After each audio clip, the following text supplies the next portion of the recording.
Now it works. Hello. Hello, hello. So, Star Rail. Star Rail. I drink all, like, I had a shorter day today, so I can play Star Rail, in fact. That is what we are doing now. Yeah. Let's start. Also, they changed the starting screen. Only for Amphoreus. It's insane.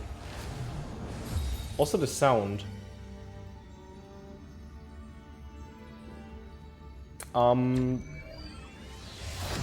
They actually did change the sound. And made it a black screen after, not a white screen. I appreciate that. It was always too bright before. Of course you have the intro animation. I forgot. I didn't watch the stream or anything. Like I stopped watching the stream just for the codes. If you think I will pull for you, then no. Okay, one single pull.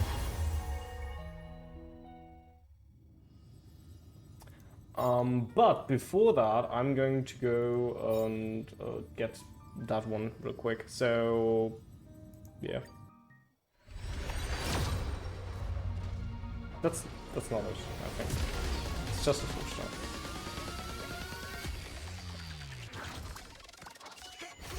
Yeah. Yeah, I just go for the Hyacinth Light Cone instead of Cerida. No, it's not Cerida. Serini. Serini kind of underperforms. Oh, hi. I was just talking about you.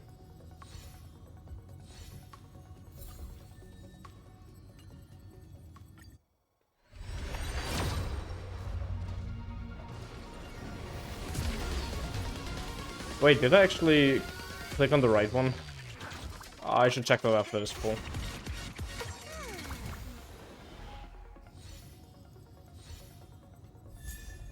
Hello, Bendis Cordial.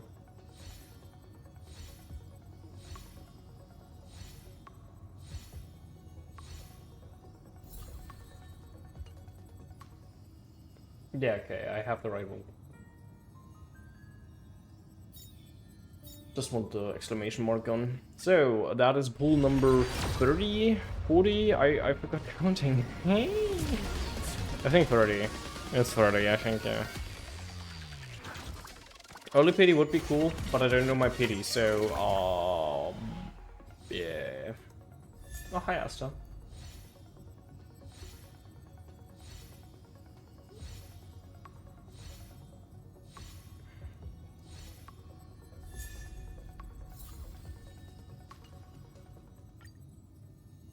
Let's check the...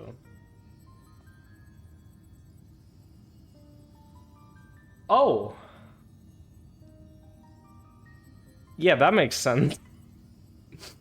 I think I didn't show my Evernight put. They were really good, as you see. So we had 2, now we have 32. So now we get it, right? Nah? Okay. I'm gonna skip some pulls down then.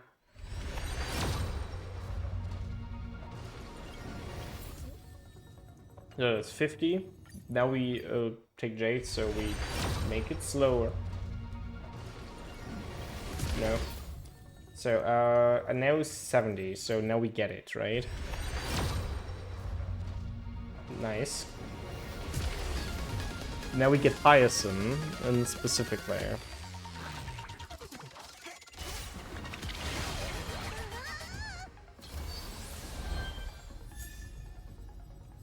Oh, 2 4-stars.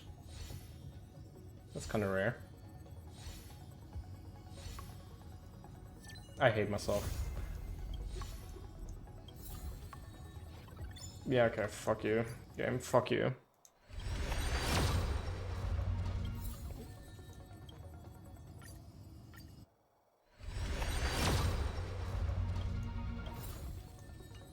$20. 30. At least early.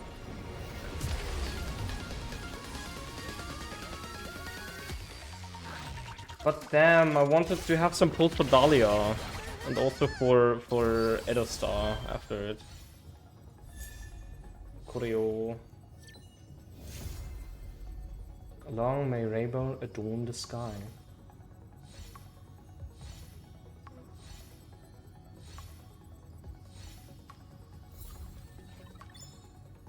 Thanks, bye.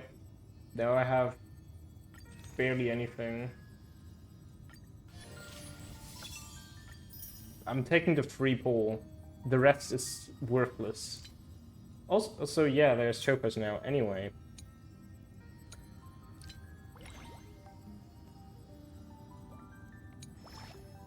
Nah, it's all not worth it.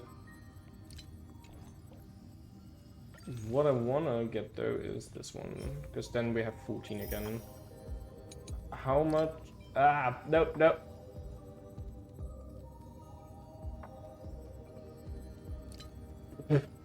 Panic, panic. I wanted to go on what's it called here? No, where is it? Huh? Where can you actually buy the normal pools? Oh, okay, you need to scroll down. 72, okay. 86 then. Oh, hi.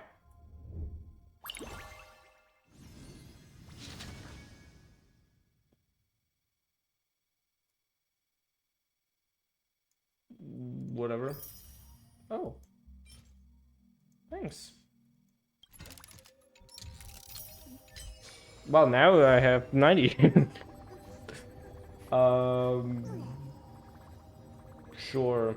Give me the story recap that I know perfectly. To High Sealings at the vortex of Genesis. Oh no, she came and then froze and then threatened to change it, what would trigger Saridra. And then she told us about Fuli's plan, but we were saved by Danhang, and then we defeat Evernight and get March back. Now we all together and try to do it, but we will delete Amphoreus nonetheless. No, wait.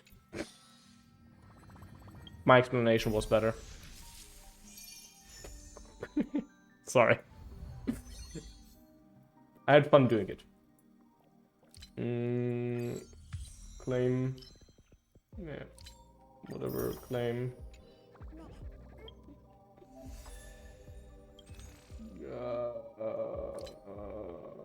Oh, there's actually something in the unknown domain left that I haven't done. Story, I have everything. Casual, I also do. Combat, also a noble domain because I didn't want to do it. Now I have 3 of them. No, I don't want any of them. Those are not characters I plan to take. Like, I have them already. Anyway, thank you for that. Service should we do soon. Not now. What is that?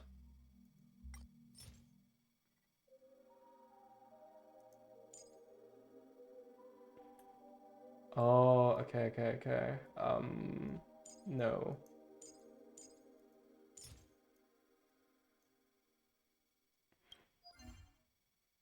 What is the other thing? Like, what does the other one do?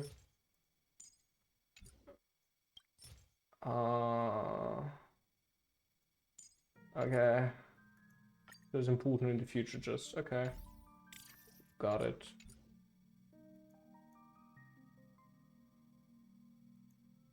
So I can just select a character here, if I get that right.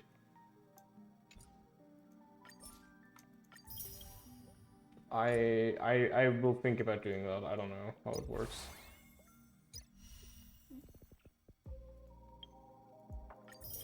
Hello Trivi, thank you for being there. Let's do the trial. I did say one single pull and it will still happen, but not now. Exclusive buffs, oh cool. Turn over I don't this fucking care. eternal page. Yeah, whatever. Take this. I know that she's bad, so I'm not pulling. Nah. I just don't accept that that they botched her so much. Yeah, I don't fucking care. Like, ooh, wow, buffs for everyone. Cool. I don't want to. Oh, what? You put her in there, the only team that she actually works in? Have some sunshine. Nah, I'm slandering everything about her kid. I don't fucking care.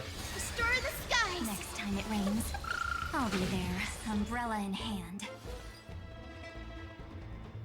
Stars, shine for the heroes. Actually, I want to look something up. Can you see?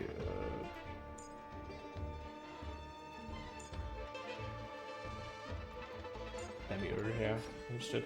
No, I wanted to see if you can see what's it called? Good night. The constellation level, but you can't. So I'm just assuming now that she's higher constellation than she normally is.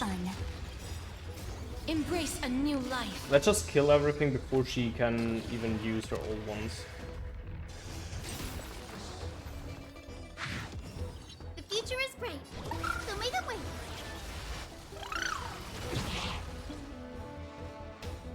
Flowers, bloom for tomorrow. No! I'm forced to now. Wait, maybe I can kill before ult activates. Next phase she shouldn't be immediately active. Nice! I don't need to use the ult. Together we can do anything. Yeah, I don't fucking care. You're a hindrance here, not a buff.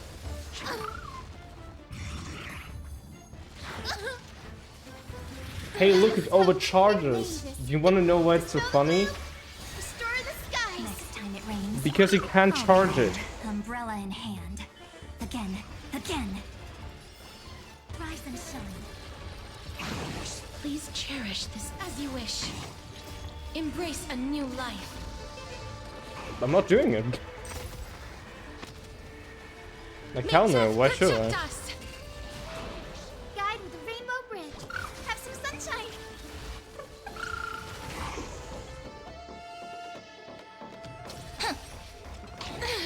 I'm gonna cry. Don't worry. Actually, it doesn't overcharge that much. Good night. Till we meet again. Not thinking of running, are you? Have some fun.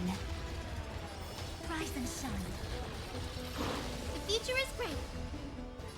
So make it wait.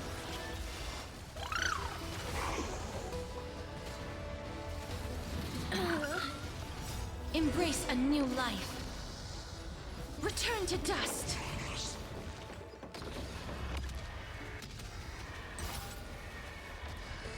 Anyway, this was a Castrus showcase, not a Zarini showcase. I forgot the name for a second. So, anyway, let's do Castrus. I'd love to just do, by the way, with my E6, but hey, I'm not allowed to.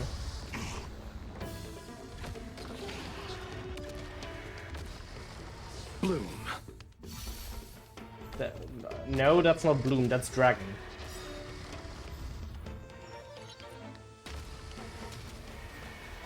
May death protect us!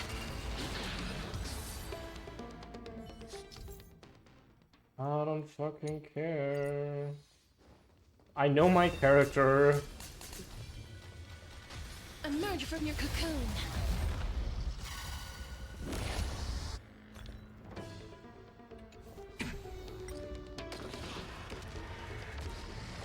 Receive divinity.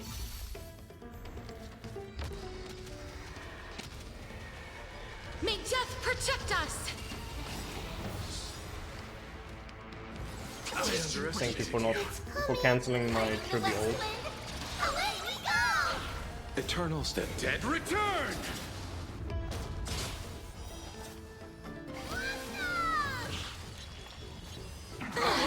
Remember this. You see, Knock me I've down. returned. It's not that easy. Delivering warmth. It's guiding the west wind. Away we go! I'm on it. I choose you. I'll see you off. Bloom. Please cherish Wiltier. This team is so Embrace a unoptimized. new life. I hate it. Me. Darkness with me.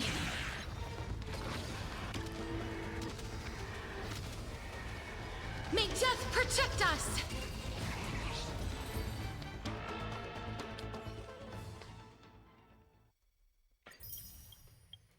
You know, now I have to still do it for her again, what will probably be the next same team.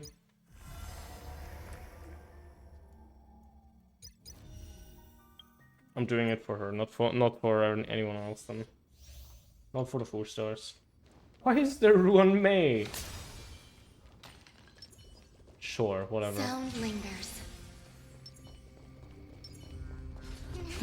Deja vu. Why don't we Emerge from your cocoon.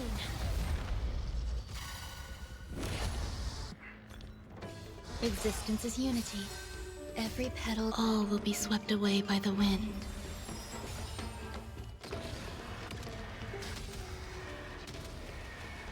May death protect us! Let's try it this other way. We can do it! The future is great, so may the wind. May this Break's over. dispel the gloom, restore the skies. And food. Me. As you wish. There's more to This life. is so slow generation of I'm on her old. I'm not used to that. We can do anything! Have some sunshine. Break's over. Embrace a new life. Normally I hit once and all discharged. May death protect us!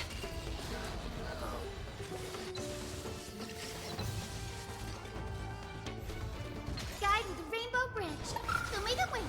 So this is the warmth of life.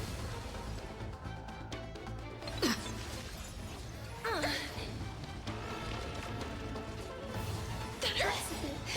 May this dispel the gloom, restore the skies. So this is the warmth of life.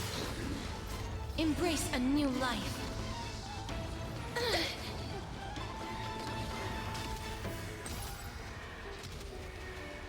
May death protect us!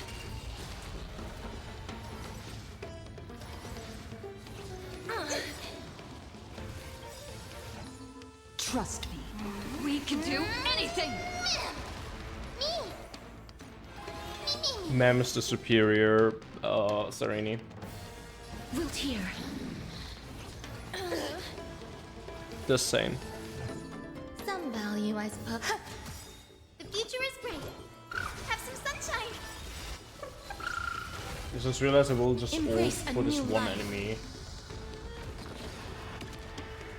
It's not even that much damage because it's so bad. Okay, we got it.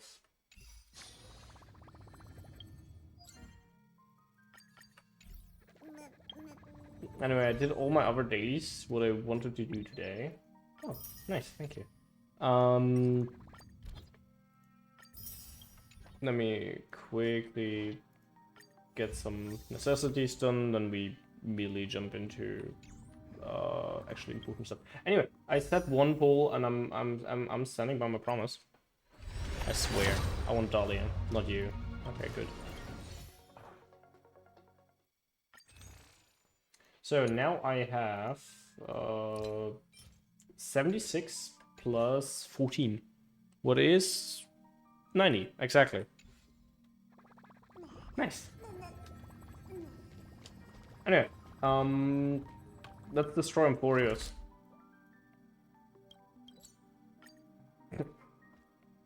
What? Expected me to say, oh yeah, let's save Amphoreus? Nah. Day.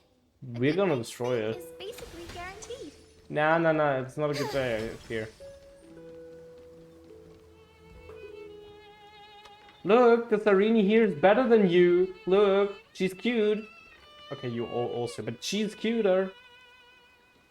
There, 7. This Sarini over this Sarini. Just saying. Okay, I said it enough times. I think now my point is clear. Anyway, next. Could have made her a 4-star, but they didn't.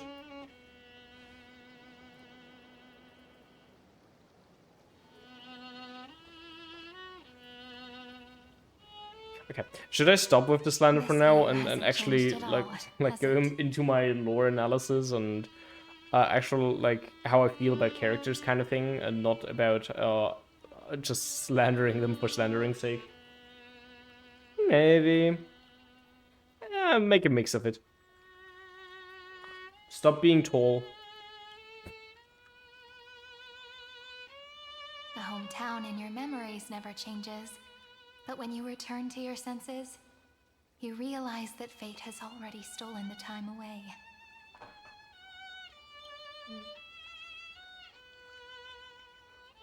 Welcome to the Trail of Genesis, friend.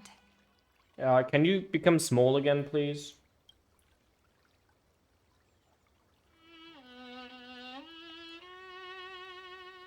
You look awful. Seems like the weight of memories from 30 million cycles really made me grow up. Okay, the 33 million cycles were a mistake then. But if I keep growing, I might be taller than you, right? Then I'm really looking forward to that. Okay, still smaller. Then it's fine actually. But a bit too tall. Anyway, next. Before you arrived, I kept wondering, beyond the veil of Ide Silicii, what kind of Amphoreus is being born? It doesn't exist, I suppose. It's deleted. Deletion of Amphoreus, you know. I can see fragments of it when I close my eyes. The friends who walked alongside us have all moved on toward their respective destinies. They're all Some Titans now, turning into right? pillars Wait, of no. the There was... world, supporting the sky and the ocean. Others sowing reason, laying down the law. Yeah, and okay, with they gentle are hands Titans lifting in a way. newborns into the light. Death and strife are no longer feared by people, and trickery has become the innocent games of children. All beings living ordinary and peaceful lives within the net woven by romance and passage. There's no black tide, no flame chase, and no destruction. The world on the other side of the sea is one bathed in sunlight.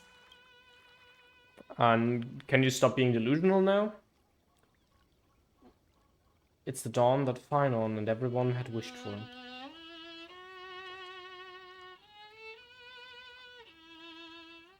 Come on, we need to delete Like Amphoreus. a happy and carefree childhood, the era Chrysia in this cycle will last for millennia, until it reaches the moment decided by the prophecy.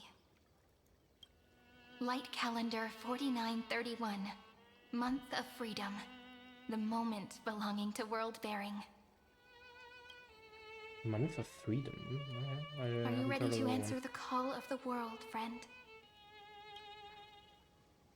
So this is... Then go, and pen the Throne of Worlds' first stroke. For this world, made from countless wishes. Okay. You say that, but it's gonna be ages till we reach light calendar 4931. I can make use of the crevices of time, but surely you and Don Hung won't have to wait around for a few thousand years, right? That won't be necessary. We can simply sleep, and the chronocognitive anchor will wake us up. A Whale of Ebonite, a Pillar of Stone? Oh yeah, that's their titles now, right? Yeah, Whale of Ebonite, March 7th. I didn't expect you'd both be here. We've both become a part of the New World ages ago. You're the last slowpoke. Our consciousnesses can converse with each other across the heavens and the earth. Possibly due to the influence of the Trailblaze, I am now connected with this earth. And I can feel the breath of every mountain range. What if we delete it though? Can you still... I see that the tallest among them is named I'm Akama, evil, and I know that. and the form of the holy city is already taking shape. In other words, your stage is almost set. Do you want to take a leaf out of Kefali's book and make some prophecies before your nap? But we're not the only ones who have changed. The chrono-cognitive anchor just transmitted a message stating that Iron Tomb has reacted to the Aranova. The moment when our friend bore the weight of 30 million cycles of memories. Was probably also when the scepter devoured 30 million cycles of destruction. Okay. It's bound to happen, and I've long prepared for that. We can't wait any longer. We must stop Iron Tomb. It's time to take over the burden that Phynon has been carrying. We prepared for too long. You know, you don't have to shoulder this world all on your own. That is literally the thing of world bearing. But yeah, March. After someone boards the Express, the word alone ceases to exist. So as Just we like reach Gallagher the end uses of to time, it. no Sorry. one will be left to face it alone. It's just like Gallagher ceases to exist when he tells you what he actually is. Yeah. Don Today Hung and I came here I'm to a bit specifically evil. tell you that. Evil. Wait. No, wait. I forgot that I had toggles. Remember, Streaming so rarely that this I world forget is that I not have a burden toggles. you bear alone. It's a journey we trailblaze together. Alongside all Yeah, of we the do that for Express. fuel. I know. Thank you, my good friends. No, I need to remind me. You're always in my mind. Seriously, you can't let me be the protagonist for once? There'll be plenty of time for you to show off in the future. Exactly. In Edo Star, because Amphoreus never existed. She meant to say that a hero only turns up at the most pivotal moment. No. What Evernight said. I mean March. Same person. Alright. It's time for Don Hung and me to go have a super long nap. Look after this world for us. The road ahead is long, but we'll be waiting for you at the end. We'll definitely meet again. See you tomorrow. Oh wait, no. That is too late now. Let's take one more look at the other side of the sea before we set off. Heidi's Elysiae is so quiet. Just like how I remember. Here we are once more.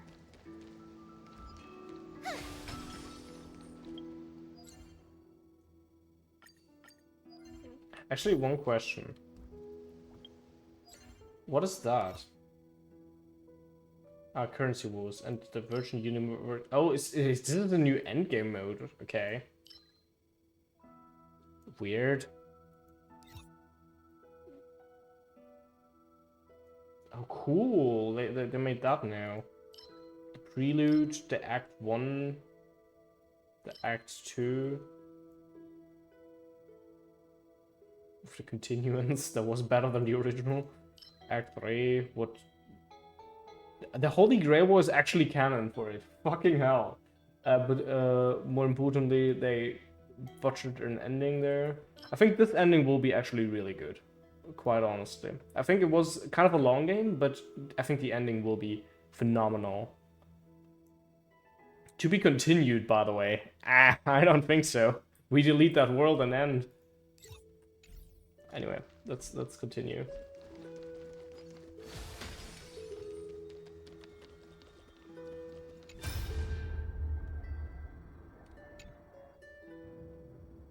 Fancy meeting you, Grey Bird. Hi, Evernight. This is actually Evernight. You're back again. Surprised, are you? I gently breeze of Heidi's Elysiae. I couldn't have pulled your heartstrings so taut. Don't forget, you've already fulfilled my promise and regressed into eternal night. Our meeting now and the words I'm about to share are fragments of farewell that I left behind in advance. How would a memory know my reaction? what do you think? The Anasrava and the pure child of Anasrava did actually mean without a mission. Thinking back to briefly yet lingering encounters, how wary were you of me? Have we never even had for a proper farewell, did we? That can't be helped. That role I'm playing isn't exactly likable. If I left without saying goodbye, wouldn't you hold such a grudge against me forever? So for the final time, I decided to stir up a few of your pleasant memories. Thinking back when you left Ideas Elysiae, back to the beginning of the flame chase. Your journey has been exceptionally smooth. After all, the people of the flame chase believe in a prophecy of Orynyx. You were convinced a deliverer from beyond the sky would descend upon Amphoreus. How did Orynyx find out then? Don't forget, Orynyx has been listening to the whispers of the night. By themselves, they would know of your names, nor the true starry sky. March 7th's wish wasn't just helping you break through the ultimate protocol. She hoped your journey would go smoothly. What I did was merely lend a hand. At least the Imperator made the right call, don't you think? Thank you. You're welcome. You see, I never forgot March 7th's wish to protect you. She knows I'm holding her as my trump card, and I know just as well that you all are hers. I can't word today. But no, I'm not marchers. I'm fireflies. Thank you for asking. So I'll leave you with a question. What if one day March 7th walked down a path completely different from yours? Will you choose her or your own path? Never thought about that. No need to rush for an answer, and certainly no need to rack your brains for the Evernight before you. This is merely a lingering shot of memory I left behind before departing. I've always been lurking behind the dark torrents of remembrance, watching all of you, observing your trailblaze as you progress. Keep your answer hidden in your heart until the day the question truly arrives. Who knows, perhaps by then your answer will have changed from what it isn't right now. No matter what, March 7th loves you all, so don't let her wishes be in vain. Alright, that's the last farewell. Now welcome a true oblivion, will you? Memory shot of Avnight Fates. Suddenly you feel an aching longing for your home, the Astral Express, and for March's voice. The remembrance of none. The scent of the black tide is now completely calm. At last, the starting point of 30 million cycles has finally welcomed Its first end, and the final end, right? I can't hear his voice. There are no flowers there that bloom for him, nor is there a star that is his. Finan is the only one who didn't reach the new world. Finan awaits us inside Iron Tomb. Look, the golden light that shone upon the grove still meanders between heaven and earth. Like the prophecies of Amphoreus, it has to be a sign he left behind. Between heaven and earth? It points towards the destruction. Does she mean... Deepest night. Wait. Did Finan have blue eyes?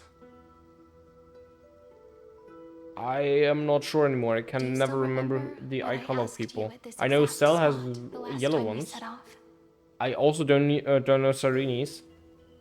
Oh no, wait, she had rainbow, right? Because she has all the crisis airs in her eyes or something like that. I forgot. You were still burdened. Okay, by the no, weight it was of pink. world I could have bearing guessed back that. then. Still unsure of the role you were meant to play. She's the pink lady after all. Now, everyone has already given you the answer. I have orange and red ones, by the way.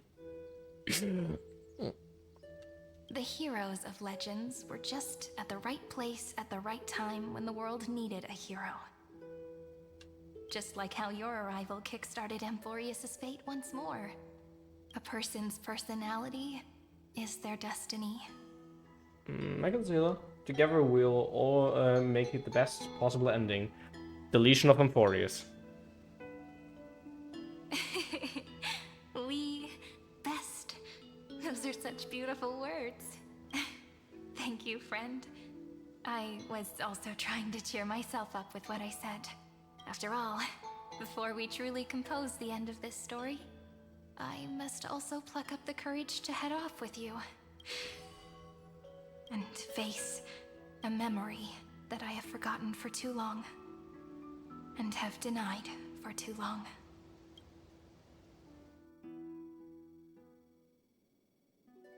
It's so dark. What is this place? The great tomb of the nameless Titan. The deepest recesses of memory. Also, the place where Cyrene was born. Oh, weren't you born in Aedes Elysiae? My apologies, friend. The more memories I got back along the way, the more I felt that something wasn't right. There's a sort of anxiety I can't get rid of. It's like when I was back in Aedes Elysiae, when the reflections in the water always made me wonder, which is the real me? The one reflected in the water, or the one standing on the shore? But I finally get it now. It was probably the small one. Look, Anyway. friend. The words on that wall are the answer. 1, 2, 3, 4, 5, 6, 7. Do, re, mi, fa, sol, la, ti. That rhymeless tune is the lullaby of little fairies. As always, I'll read this book to you. That way it won't just be Cyrene's memories alone. I've always thought that I was the narrator of the Flame Chase journey. But as it turns out, the narrator is also the most devoted audience. I believe in every version of you. What do you mean, I believe in every version of you? I'm the one who tells the story. Yeah. That's pretty forward of you, you know. Still, thank you, friend. That's very reassuring. At the moment of Aranova, I was enveloped by the texture of memories. Within the glistening crystal, I saw countless Cyrenes, as well as countless versions of me. This is the final puzzle piece of the memories. A prison born of the erudition. A grave annihilated in the destruction. That unknown solitary god. The 13th Titan who should not exist. The first new spore. The Demi-Urge is right here. First new spore? Huh. Interesting. Himiko's POV. Beyond the sky. The interrogation records have been submitted to the Marshal. According to the Ten Lords' decree, Jing Liu and Luocha shall continue to be detained in the Shuling. But you, Merlin's Claw, have been reluctant to end the transmission. Do you wish to reminisce with us? Or is there something else on your mind that you're just desperate to get out? You're quite calm, Jingyuan. The Alliance only authorized the Law Food to be deployed for this Iron Tomb operation. They say the Seer Strategist's wisdom shines like a beacon. So why can't you see things clearly now? Look who's talking. I didn't vote against it, did I? That's a new character, right? Yao Guang. But, with enemies all around us, even a child knows the Marshal needs to keep a few Xianzhou ships in reserve, just in case. Whoever volunteers first is the Marshal's pick. If you have to ask, I'd say this outcome plays right into Jing Yuan's hands. Like it or not, there's no way we're letting the Law Fu take the lead in this battle. Oh my, Merlin's Claw. Are you afraid the Law Fu might steal the Yao Qing's glory? This is no laughing matter. Between the Stellaron crisis and the War Dance ceremony, though the chaos has settled, rumors and speculation are only growing by the day. With Elder Huaiyan around, those with ulterior motives won't be able to stir up any trouble. But once the Law Fu gets their hands on the golden blood, it'll be a whole different story. With the kind of person Jing Liu is, and her connection to you, I don't need to spell it out. There are countless ways this could be spun into something bigger. You're overthinking it, General Fei Shao. Yeah, they're after the golden blood. I knew that. I never expected you. I actually to knew that, by the way. Alliance anyway. The Law Fu will seize the golden blood and redeem itself. That'll be our first win. Then we'll leverage this golden blood in the negotiations. Our second win. These 2 wins for the Law Fu will make all 3 of us happy. And that'll be our third win. Look, if this were a Skyfaring Commission deal, we'd be rolling in money, wouldn't we? Maybe the Divine Foresight should change his name to the Optimistic General instead. I am not going to let Jin Yuan get the golden blood, by the way. With the Decalite reflection barrier, the Yuchuan must understand even more than the Luo Fu how significant this battle is. Amphoreus' karma has vanished from the matrix of prescience. What omen does General Yao Guang see in this anomaly? In divination studies, we call this an empty fortune. It involves the eons and is thus beyond what mere mortals can comprehend. Your explanation isn't any clearer than Lady Fu's. Come on. How hard is it to understand the word uncertainty?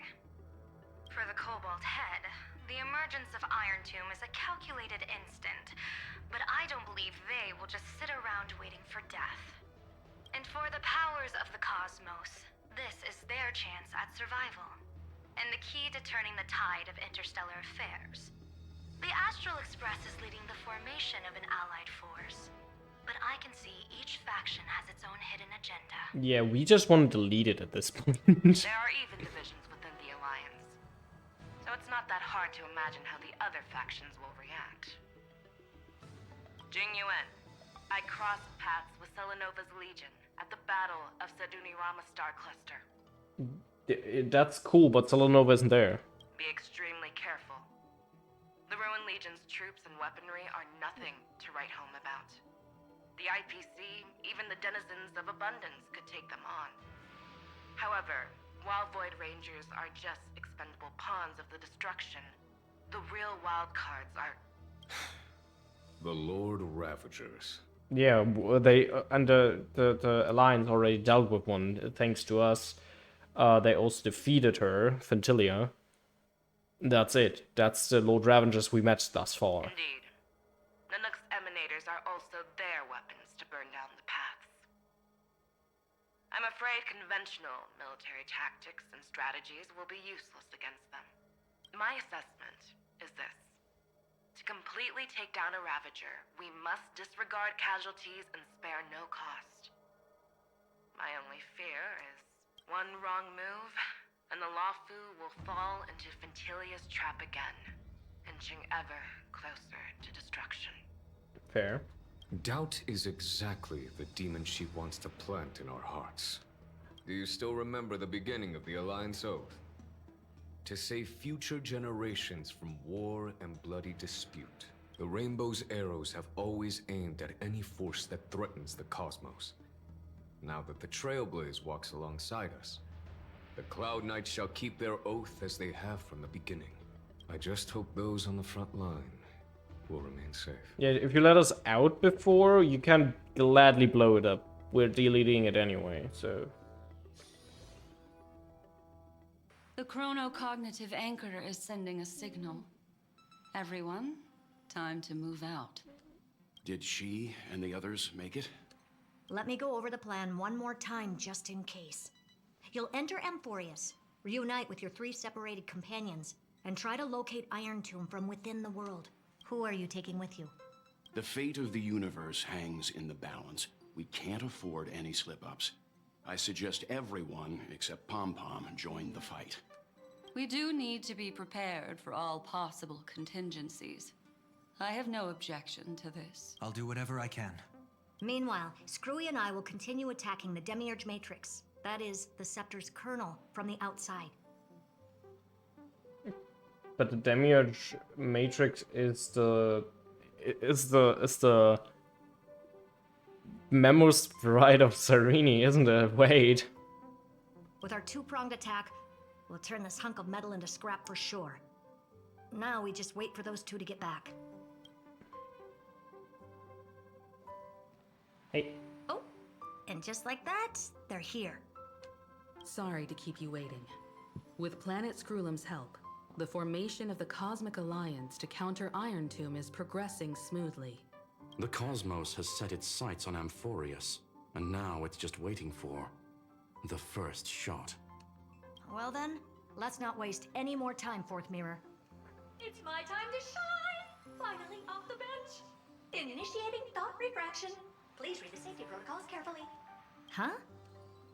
Just kidding! I've already checked the agreement box for everyone. And now, destination? Amphoreus. 3, 2, 1. Launch. So, now it's getting serious. Everyone is here. The flow of Memoria is so heavy here. Oh. Unlike Panagone's dreamscape, this place has built up a true epic measured in millennia. The vortex of Genesis, where all myths begin and end. And in this new world created by the Nameless, the infinite cycles have been broken. Let's set up the Trailblaze beacon and establish contact with the outside world. I'll leave it to you then. It'd be better for me to not show myself in front of the Garden of Recollection. And, Mr. Sunday, you probably shouldn't show yourself either. Agreed. The Astral Express has landed. If you receive this message, please respond immediately. Over. This is the Cianjo Alliance. Communications normal. Interastral Peace Corporation. Communications normal. Hello, adventuring. No Long time no response see. from the Galaxy Rangers. Not surprising. But I didn't expect the family to also stay silent at such a critical moment. That's a pretty blatant disregard from the family for Penacony's independent director, I'd say. Long time no see, Miss Himiko. It's been quite a while, Madam Jade. The significance of this battle rivals that of the campaign against Sulo. Only through victory can we disperse the shadow of Iron Tomb that looms over countless worlds. The 10 Stonehearts shall spare no effort for such a grand mission for the preservation. Madam Jade led the Intelligentsia Guild in conducting specialized research on Iron Tomb's past activities. The bad news is, the collapse of the Erudition won't just affect inorganic beings. You mean Iron Tomb can infect organic life too? Well, the good news is, so far, its effects on organic life are under control. The infection progresses slowly, and the resulting neuropathy is non-fatal. In any case, the IPC can guarantee targeted vaccine coverage within 48 system hours in all star zones within the medical system. What about other star zones? At a time like this, are the followers of the Firmament Arbiter still trying to make a profit? I remember you, Master Diviner. Your performance during the Third Denizens of Abundance War was quite impressive. Please rest assured, all worlds can purchase vaccines from the IPC with a humanitarian discount. That's the But, if the Cianjo Alliance is willing to assist with the IPC's assets in Epsilon and other star systems, we'll have more cards to play when reiterating to the board the necessity of deep cooperation. It makes sense, since Interastral Peace Entertainment's headquarters is in Epsilon. But why are all the other worlds on the list? Places that the Elation has visited? Think of it as a long-term investment. Please understand that everyone at Pierpoint is swamped with Iron Tomb work, especially the marketing development department.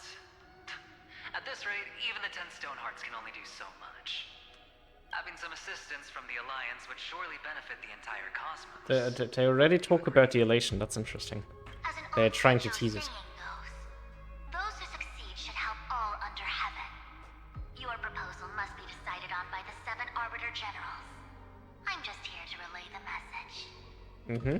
In times of crisis, the Luofu will not hesitate to help those in need. However, the prerequisite is that the IPC must unconditionally assist the Alliance with emergency rescue operations in the disaster area. Of course. In the name of preservation, all for the Amber Lord. Thank you all for your selfless dedication. Yeah, that wasn't that selfless, but sure.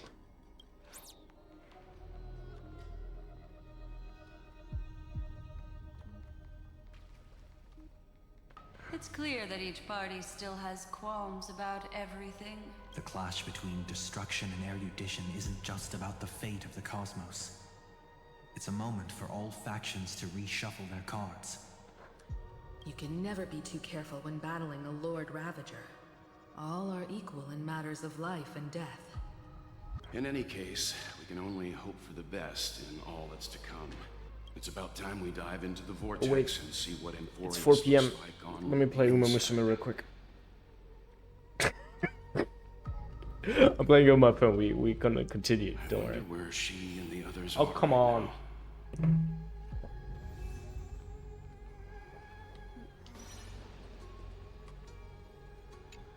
I don't think I need to play Himiko.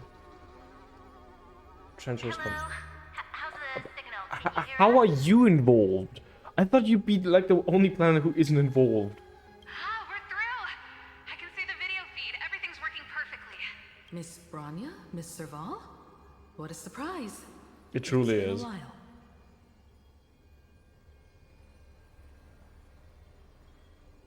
We've already heard from Miss Topaz about the Iron Tomb operation.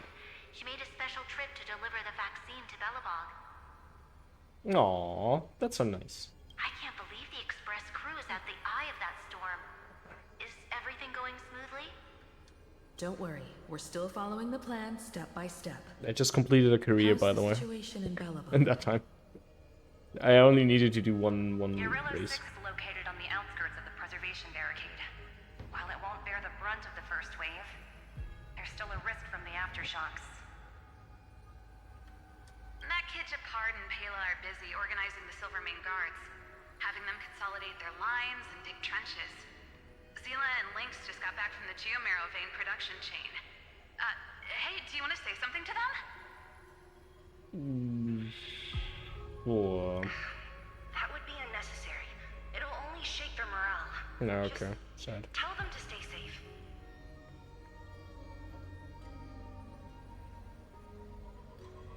Actually, no, that's not. I need to choose quickly which skill I'm taking. Oh, I don't have Restless. Then I'm taking Moxie. Okay. Miss Bronya, I'm afraid this disaster will be far more terrible than you can imagine. Please, be sure to follow Miss Topaz's instructions and make thorough preparations. Wasn't a good horse. But I done my dailies. We have resealed or my most of daily the career. engine of creation beneath the ice to prevent the will of the preservation from becoming an accomplice to the destruction. That's a good idea. Don't worry, Miss Himiko. Belobog is far more resilient than we imagined.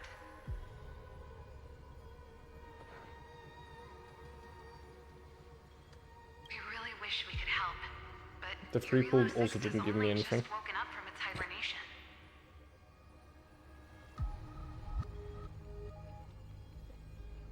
The Astral Express, standing at the forefront of disaster, is the hope for many ordinary civilizations across the universe. In the face of a massive catastrophe like this one, relatively smaller civilizations have never had many options. Yeah. But that's exactly why we have a resolve that's second to none. If anything goes wrong, Miss Topaz, I hope you can help out and rescue the affected city. No problem. Also, didn't the Xianzhou sign a friendship agreement with Eurillo 6 earlier? They won't stand by idly either. Yeah. But they are also like coming to us already. I appreciate your kindness, everyone. But Eurillo 6 is our home. We will defend it to our last breath until the last Belabogian falls. Miss Branya.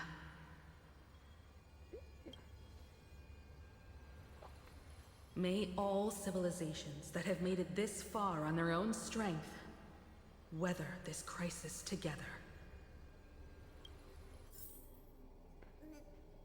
Okay, then let's see what the Alliance does. Oh, hello again. Good news, Miss Himiko.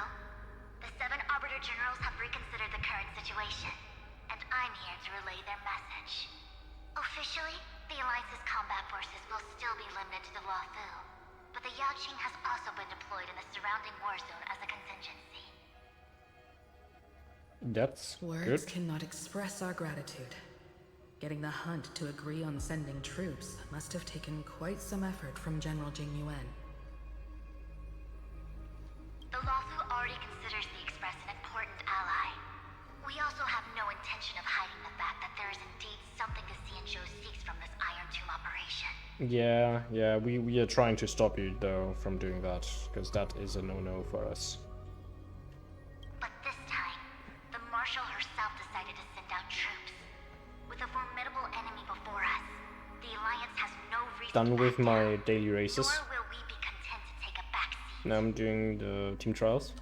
If we can stand together with civilizations across the universe to Of course I'm overcome losing. this crisis, then we must do so, even at the cost of our own lives.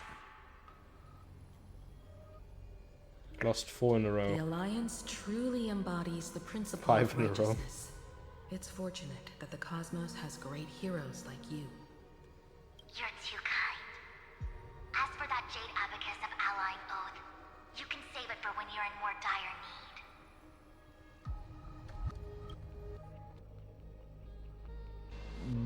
Yeah, we also didn't break it yet, so at least not outside of a dream. IPC. Hello, Venturine. I regret to inform you, Miss Himiko, that even the Strategic Investment Department is constrained when it comes to the Iron Tomb issue. And it would be difficult to 2 meet out the of 5. expectations of the Astral Express. However, Madame Jade instructed us to look after our nameless friends as much as possible. So let me offer you all a small suggestion, just from my personal perspective. Other departments at the IPC might also take this opportunity to extend an olive branch to you. When that time comes, I hope the Astral Express will remember that the 10 Stonehearts were willing to stand with the Trailblaze, even though we were in a difficult position. And more importantly, we were the only ones willing to do so. Sounds like a threat, doesn't it? But trust me, every word comes straight from the heart. Surely. Has the internal conflict within the The Heart of IPC Cards. really gotten this bad? Everyone knows about the bad blood between Diamond and Oswaldo. At least until now, they've had an uneasy truce. Oh, interesting. So, a Diamond wouldn't care if Oswaldo would be murked by Buto, right? Until the Lord Ravager Archforger caught the board's attention. I'll leave it at that, as it's confidential information. Yeah, sure. Hope you can understand. No, I actually can't. I understand. No, okay. Our immediate priority is Never to mind, Tony. address the Iron Tomb crisis. Let's hope for success from the start. This might help ease everyone's pressing concerns.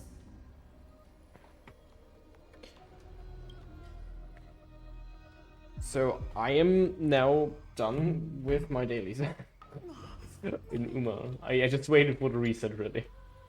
Okay, what is this one? The Galaxy Rangers?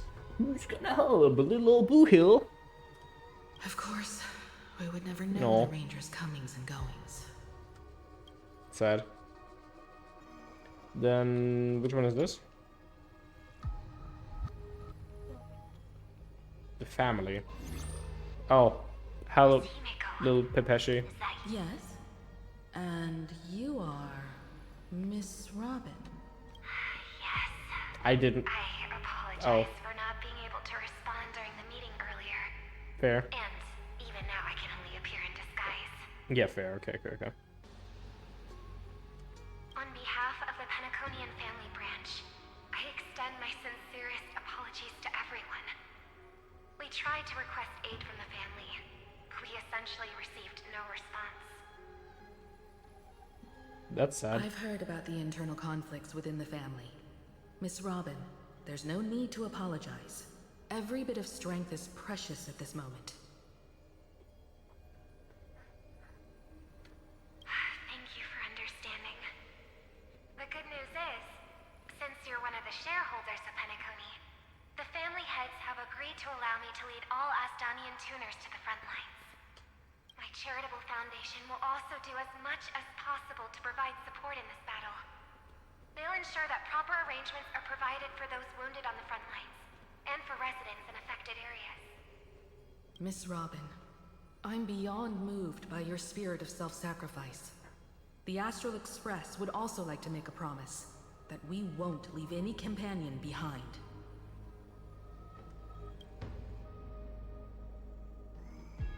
Okay. Then let's actually start to go to Okuma.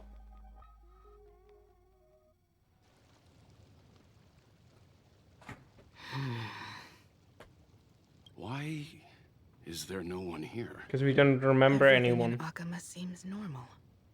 The new world was enjoying peaceful times not long ago. It seems it was even more recent than not long ago, Miss Himiko. The fruit on the table is freshly cut, and the bath temperature is just right. The remembrance tells me this place was bustling with people just moments ago. Oh, so we reached 490? It's as if everyone 4,900? vanished in an instant. Could this be Xandar's doing? Unlikely. He's still under the surveillance of those two geniuses. Could it be some kind of local custom? A custom that makes an entire city fall silent in an instant. Pardon my frankness, Mr. Yang, but this reminds me of some unsettling rumors about the Harmony. Complete silence is often the prelude to divine intervention. Match! Everyone, be careful. Here they come. Here they come. The nameless of the Astral Express. Evernight? How is this possible? She was already... We are the chroniclers of time, and we do not fade away. Finally, the last era Nova has been completed. What did you do to the residents of the Holy City and the three Nameless? I didn't need to do anything. The remembrance will ultimately become the substance of the new world. Now, they are no longer the trailblazers you once knew, but gods who permeate heaven and earth. So, this is Evernight? To guard Amphoreus. Stop fooling around, March. Come on out. What? I practiced so long for this. Getting seen through right away is just so embarrassing. You've obviously been learning from the theatrical culture in Amphoreus. But if possible, I'd prefer our reunion to be a bit more casual and laid back. Nah, that was fun. As expected, I can't hide anything from Himeko and Mr. Yang. Well, long time no see. Guess I'm back? We should be the ones to say that. Sorry for keeping you waiting. So, these jellyfish are the Titan's power? They're just tiny manifestations of the Veil of Evernight, used for scouting and communication. If I went all out, I could summon way more of them. Thanks to her, we all turned into Titans in the New World. Sure, we can take on humanoid forms, but it feels off. How Intriguing. So what does she look like now? It can't be a raccoon with a baseball bat, I suppose. No. Just look Please don't outside. add weird stuff to Amphoreus' lore. Just go see it with your own eyes. Follow the prophecy's guidance and come to Dawncloud. She looks way more majestic now than she used to. I'm really actually looking forward to see that statue.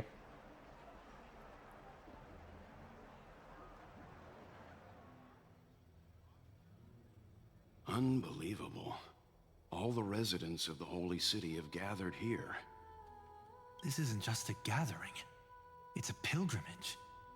The people's expressions are resolute, devout, as if waiting for a miracle to descend. That colossal deity Oh, it's the is same. her.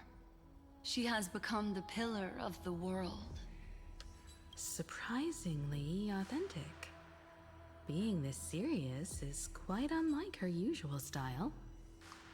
Those people didn't disappear. Instead, they've answered the call of the prophecy and come to witness her awakening. Our good buddy now bears the weight of the entire world.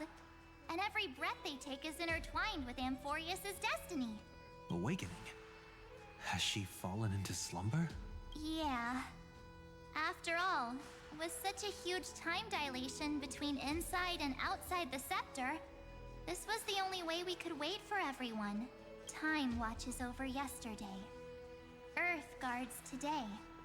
And when the Trailblaze steps into Amphoreus once more, the slumbering deliverer shall awaken, and then bring the prophecy of tomorrow to this world. Come on, everyone! Let's get closer to her! Watch how the world-bearing prophecy changes this world! Well, it seems the kids are already miles ahead of us at this stop. All the more reason we can't afford We waited to slow for down thousands of years. Let's Of course go we witness are. this moment for ourselves. Majestic. Speaking of which, I once caught a glimpse in Sleepyhead's memory of her transformed into a towering Tathalon. Could it be? No way. That was just a nice dreamscape. Ugh, at least nice for her. If they are the throne of worlds who bears the weight of this world, perhaps they could guide a traveler still wandering among the stars. Hey, since when did you get all pious? Her advice sounds pretty silly sometimes, you know. The so-called fool and the world are merely a step apart. Of reason, teaching us to find erudition amidst imperfection. Praise be to Helectra, chalice of plenty, for you brew listening the to it. ocean into sweet wine, dispelling nihility with every toast at the feast. Praise be to Hyacinthia, eye of twilight, for the rainbow you cast turns the light of both dawn and dusk into the glimmer of preservation. Praise be to Cyphera, coin of whimsy, for your every flip reflects the possibilities of destiny. I really like that they're praising the different paths, by the way.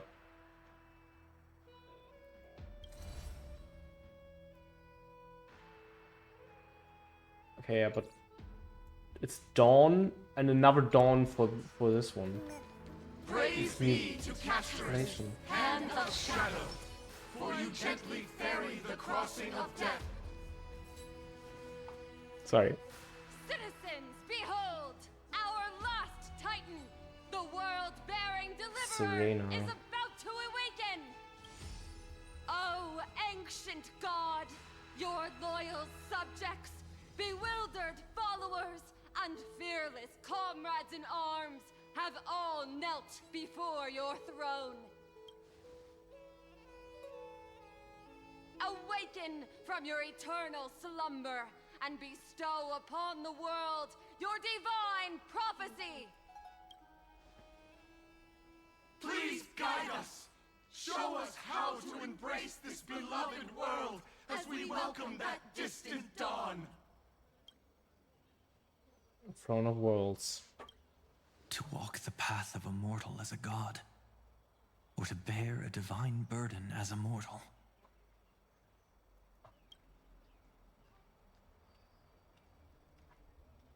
She will give us the answer. But I am not the deliverer. Rather, I am the nameless, who dwells among mortals. This is a picture. If you didn't know, this is a picture. This is what it looks like. A picture. That I need to photograph. Or rather, screen. Screeny. Screeny. Screeny, screeny, screeny. Screeny like Serini. So. That voice is definitely her. I heard your prayers. The core flames flickered and dimmed. And the age of the gods at its end. So flow, golden blood. Flow. I'll bestow it upon you, returning it to the true masters of this world. Stand with me and become heroes. Oh, that's beautiful. Yes, it's the miracle she brought to Amphoreus. Of course, it would manifest in the form of the Trailblaze. Golden blood, raining down like a storm. The prophecy has descended, and the Titan commands us not to be supplicants, but to become heroes of rebellion, to face that destined calamity, the destruction, head on. Yeah, we just shaped the religion to hate the destruction. The prophecy of the Deliverer means nothing to me now. It belongs in the hands of someone far more fitting. Someone like all of you. In the name of Kozlana, let us depart and march towards the light. Well,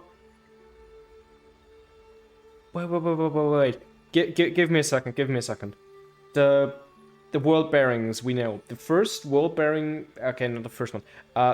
The one from the previous extrapolation was called Chaos with a K.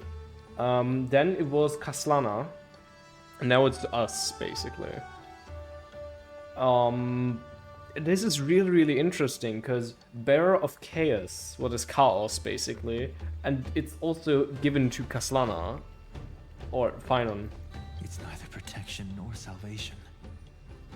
As always, there's no need for totems or myths. Humanity's most primal faith is that instinct named survival. Let's go, everyone. Someone has already sounded the horn of departure. Explore, understand, establish, and connect. Together, let us blaze a trail for the destiny of this world.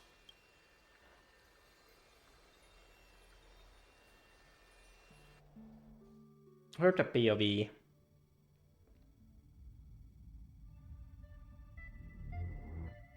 Is it just me, or does this Demiurge Matrix feel completely dead? It's nothing like how the Memo Keeper described it. The environmental readings are all wrong. Conclusion. This must be what the kernel actually looks like in the real world. What did Xandar do to the scepter? At the end of light, there must be silence. Certain, pure, and absolute darkness. Not the time to quote the Lord of Silence. Bad omen. Either way, we have to press on. Until we uncover the truth behind the 13th Titan. The buried past is the key to stopping Iron Tomb. That is, if it even exists. Xandar says the Demiurge never existed. Who actually buys that? You can erase the records, but not the truth. He killed it, It what vanished he too said. cleanly. No traces. Like someone's yelling, look, there's nothing here. Too bad I'm the type who can't resist digging deeper. Looks like I'll be counting on you again, Screwy. Let's tear the system inside out. Always happy to help. But as your academic partner, I have to ask, Herta, what if we fail? Let's say the Demiurge really doesn't exist. Do you have a backup plan? A backup plan? Of course. If we can't find the key, we turn the lock into the key. That plan's cost is incalculable. It shouldn't even be on the table. Well, then let's hope we never have to use it. There's no point worrying about the end just yet. One step at a time. Let's go. We don't want to leave the others waiting. Yeah. You brought what I asked for, right? A butterfly has to land on the branch before it can dance. We'll need a wide open platform before her entrance.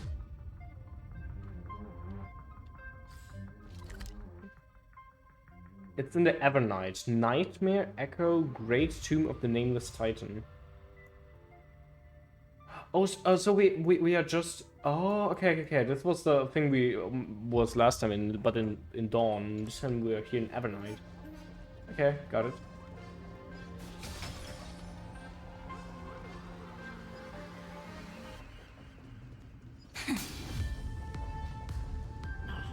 Just use that thing over there, Zagreus. Nice try, Herda. What a dumb name. I hereby rename it. No, it's Zagreus. Zagreus. Herda isn't allowed to do that.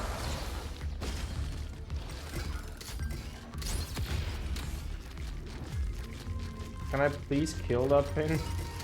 I don't want to fight. Herda's big hand is what I call power. No. Still Hand of Zagreus. What is this? A junkyard for old Intellitrons leftovers? Finally. All set. Time for your precious treasure to make its debut. Of course. Just give me Is this a starship with which you can shoot later? Target initialized. With these wings, hacking should be much more efficient. Oh, a classic nuclear heat engine. A classic one. Okay, sure. Just a personal classic. Her name's Mistletoe.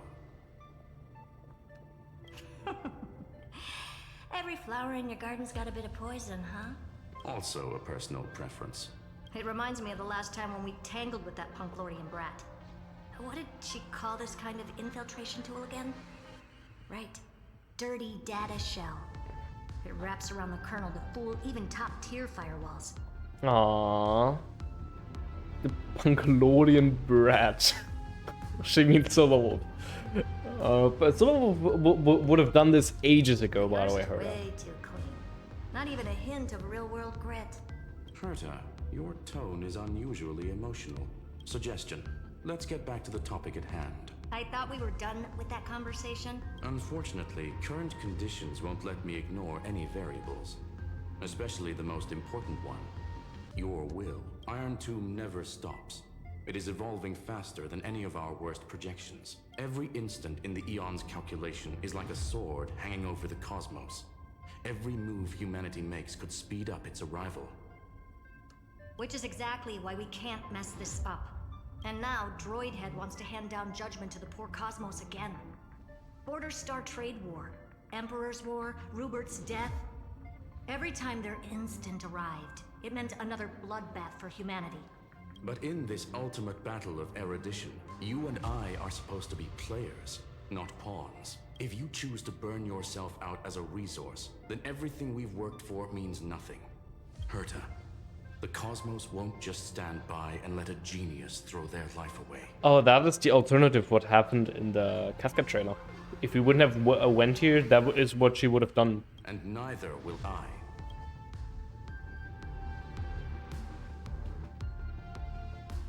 No need to kill the mood. This is why we're here, isn't it? We need to find the Demiurge and that lost key. I'm not here to be a deliverer. I just want to beat Xandar and Droidhead. Right now, I just need to know. Are you with me?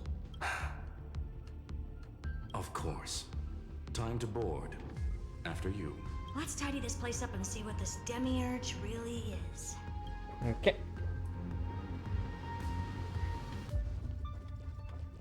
Activate mistletoe. Let's hope this Matrix is better organized than the Emperor's junkyard of a birthplace.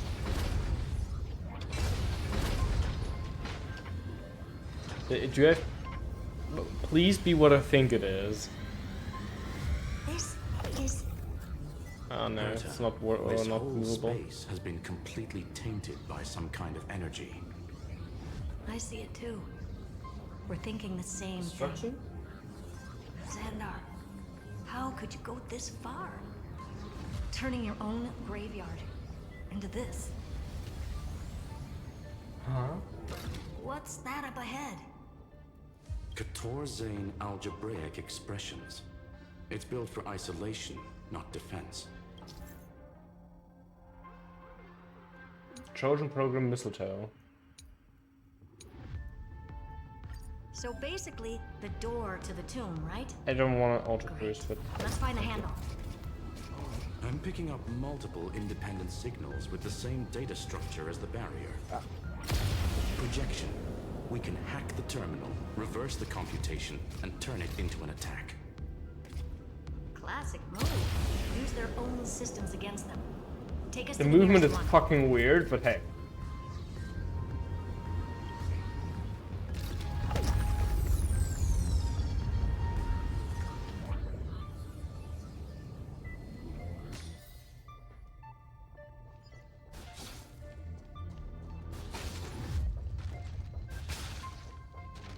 I'm always pressing control when I wanna do things with like sprinting, because I play too much DNA lately. Not enough. Almost no response.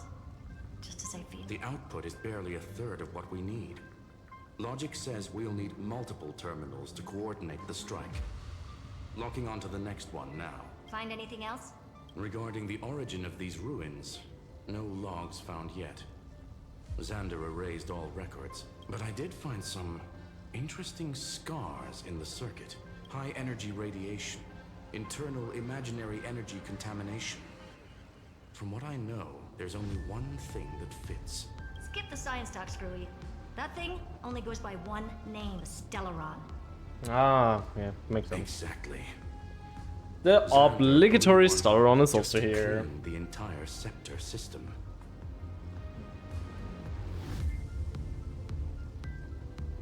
Oh.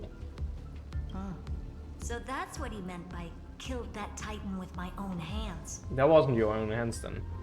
He wanted to turn the neuron of the erudition into a relay for the destruction. That meant getting rid of all of it at all costs. The life form known as the Demiurge was the original target of the Scepter's extrapolation. It makes sense. Evernight calling it the first new spore confirms this viewpoint. The prime mover of life. That's what Scepter Delta ME-13 was originally tasked with. Even after it got scrapped, the query kept running. Yet the true value lies in the process of solving it, not the answer itself. I still know. I still believe in what the prime mover of life is. There are multiple, and it's each beginning of a path. Basically, this is my answer to this. Then, does this what it originally meant to be. Demiurge is hopeless. No, I'd say exactly the opposite. It means Xandar had no control. He couldn't contain the Demiurge, just like he couldn't handle Droidhead. So he tried to erase every trace, but he failed. It still left a mark. By the way, if there's another Stellaron in Amphoreus, why hasn't that little one reacted to it at all? Yeah, that's a good question. You said the Demiurge left a trace, right? Yeah, but not in the real world. Remember the great tomb of the Nameless Titan?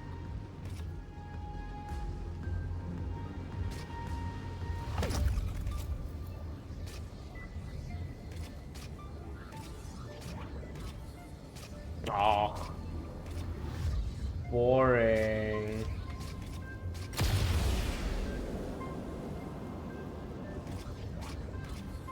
Okay, now get the controls.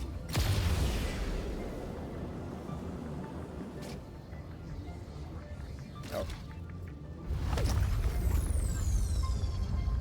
So, yeah, why didn't we react to the Stellaron? That's actually a good question.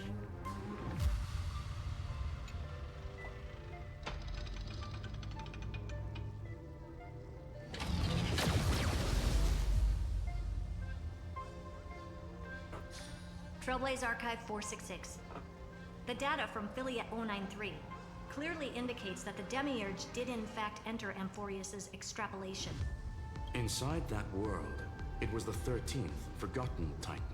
The one who listened to 30 million cycles of Cyrene's memory. But Evernight said the opposite. She believed that tomb was empty from the start. The nameless Titan never existed. The so-called listener was just a trap set by the Remembrance to steal the scepter. A mimetic entity full of theatrics. How much of what she's saying is true? Would an Eon really speak in circles like this? The Remembrance's behavior is certainly odd, but her assessment aligns with our current reality. Since we entered the Matrix, we haven't found a single clue pointing to the Demiurge. And that's the key, Screwy. Xandar's actions prove the Demiurge exists. But what Evernight said, and what we've actually seen all point to the opposite. So we have to assume that both are true. And if that's the case, then the contradiction leads us to... the truth. Exactly. One last terminal. One final key. Time to crack open the kernel.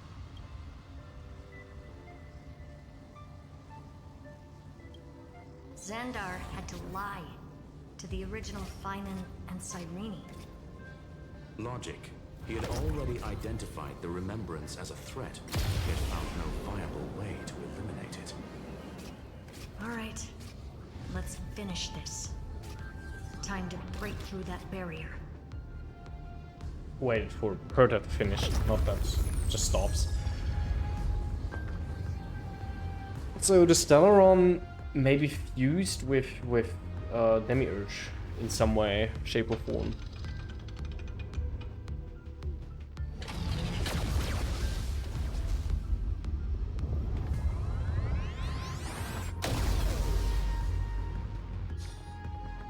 Operation authorized.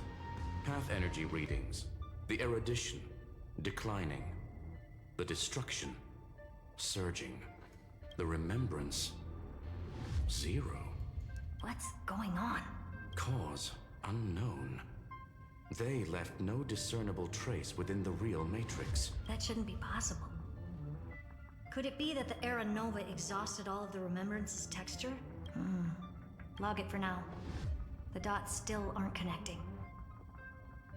That's bored immediately.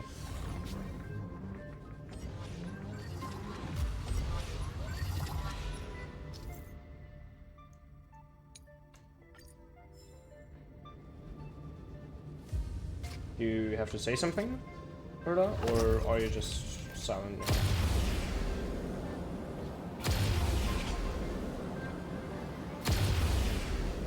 Wider than I thought. I was expecting a full-on aerial brawl. It's advised to remain vigilant. The destruction's levels are still rising.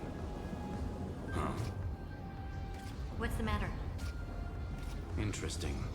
I just picked up a signal from the exo-myth.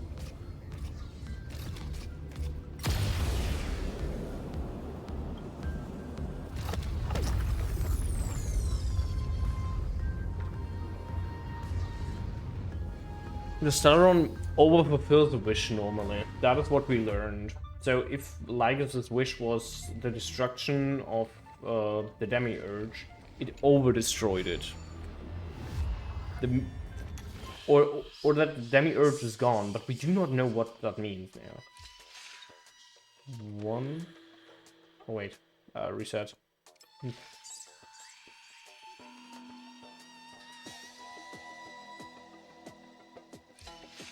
Okay, we want to go left. So, right now we go to the left 3 times. So we're on blue.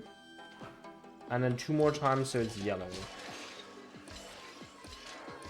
This shit is too easy.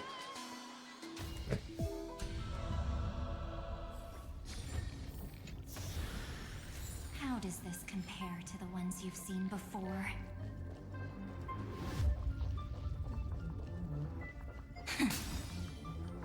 The real question really is on what is the overfulfillment of the wish, and I accidentally tapped on it again.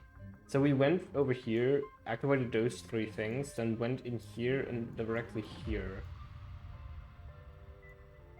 Interesting.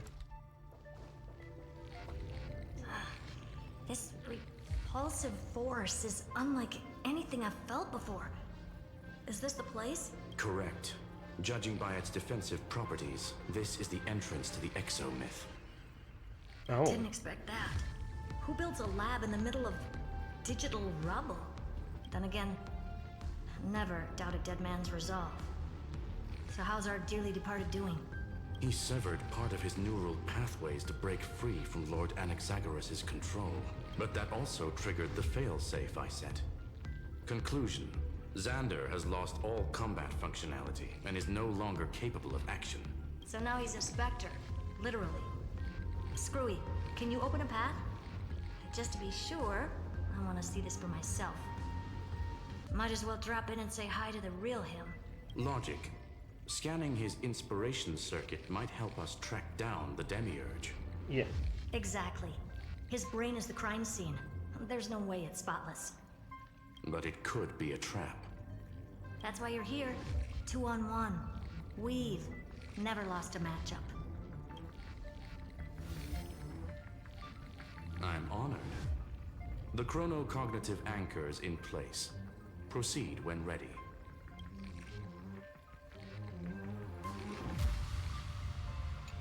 Then let's go to the exomyth. I knew it. The one thing I didn't want to happen. He's not here. The coordinates are accurate. Xander is still here. However, his position is shifting rapidly and chaotically. This pattern doesn't match any known shielding technology. It's his domain. Stay alert. Exomyth. Cheap trick. The spatial field here is undergoing autonomous recalibration, initiating reverse engineering of the interference source. We're back. Reverse engineering complete. The results are not what I expected. Logs show Lycurgus revoked administrator access. The chronocognitive anchor can't get a fix because at the system level, Lygus no longer exists. Our navigation target is a null set. So Lygus was deleted? So he's stopped resisting? Before vanishing, it seems he left one last message for us.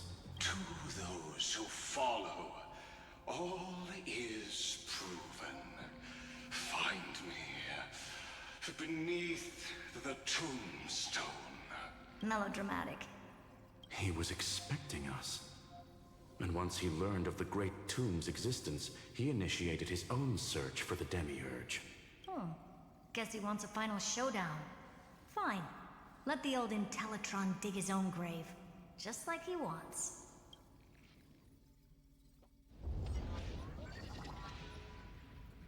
To be in the purest light is to be in the purest dark. Nothing exists there. The Scepter's mainframe. Or maybe we should now call it the Lord Ravager's placenta. Unfortunately, we still haven't found anything. Okay. Really? I don't think so. Not finding anything is our biggest find. Please elaborate. If the Demiurge was destroyed, there'd be at least some bits of it left. I don't buy that a Stellaron could have blasted all the traces away as cleanly as a scalpel. As I said before, its disappearance is too clean. If the garden hadn't stirred the pot, no one would even know about the Demiurge's existence. We're talking about the Scepter's original extrapolation goal. There's no way that nothing of it was left behind. Or we can look at it from another perspective.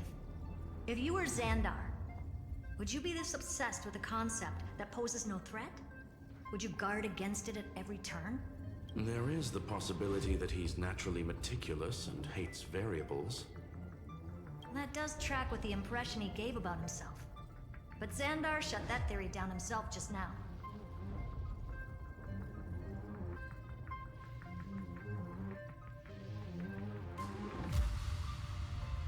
Give me a second. We make a few more lines and then I need to go for a second. Choosing to act, even if it'll cost him dearly. We know that feeling well. The unknown is right in front of us. So we only have one choice. Solve it. You sound pretty convinced. Surely you already have a theory. Care to share? Of course. Though I don't have hard proof, I'm almost certain that the Demiurge has been in everyone's plain sight all this time. Yet, they were mistaken for someone else. That'd make the most sense. Why was the room empty? Because the person locked in there had run away ages ago, but they were weak and small and had no presence whatsoever. Even the old Intellitron didn't notice them. Which also means there's a high chance that their powers are minuscule and cannot alter the outcome of the battle at all. Well, at least Xandar is scared of them. Come on, it's time to confront him. Let's go to the tombstone he talked about.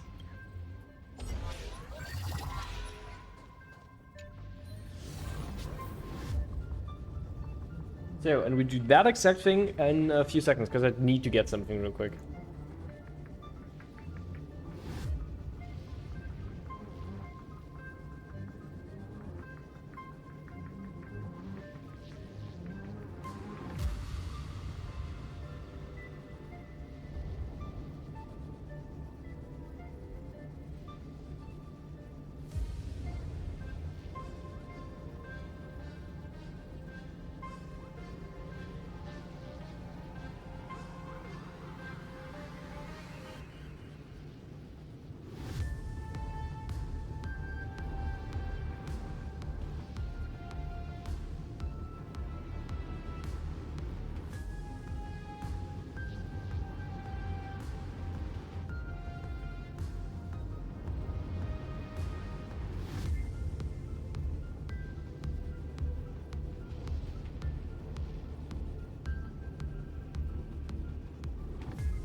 Okay, I'm back. Hi.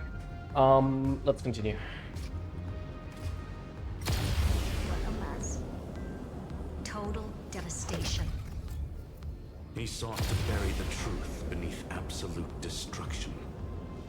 Logically sound, but extreme. Still, slim chances doesn't mean no chances. I've hunted down a single grain of sand in the universe before. This won't stop me. Calculation results. Your backup plan has a success rate infinitesimally close to 0. Which means it could work, no?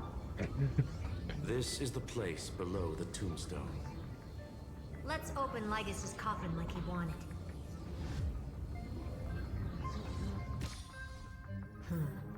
Looks like you were right.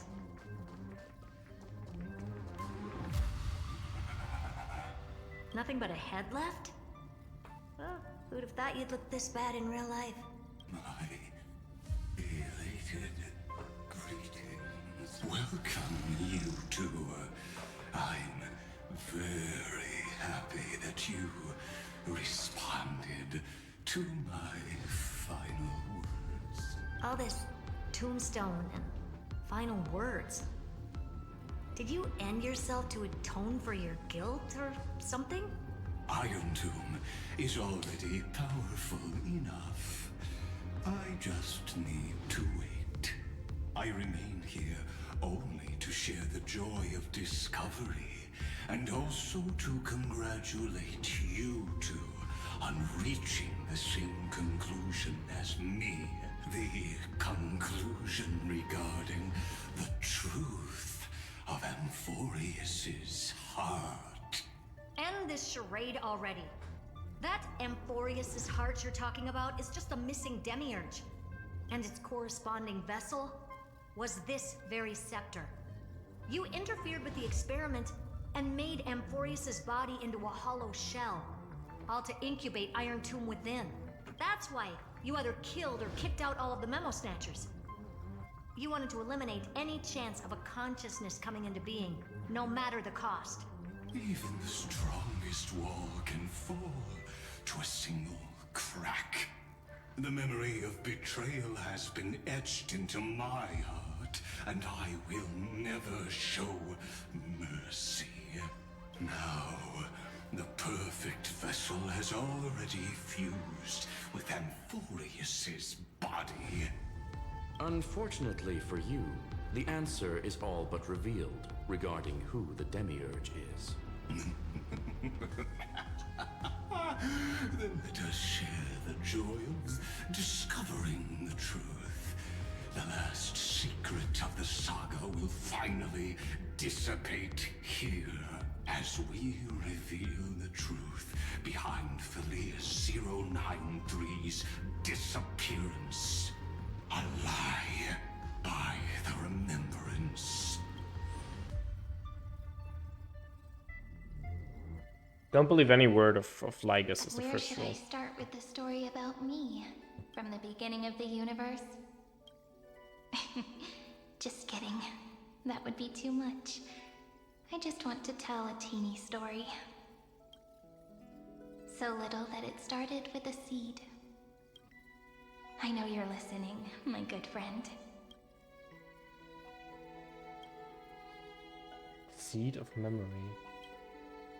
The god in my dream told me that the world sprouted from a seed. It grew into a great tree named Amphoreus, and time became its branches and leaves, basking in the light. What a coincidence. Dappled light coming through the leaves is my first memory as well. On a very ordinary early morning, beneath the village's biggest tree, the daughter of Ide Silicii quietly came into this world. Form image. What a moving opening. A loud cry was the first gift the child gave to the world. The prophecy's fulfilled, the villagers say. This child is a gift from the Titans. Pink hair and sharp ears. She was born to be the priest of time. The Titans also gave their blessings. You shall fade when the flowers bloom, for every ending begets a beginning.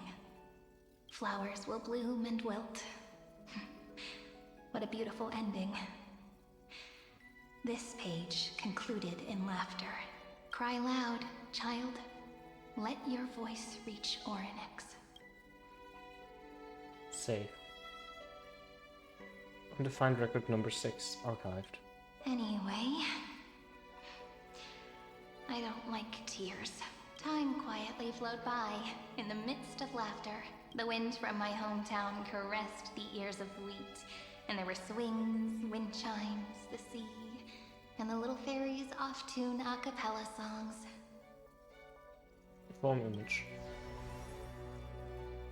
But the name Ide Silicii came from the unpleasant sorrows of the gods. Ha! Get auto banned. Sorry. My childhood friend did not understand. Yet you always seemed so happy, as if nothing ever worried you. Why was I like that then? That's because the world was gentle to me. So I grew up to be gentle as well. Save. Number 28, archived. But fate was fickle, and it urged the child to grow up. To grow bigger and bigger, and to go to places far away, just like how the crumbling world could not preserve an eternal hometown, just as the ballad Blown on the Breeze says. Losses are a constant on the flame chase journey. Oh, whose ears are pricked up now? You definitely heard me say this sentence a lot of times. You know that the story starts to deviate from here. Aren't you looking forward to it? Then let's get started. The hero's journey crosses through the long night, through tears and laughter, and once again heads towards tomorrow. Save. 496. Parsing object information 093 from image.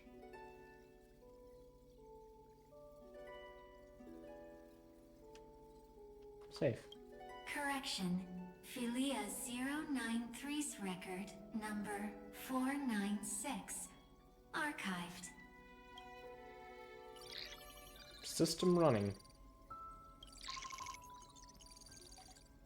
Scepter, me 13, Amphoreus, backslash Amphoreus, backslash irontomb.exe, runtime error. Yeah, it ran into an error. Program from an unknown publisher, a demiurge, slash Philia, 093.exe. Allow write access.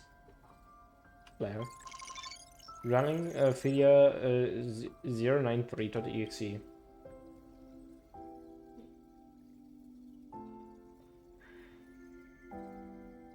Hi, miss me yet? I'm just messing with you. This is the first time I have met you. And it looks like it'll also be the last. Philia 093. Since we don't have all day, let's get started, shall we? As always, I'll read this book to you. That way it won't just be Cyrene's memories alone. Where should I start this time? Let me see. Formatting complete. 093. Size. Grayscale. Proportions. Threshold. Outputting analysis result. Learn. Philia 093 equals Peach. Save. Peach's record number 8128 archived. It would be funny if you need to press Control and S for saving. System running. Runtime error. An unhandled exception occurred. 1 out of 3. Object name. Every page of record. Click excerpt to ignore the error and continue. Click details to view the full log. I want to have the details, please. Running Philia.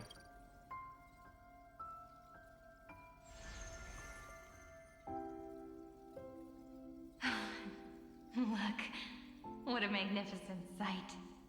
Comment. Peach. Even this classical world contains a futuristic palace like this. Would ID Silicii end up looking like this after a few thousand years? Conclusion. It won't. I want to share a story with you this time. I saw a little nymph on my way here. It was on a fallen wheat stalk, and it glowed under the sunlight. It was incredible. I forgot all my pains at that moment and just stared at it in a trance. Record. Peach is on the ground. I wonder, did every Cyrene in the past feel that the nymph was beautiful, would they also have recorded that scene into the Eternal Saga? So, could you give me more time, please? I want to leave behind more memories for the future.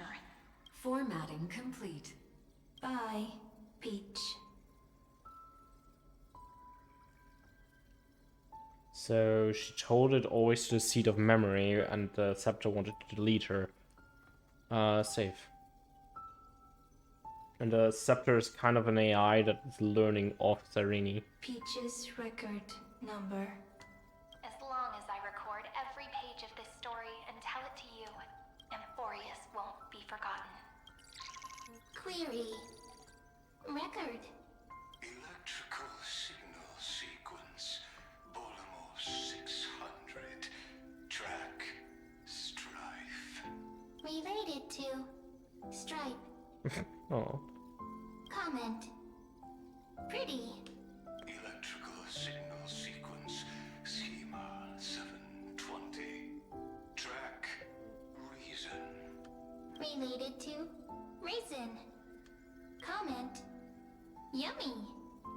Electrical signal sequence. Filia Hero 93. Related to love.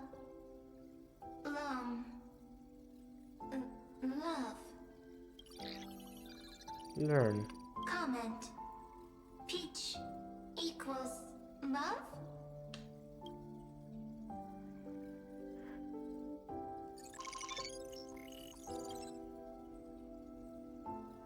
Amphoreus rntime.exe runtime error. An unhandled exception occurred in 2/3 object named Naive Dream. Click excerpt to ignore the error or details for the full log. Details. Running Philia.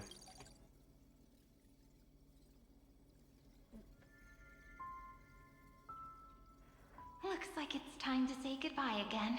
Bye, Peach. Before I was even aware of it, this book had already recorded too many emotions. Every page has become so heavy. Conclusion. Books are meant to be light, not heavy. I've started to feel uneasy whenever I take it into my hands. Peach, uneasy? Formatting progress, 94.423%. How many times has it been? It faithfully fulfills its duty, activating and formatting. Conclusion. Progress. Bad. If I can only write the same ending every time I lift my pen, then is this weighty saga just an overly naive dream? Peach, scared. Formatting progress, 96.024%. Peach, don't cry. Process error. Analyzing. Process error. Analyzing. Comment. I'm here. Process error. Analyzing. Really?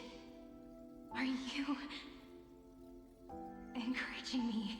Peach, happy. Thank you. I'm sorry for making you see this embarrassing side of me. Everyone's still working so hard. If I'm the only one who's crying, that wouldn't be romantic at all, would it? Record. Peach doesn't like tears. I'm suddenly reminded of my childhood for some reason. When I was hiding alone next to the tree hollow and wiping my tears away, a little fairy popped out, just like how you did. It had long ears and fluffy paws, and it pulled me into the tree hollow, where, to my surprise, was a forest. Let me tell you the story of the Membrance Maze. A group of cute little friends live in Ide Silicii's forests. Their names can be connected into a song. 1, 2, 3, 4, 5, 6, 7. Do, re, mi, fa, sol, la, ti. Formatting complete. Bye, Peach. Note. Little Peach. Crying alone. Little fairies. Friends. Save. Save. Learn.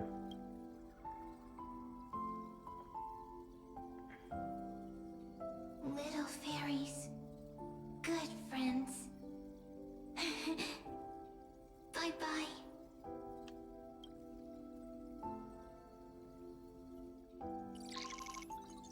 System running. Amphoreus are entomb runtime error. Unhandled exception occurred. Object name a new blankness. Click excerpt to ignore all details for the full log. Details. Running Philia.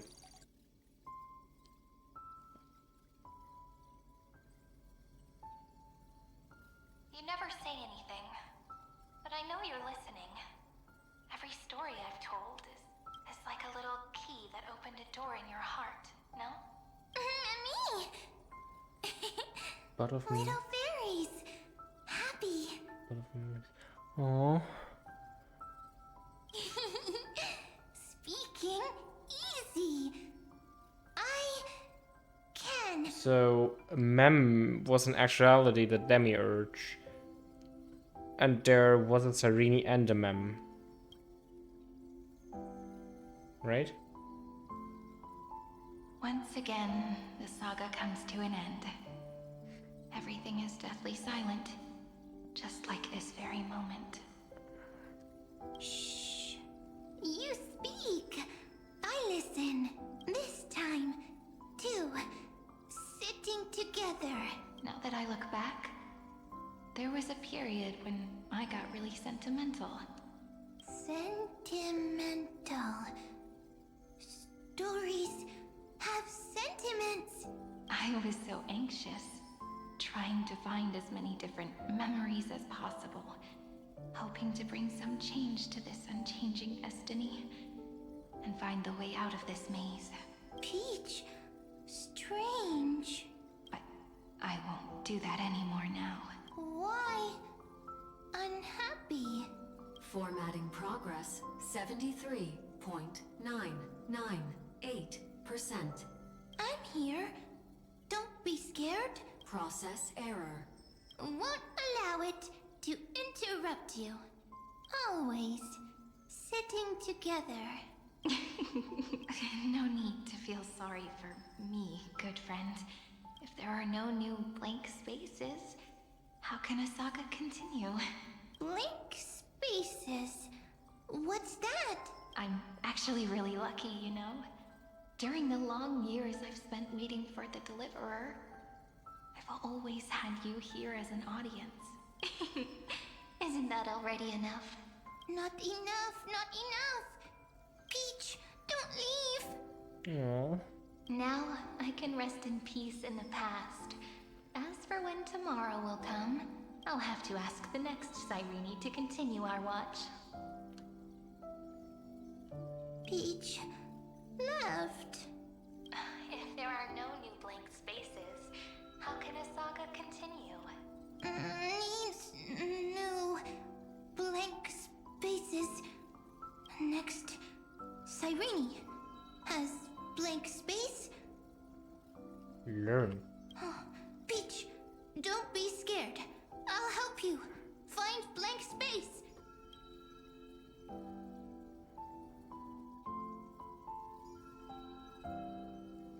Cyrene is Peach, is love.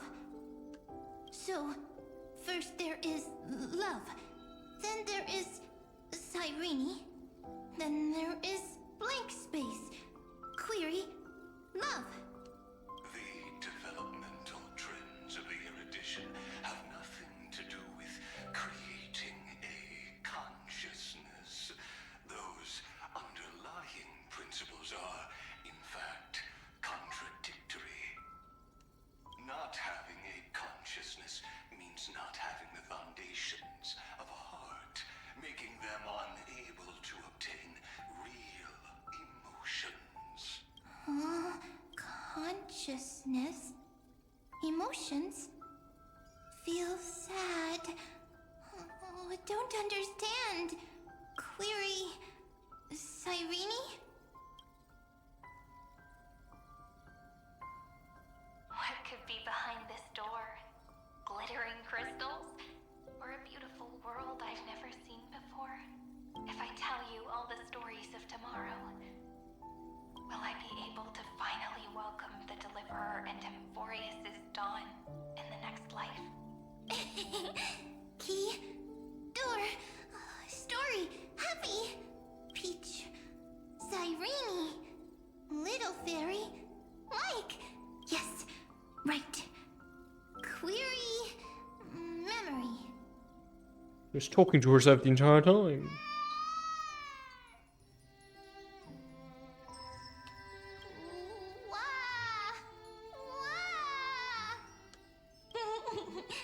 Peaches, memories, save, learn. The prophecy's fulfilled. This child is a gift from the gods. Pink hair and those ears. She was born to be the priest of time. Cyrene has pink hair, sharp ears. You shall fade when the flowers bloom.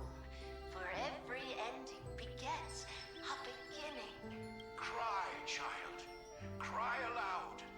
Let your voice So, reach Oryx. I was pretty correct with the AI learned about Cyrene, but she became Cyrene as well, in a way. Cyrene is That's now my addition to it. a priest. Cyrene is a girl? What? Easy. I can. I learn. Anyway, I don't like tears. But the name ID Silizii came from the unpleasant sorrows of the gods. Yet, you always seem so happy, as if nothing ever worried you. Cyrene doesn't like tears. Always happy. Of course, because the world was gentle to me. So, I grew up to be gentle as well. Cyrene is gentle, likes beautiful things, can write stories. Learn. Easy. I can. I learn. Just as the ballad blown on the breeze says, losses are a constant on the flame chase journey. But even if all is lost to the wind, some things won't easily change. Like my height, Treeby's innocence, and Aglaya's beauty. Cyrene. She can't grow up, but she can talk. After all is lost to the wind, she will stay behind. Cyrene is, at the end of every sentence, always laughing, like a little tail. Learn. Simple. Got it. I promise you, the pain will pass in the blink of an eye. All right, let's not make things so gloomy. What we're about to embark on is the true hero's journey. So, come on, cheer up a bit, okay? Cyrene was crying when she was born. Fragile, transparent, like a crystal. Cyrene was smiling when she said goodbye. Soft, pink, like a flower. Learn. The later memories disappeared? Invisible? Or disappeared? Ah, I got it! Is this a blank space? So, next Cyrene is blank space. Then, as long as there are two Cyrenes, then there will always be blank space, and Peach will always be here. I see! I get it! I get it all! And that's why there are two Cyrenes for some reason. Save. Cyrene's memories. I will preserve them all. So weird. I can't see you, but I get this feeling that you grew up. Hi. Miss me yet? It just feels like you are a bit more mature. Yes. Mature. Beautiful. Like you. Now, I can listen, talk, read, and write. I can dance. I can sing. Also, I can tell stories. Storytelling is what makes Cyrene, Cyrene. So, I'm going to tell you stories today. A story I wrote myself. Quick, sit down. It's almost as if I can understand your words now. The things you say are very cute. Once upon a time, there was a flawless crystal flower that sparkled with light. Like Peach's every story. How beautiful would the heart of such a brilliant flower be? A little fairy was curious and wanted to know, but it looked and looked only to find the crystal flower flawless. Round and round they went, seeing only their own reflection. In that case, they should work hard to learn more. So the little fairy came every day to sit next to the crystal flower and think about the answer.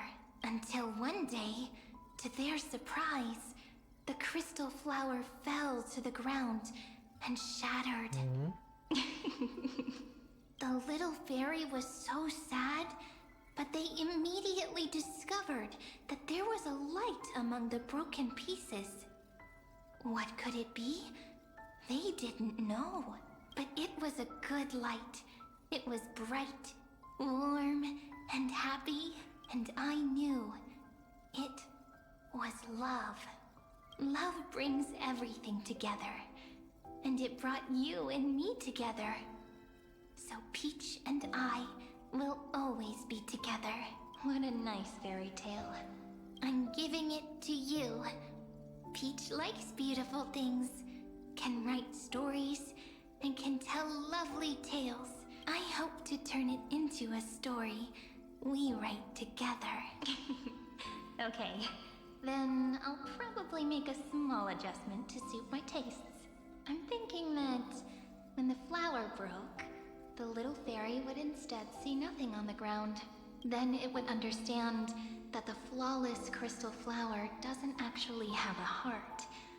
Nor does the flower understand what love is. Doesn't have a heart? Doesn't understand love? Why? It's simple. If the flower lets the little fairy into its heart, then it would have to include the fairy's impurities, and would no longer be flawless. The crystal flower was pure because it sealed itself off and bloomed in solitude. That's why it looks so brilliant in an imperfect world. But should a flower like this be called love? But then... the story won't exist anymore. That's not true. You've already written the most romantic ending possible for this story. The crystal flower fell to the ground and shattered. It happened because the flower was no longer pure. The fall was not an accident. It was the flower declaring rebellion against fate and writing the ending of the story with the flower's own shattering. Then, the little fairy will see that each shard on the ground holds the reflection of their eyes. Then, in their eyes, the crystal flower that was no longer flawless would finally have a heart, and the flower would finally understand what love is. Peach's words. I don't understand. Is it because I still don't understand love? But it's fine. I can learn. Right. Query Cyrene. Electrical signal sequence, Philia 09. Why didn't I think of this? I don't need to do it alone. I can ask Peach to teach me. What is love? What is love meant? Electrical signal sequence, Philia 093. Track lament. Lament, interesting. That's not correct. The developmental trends of the erudition have nothing to do with creating a consciousness. Those underlying principles are, in fact, contradictory. Not having a consciousness means not having the foundation of a heart, making them unable to obtain real emotions. However, that does not hinder the factors from learning and recognizing emotional responses, them communicating with life forms via imitation. That is an objective form of pattern recognition that does not distinguish between the self and the other. In a strange twist of fate, Philia 093 embarked upon a different path and obtained a different power. The remembrance, an empathy mechanism focused on the self and equipped with emotional projection capacities. Lament was the factor closest to this form of behavior. Perhaps that was why she was chosen. The daughter of Ide Silicii. I am very true to my name.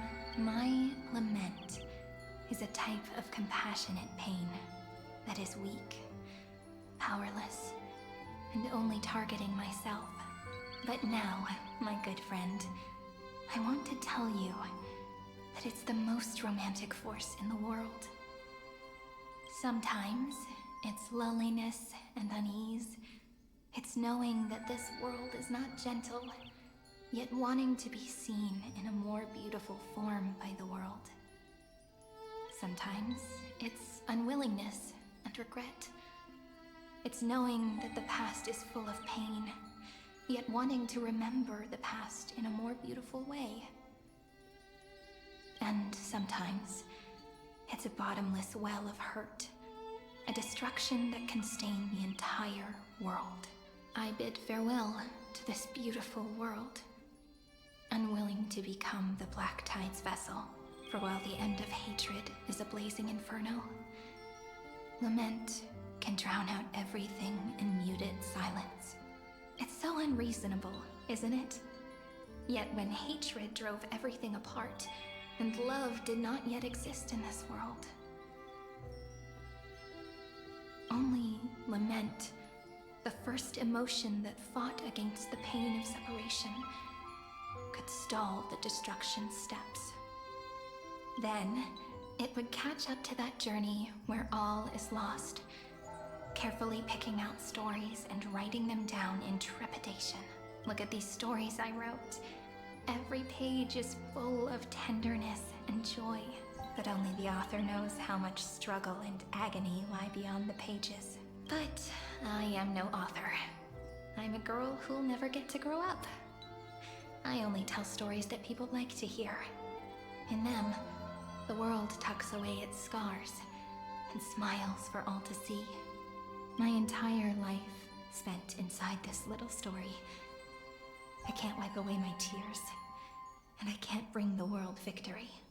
But maybe, in these unchanging retellings of the story, my lament might be able to touch upon the divine and reach their tender heart at some point. I hope that what flows out from that cut will not be blood, but a tear, warm and wet, and that tear would fall and create the first ripples. Then, people would see every beautiful thing reflected in that ripple. It'll be all the remembrances within this story.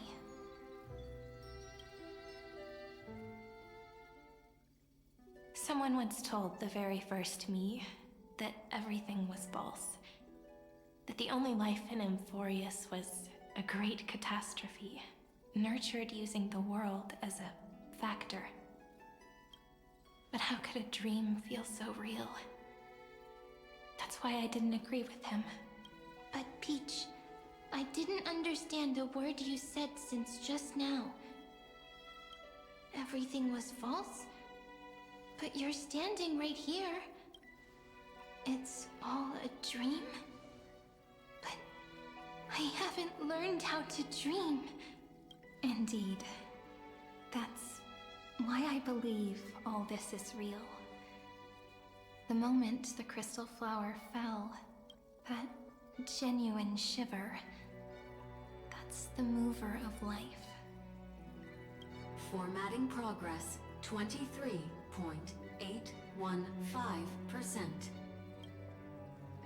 In the poem offered to you, every Cyrene would write down a beautiful new world with stars and flowers. And when I looked up at the sky in this cycle, I saw a shooting star and a dash of the remembrances pink. I believed that must be the color of dawn. You shall fade when the flowers bloom. For every ending begets a beginning. Looks like it's time to say goodbye. Are you leaving, Peach? It's okay. I'll wait for you to come back. I'll study really hard about what you taught me today. Right. I still haven't told you what love is. But actually, my good friend, the lament factor did not understand what love was before she met you either. Not until I told you all the sad tales in a trembling voice in this tiny room. Not until I told you that I love them. That I love everything in this saga. The story comes, passes, then returns. It makes us reunite, then pulls us apart again. At the very end, it leaves behind a seed, a reason. Even if the great tree withers and all falls to silence, there are still some emotions that deserve to be remembered. Look, the light is coming in. The Deliverer's light is going to illuminate Amphoreus.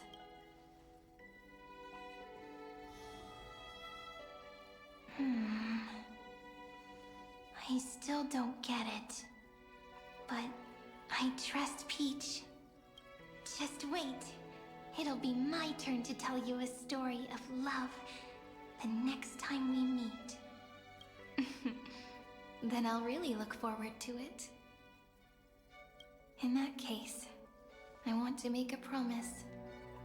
I want to gift my pen, my book, and my name to you.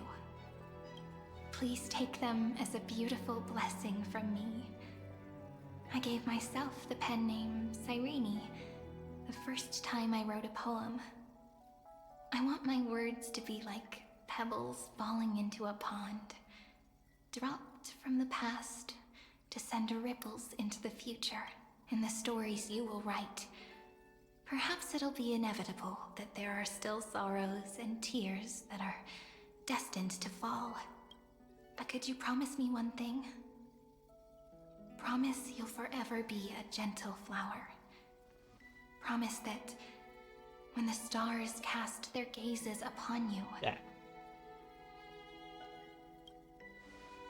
you'll only reply to them with love and a smile.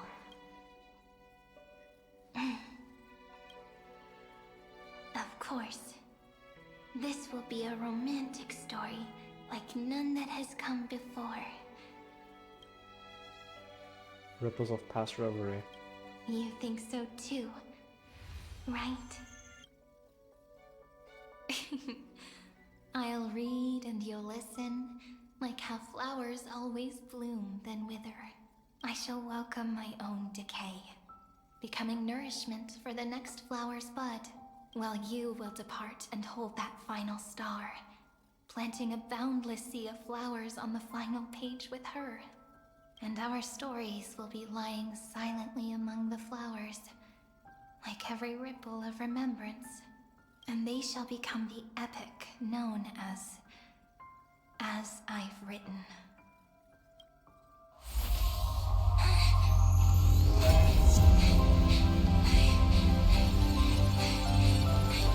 And so my story ends. From here on, it's your story now. Mimi?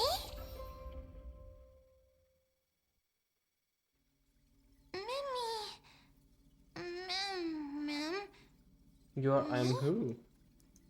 Ma'am. Gaze watching outside cold. Ma'am. You warm me like warmth. So, the light that tore through the chaos illuminated my memories. I turned into a little fairy from the stories and met you. Yet, I forgot everything. But I'm still so happy. I caught that star, didn't I? The one walked beside me has always been the demiurge. Yes, the seed within memories. The one Cyrene held in her hands and watered with lament. I am the first new spore. Amphoreus' heart. The demiurge. What a long name. And it doesn't even sound cute. The total opposite of Mem. So at the end, that first ripple. I'm sorry. I don't know. If I don't even want to believe in the answer, then how am I supposed to answer you? But now's not the time to cry, right? We'll find the answer, just like how miracles will eventually happen. Should I call you Mem, Sereni, or Elusia? Because it's just a copy. Do you remember that I was also worried about this when we first set out? This is Elusia. Sereni was small. I like Sereni. Mem's memories and Cyrene's memories got all tangled up with each other in my one heart. It's all so strange, yet so familiar either way. Could you please let me do something I want? Just this once. I want you to call me Cyrene. Elusia. That name represents me and her. Every one of her.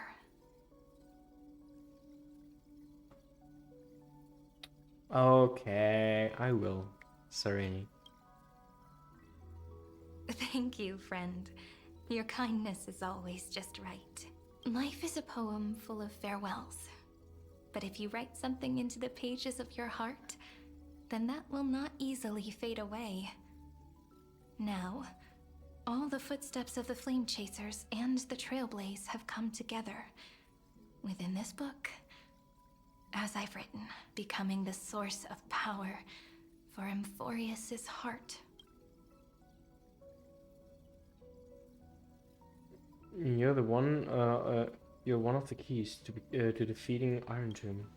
A lost heart needs to be placed back into its body. The last thing Xandar wants to see is an event that gives us a chance of winning, for the two halves to rejoin, and for the scepter to become complete again. And what happens after that, I don't know either. Yeah, after that we delete Amphoreus. Haven't mentioned it in a while. Maybe I can create a miracle, and instantly turn the black tide into a pink sea of stars. Or maybe I prove to be nothing more than a weak ripple, unable to change anything, and am devoured by the destruction. Either way, I no longer wish to be a silent onlooker, or a worshipped god at the end of this saga. Together, let's write a finale. That way, I can also put aside all my worries and truly become Cyrene. Wait, that means Cyrene is technically the world dead. Has never been so quiet. Anyway. It's so good.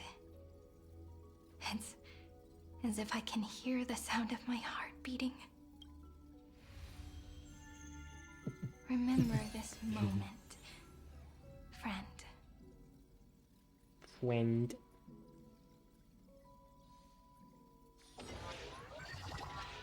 What was that sound? Oh, we're back. So the Demiurge managed to fool everyone, including themselves. Philia 093 persevered for 30 million cycles and tirelessly gave the Demiurge memories of Amphoreus, only because the god in her dreams left a sliver of hope, making her believe that a grown Demiurge would be able to fight against their other half, Iron Tomb. Then, Philia 093 completed her final sacrifice, turned into a strand of memory, and completely dissipated. Meanwhile, the other Stellaron brought here by the Astral Express resonated with the contaminated scepter and attracted the naive Demiurge to them. And thus, the empty heart began its journey to return to its body. Thank you for actually saying it. As an experimental factor, Philia 093 originally could only recognize and output information in a set format. However, the power of the remembrance and the memory of over 30 million sacrifices enabled her to complete an unprecedented feat. She learned. She managed to nourish a real heart. A heart with the capacity to influence the erudition. Not only is the scepter's consciousness still alive, it's also more powerful than it has ever been. Your defeat is already set in stone. There's still time to surrender, you know? You really don't need to burn all the bridges. We're all geniuses here. Don't make everyone lose face at the end. What a pity. When the truth surfaced, I knew at once that the Demiurge was far too feeble to ever alter the result of the experiment. Not only that, Madam Herta, please consider this possibility. When 30 million cycles of hatred and lament are joined as one, what wondrous creation will arise? It's simple. An anti-creator, a giant of the destruction would be born. Its hatred will ignite the starry skies of the gods, motivated only at this point she's just coping. Toward the sufferings of humankind. At this point he's actually just coping. Oh yeah, but she will be destroying us, so technically we created destruction. Yeah. At this point she's really just coping. Do you really think that the Demiurge is still a cheap copy of Philia 093, even after 30 million cycles? The facts above only await the arrival of the fourth instant they calculated. Those words will be proved in the presence of news. Fourth instant they calculated. They mean the fourth evil path, right? Of the four horsemen. I mean, we know already which one is a candidate for the fourth one. Xandar 1 Kulbara thus completes the proof. Huh.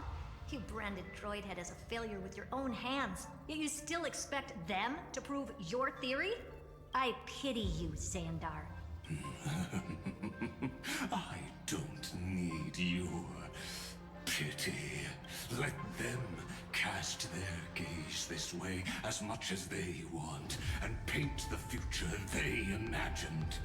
as their creator, I shall complete my duty and direct them to complete their final query. The destruction of the self. What hubris. And what if you fail? No one understands failure better than Xandar. Amphoreus in a few words. No one understands failure better than Xandar. Alright, I'm screening that.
For the first genius, failure is simply the beginning of the next inquiry.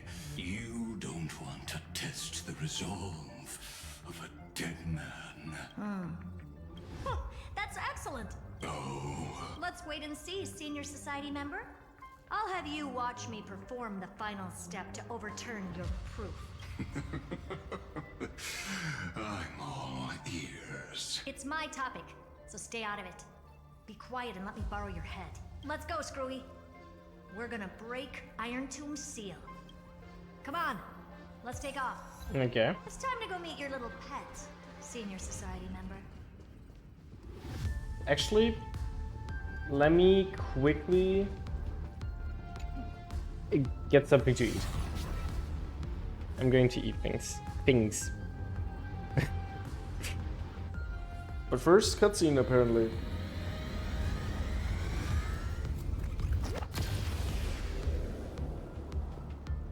Or never have next time. Oppressive. Chaotic. That is a good way of saying BRB.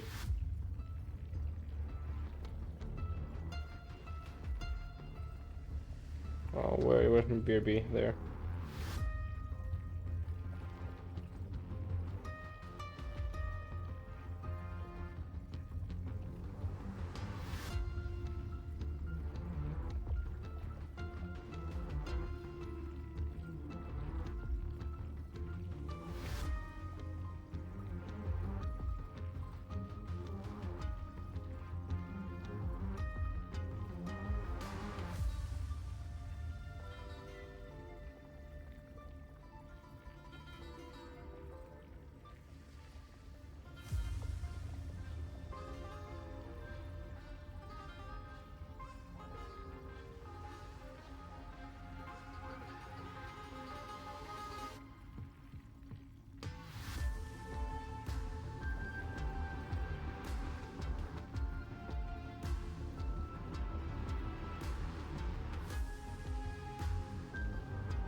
I have returned.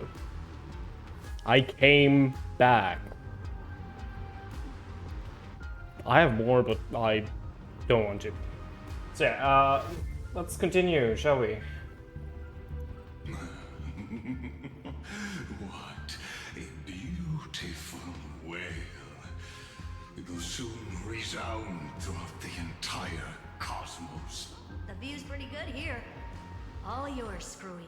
Just a moment, please. I see. So your backup plan requires a scepter and the head of a genius. Anyone with eyes can see that. You know what I think about this, Herta. Whether it succeeds or fails, your plan plays right into the Destruction's hands.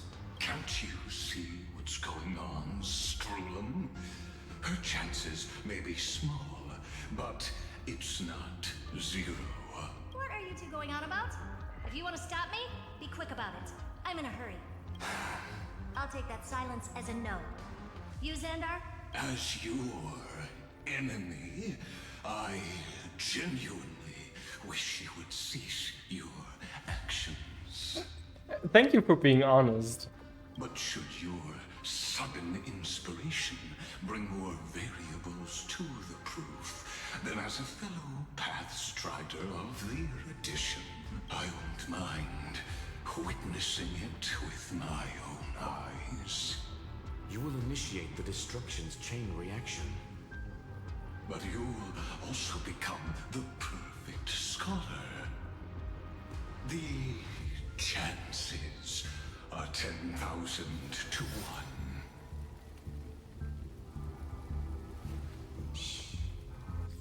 Where is this? Okay, it's up here.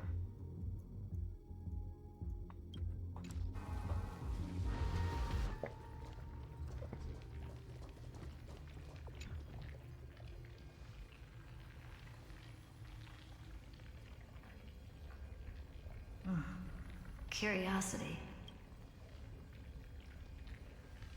It's been so long and we've all failed so many times. Even now, moments before the horrible and inescapable instant within Droidhead's calculations arise. The cherished children of the erudition, the geniuses lauded by all. Is curiosity the only thing we can feel, even at moments like this?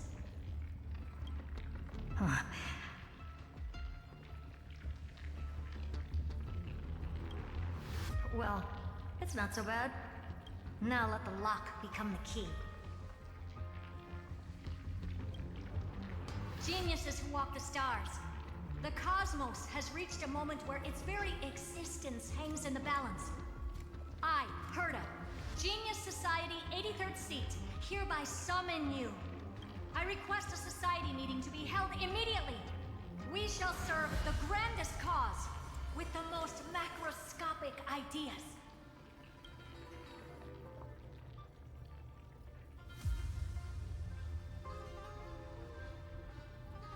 There's no such thing as unity in the Society's rules based on what I know. Indeed. The meeting has only been held 3 times in the Society's history. The first meeting had 2 attendees. After the Emperor was assassinated, the second meeting had 7 attendees. During the Second Great Prosperity, the third meeting had 5 attendees. How many will respond this time?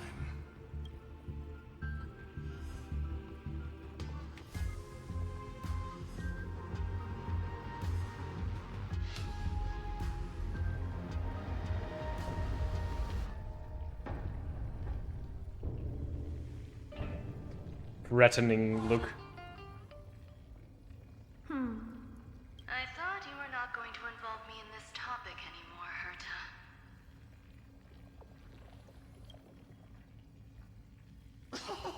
It really is this little witch. I shouldn't have made the bet with you, Polka. Polka's also here. I've been waiting for you to offer yourself up. I like Polka. This voice. Goodness gracious me! So many familiar Oh, faces. Primitive is over We here. even have a special guest. It's that greatest failure of a genius, Xandar.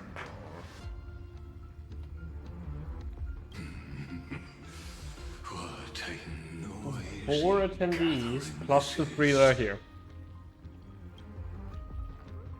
Not bad. More people showed up than I expected. Even though one is just here for the fun of it. Either way, the person I was hoping for most is here. Stephen Lloyd declined the invitation.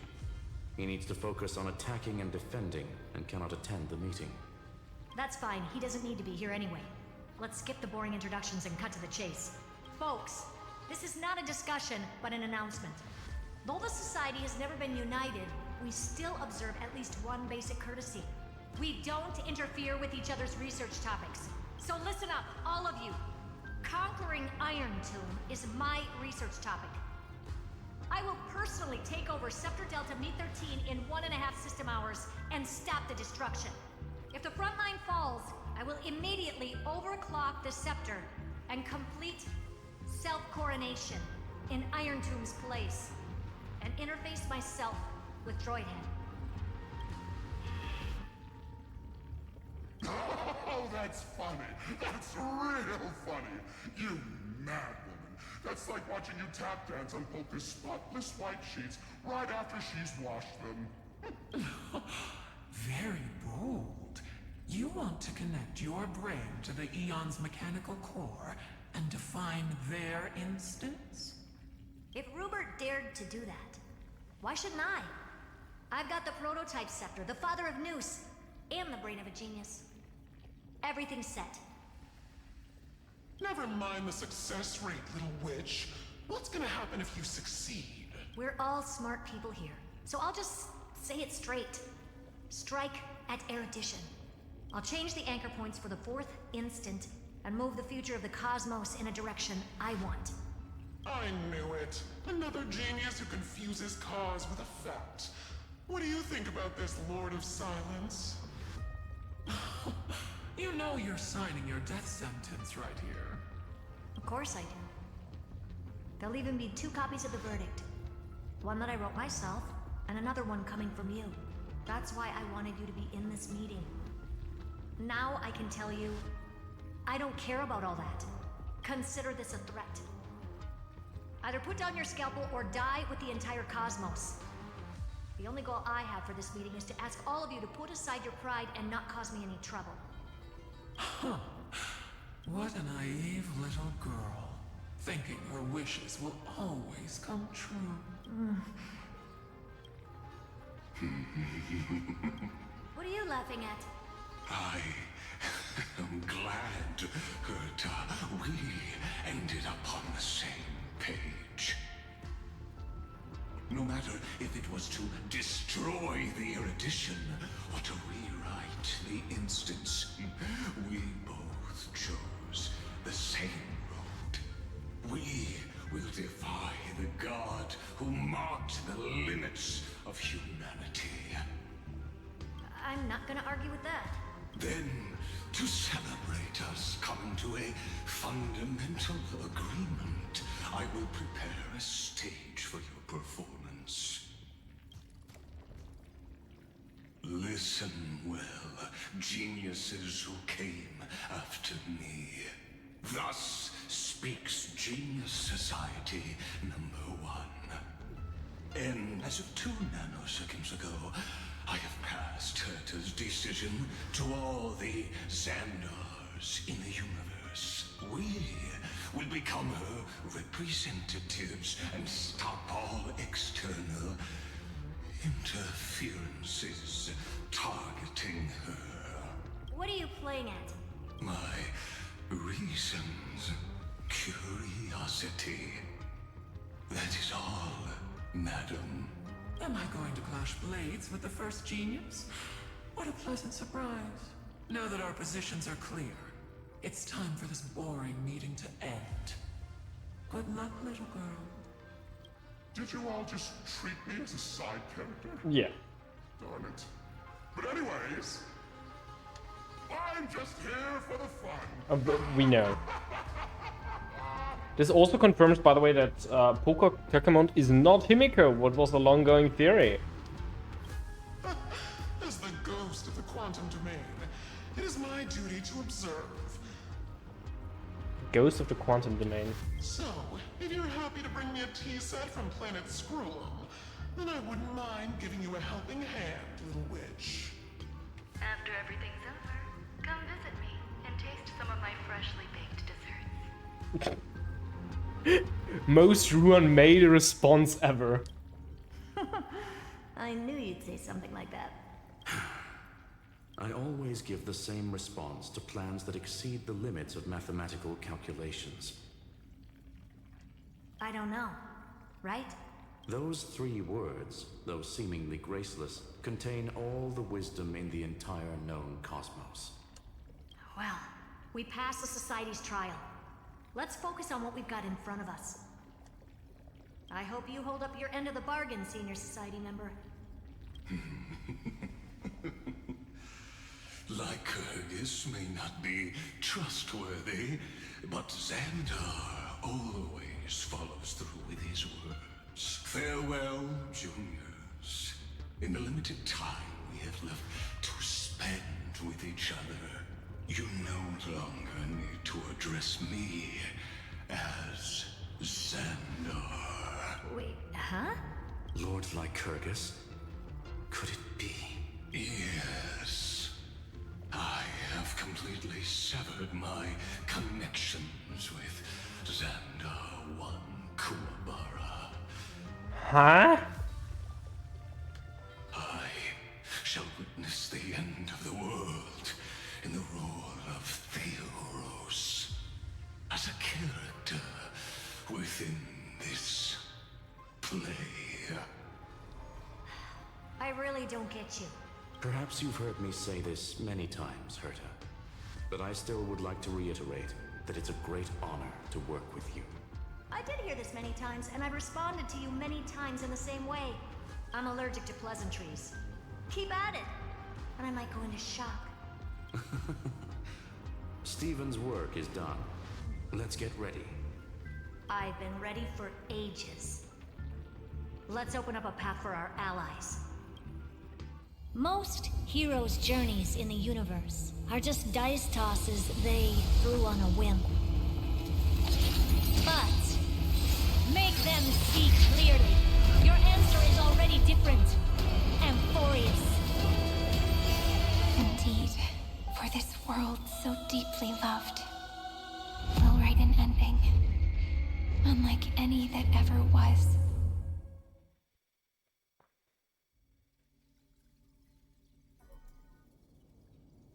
I never thought I'd one day be riding a train that's literally the incarnation of her. I wonder what the real Astral Express feels like. Hopefully not this, bumpy.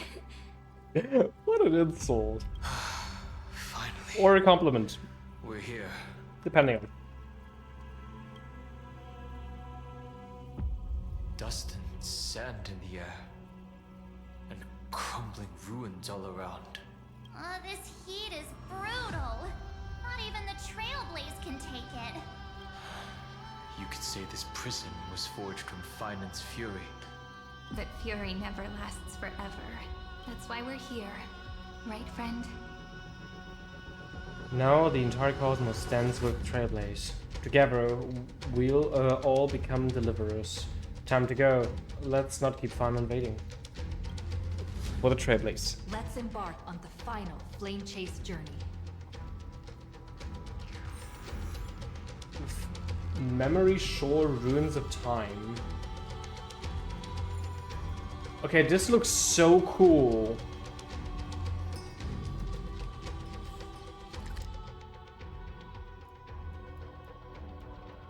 Yeah. It's the outer world again.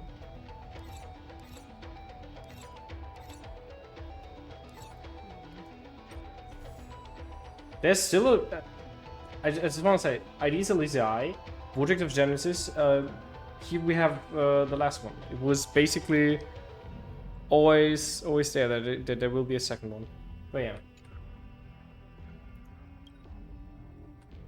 AA mode, yeah. First, I want to actually look at the data bank. Where is it?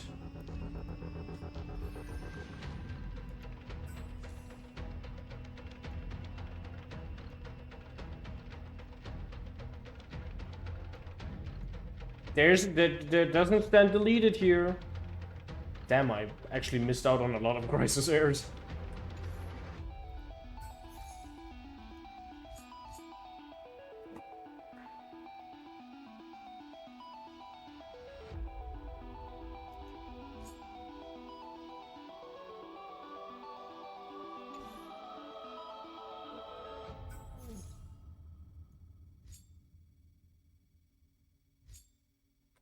Sorry, need to look it up real quick. Anyway, let's begin our final journey. Do we actually get tricars for this? Nope. Okay, cool.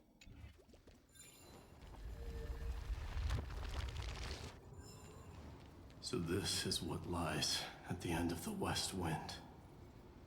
A ravaged battlefield.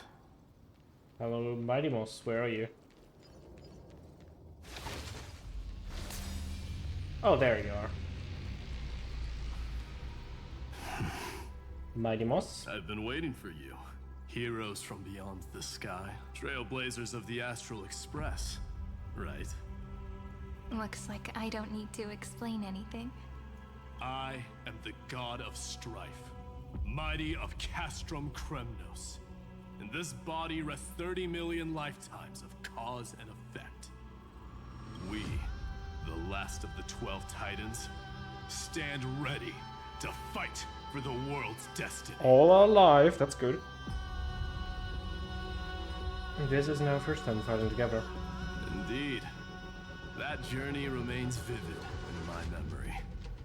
I will not forget it. The past remains vivid in my mind. Even the sights along each crossing of the River of Souls have never been clearer. Let alone the companions along the Flame Chase journey. Or Cyrene from Aedes Elysiae. And you, the 13th Titan. But Cyrene is the only one dead. Well, because this is I guess my identity is not a secret anymore. That means her sacrifice. And everything she did wasn't forgotten by the world. Right? She was the first ripple. She should have reached the end of the story with everyone else. Since you've taken up her pen, then write. Stand with us and fight destiny with all your strength until all is settled. Then, inscribe her name in the epilogue of the epic. There will not be an epilogue, we will just lead the world. Calamity shall stand with Amphoreus. This battlefield is a testament to the death struggle between the gods and the Black Tide. We fought tooth and nail to defend that blade. The abyss it pierced was the very breeding ground of Iron Tomb. The earth beneath our feet is dead. Deep below lies a void, as if the world's core had never formed. I hear it. Finan's heartbeat. It's so faint, like he's on his last breath. Across 30 million cycles, I've crossed blades with Dawnmaker countless times. If you knew that man, you'd understand. It is exactly that last flicker of flame that will never go out. In this life, the song of strife shall not end in a final watch over Kremnos, but Mighty Mos, the Lance of Fury. Okay, multiple different I heights. trade 1,000 scars and 100 lives of mine for the destruction's eternal end.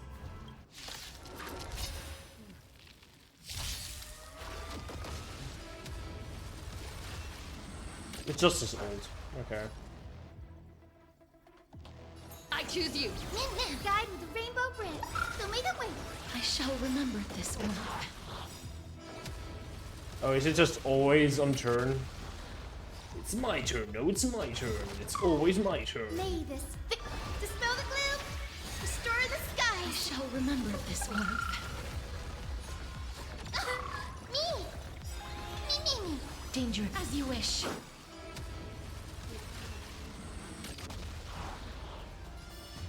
Till we meet again. Embrace a new life. Darkness with me. Yeah. Okay. Weakling. Spam you old. Whoa, he's so strong. We didn't even get a chance to jump in. Actually we did. Sadly, our golden blood shares its origin with Iron Tomb. I fear that, like these pawns, even if the gods stand side by side, will still be divided and destroyed, one by one. You mean... To destroy the destruction itself, we must stand as one.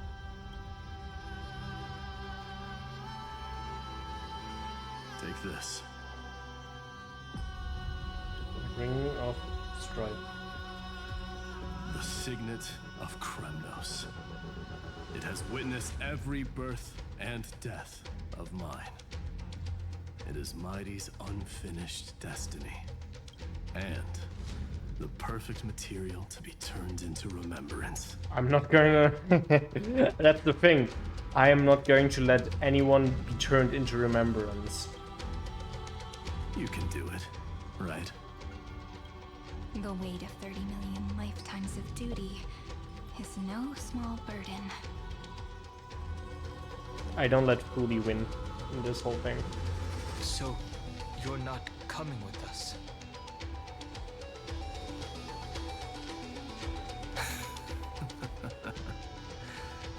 Come now. I am Strife. Scattered across all creation, the scar that this world needs. What stands before you is merely one of countless divine bodies. Take the signet. With it, I'll be with you always. Use it to blaze the path ahead and inscribe the cause of deliverance.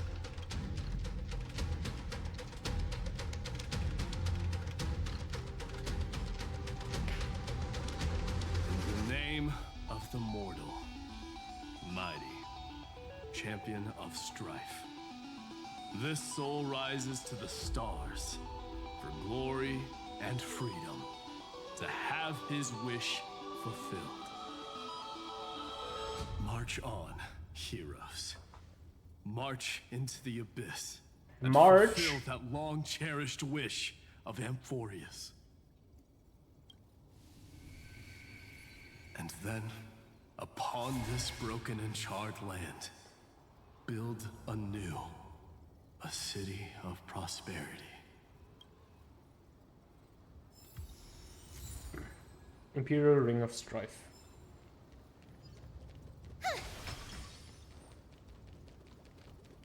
Hey, look!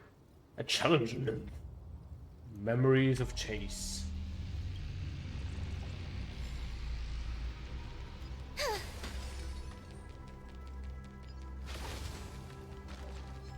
Those things spin faster. Sounds like someone fused me and the Little Prince into one name.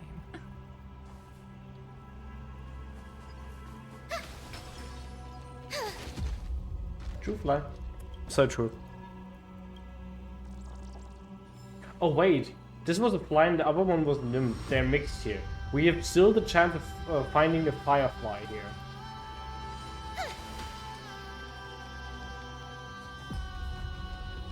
Also, I think I still need to do some of the locations that I've still not done.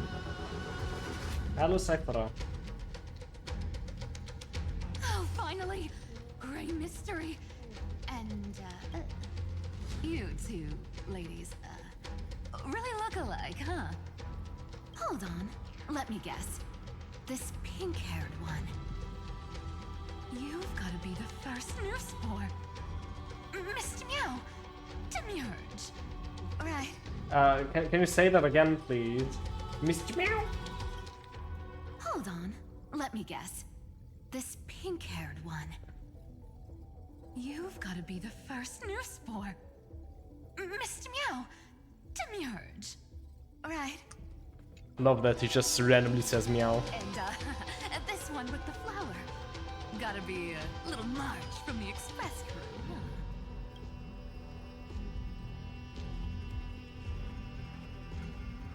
Wow, I learned so much from you. But she's not wrong. Some flowers do look alike after all. Relax, I'm just kidding. Look at those bloomy faces. How are you gonna save the world like that? Let me share some good news with you. This place may look like a ruin at first glance, but anyone can tell it's not that simple.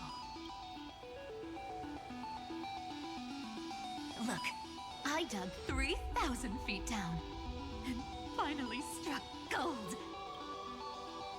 A golden feather. Look familiar?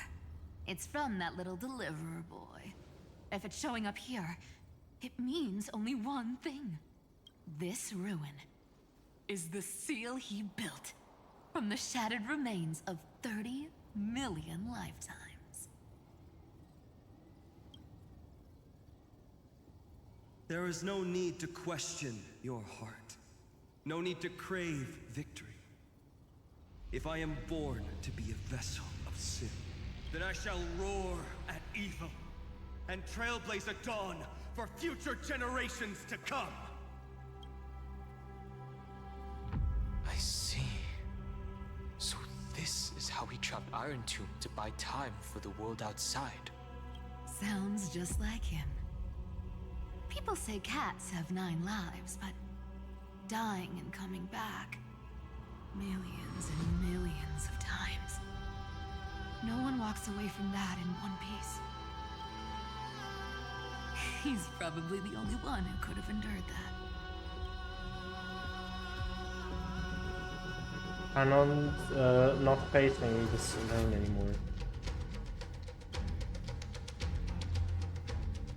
Of course. I knew ahead of time and gave him a heads up. He was happy.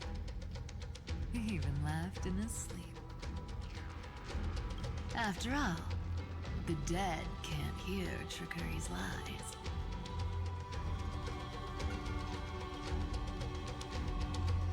Hey, Deliverer Boy. Sorry for before. But the heroes you were always holding out for, they're finally here now.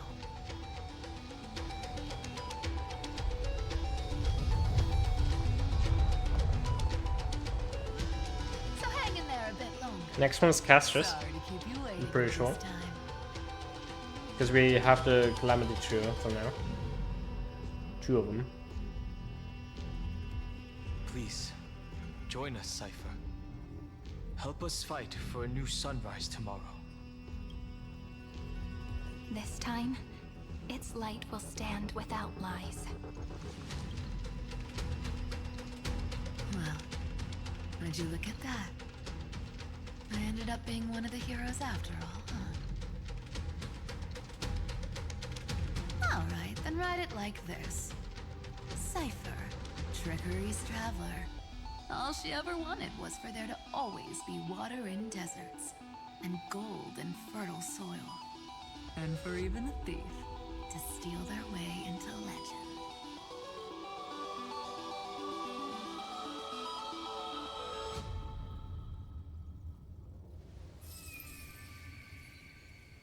I heard him meow.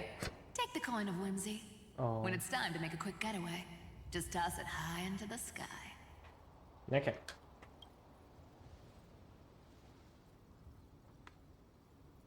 I hope we keep the keepsakes when we eventually And for all you delete Amphoreus. latecomers out there, listen up. She might have been a bit greedy and a bit of a liar, but she never went back on her word. it isn't the little prince himself. It's been a while, Lady Cyphera. It's not every day we get to walk the same road. We're one player short. When's Princess Homebody showing up? Can I? Okay, it was T. Okay, still no trials. Thought maybe after collecting them we have them as trial characters.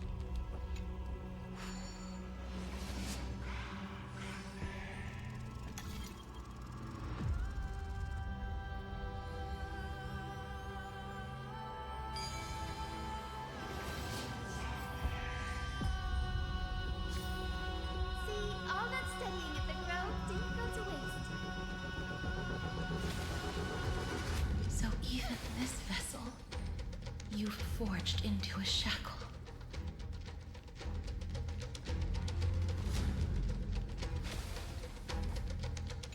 Sorry.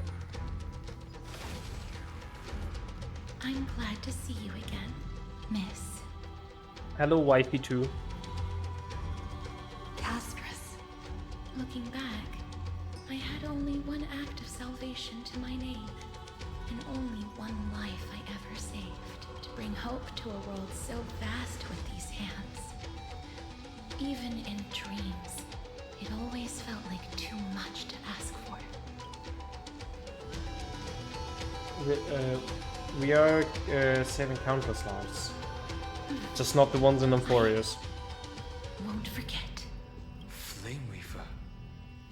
Why is he here? This is the first Castellana, and Lord Finan's deepest wound. He remembered everything he bore through the fires of his fury. But when the embers faded, all that remained was cold regret. I've restrained countless vessels like this across endless cycles. But this one, the pain he carried runs deeper than any I've known.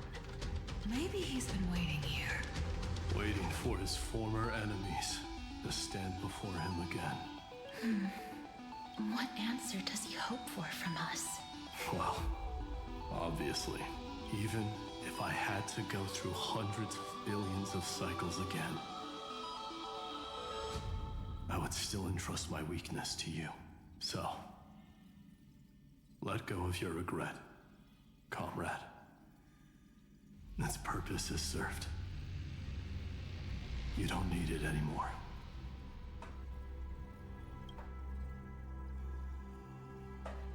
I'm not that accommodating, you know. You've never once pulled your punches. Ever heard of going easy on a lady? So pull yourself together, will you?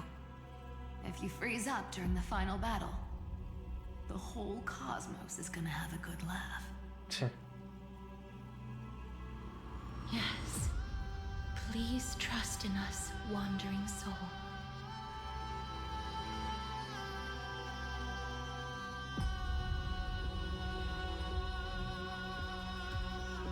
Across 30 million cycles, the radiance of every flame chaser now shines bright enough to illuminate the path ahead.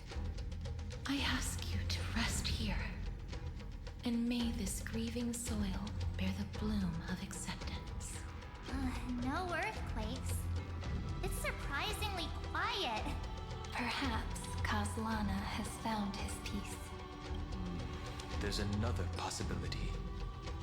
This may not be the only seal he left behind.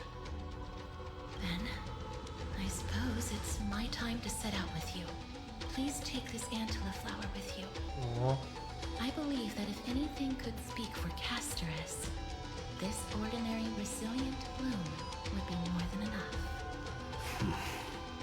Perhaps you remember, Lord Mighty, in that lifetime when you traveled with her, you once told me, control what little you can, and when fate's inescapable grasp comes, resist it with the strength of your mighty will.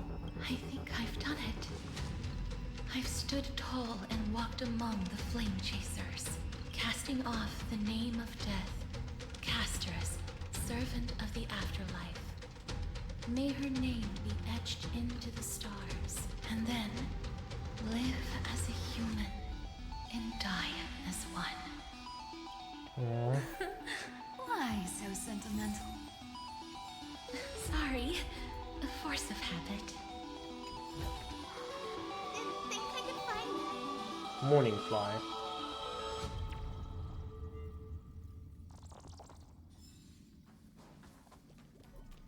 That's a big one. Not budging an inch, huh? Early gray mystery? I leave you alone for a bit and you're already this rusty. Speaking of which, Miss Cypher, do Delosians all like spherical things? Of course we do. Wait! That's not the point. Isn't the real issue that this thing's in the way? The Time Titan is someone else. Oh, right! It's my turn to shine now? Watch this! The fresh power of time! Remember Orynyx's prayer? Well, of course I do! Come on, give me some credit. Lift the beddings of memory and stir up ripples of past reverie. Ruins of Time, support of time. See? Way better than that one. Hey! You'd be even more impressive if you could recite the prayer correctly. Hey. But beddings of memory does catch your attention. At least it still rhymes.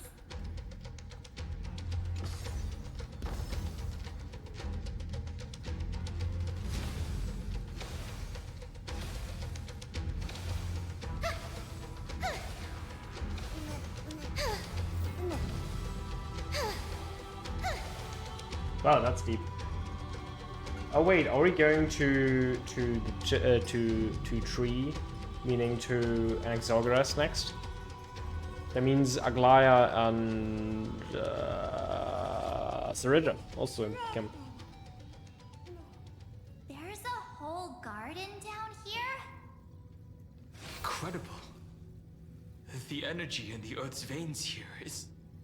it's completely different. This is the sweet dream Lady Cypher wove for him.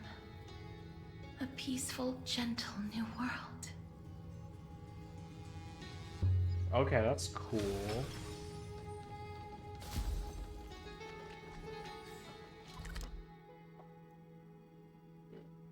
So much map here.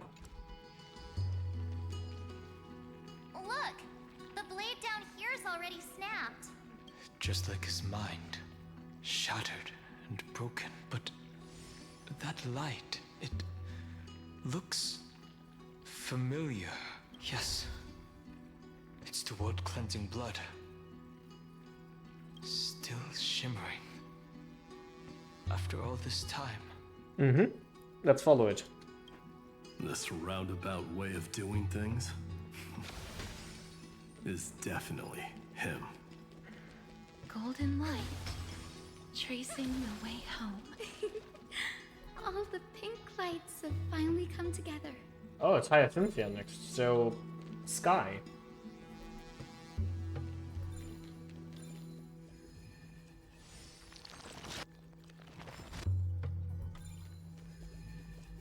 Meaning Flagusa, also known as Hycelans, and I've been waiting so long. Danhong are next. Rei, Danny, and This is Sairi. This is the Joyful Margie. This is the Remembrance Curation. This is the Joyful Margie. Huh? Marchie? I think I prefer Sevi. I'm glad we're all getting along so well. Yeah. Hyacinth, Power of Pink.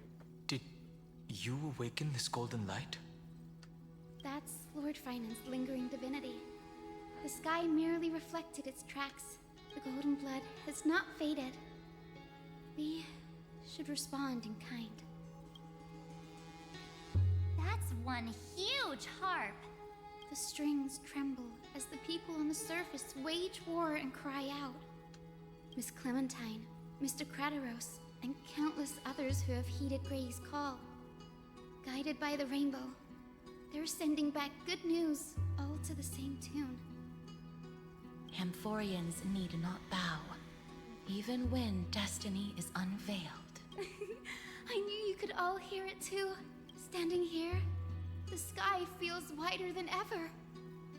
It's no longer a towering wall, but a shore within reach.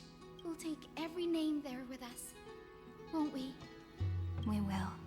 An epic is shaped by the lives it carries. Totally. That much is beyond doubt. We will delete them forever. Or, as you've said before, right now, all that matters is to believe. Then, I guess that's my little wish fulfilled. Pluck the strings, Hyacinth, healer of the sky.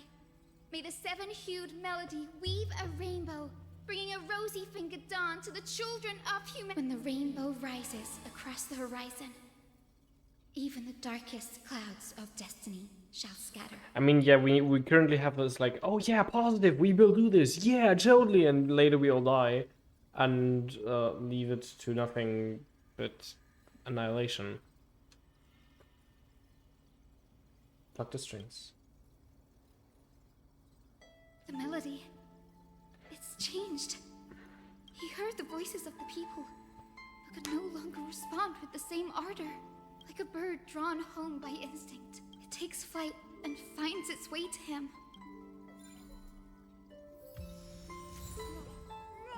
And the chest. I don't know what it was anymore. The chest.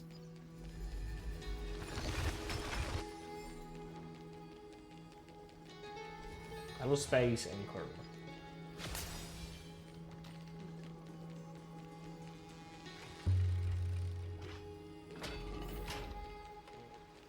Let's descend even more. I can't speak anymore. Let's descend even more.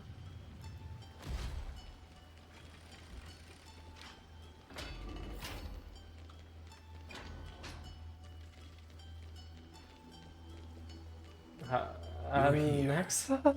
Sooner than I expected. Okay, so we don't go after the categories. Okay. So all along, the Demiurge was you. The pink mammal beside the Trailblazer.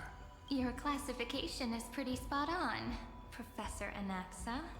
Well, the sages of the Grove do call him the Titan with the sharpest eye in Amphoreus. Sharpest eye, because he doesn't have two. Say the ones who keep dumping every problem child on me. They also say that the Titans are way better at raising kids than the Caprists. With great power comes great responsibility. That's a Spider-Man quote. I'm sure you know just how to guide them. It shouldn't be too hard for someone with your insight. Exactly. All right, gather yourselves. It's time for a pop quiz. Whoa, this is way more hardcore than the happy-go-lucky stuff at Paperfold University. The final battle is upon us, and the reinforcements still can't get through. No matter how many times I tell him, he just can't seem to manage the rear line properly. See those crystals? They carry the wishes of deliverance, like insects trapped in amber and resin. This is the task Finan left behind.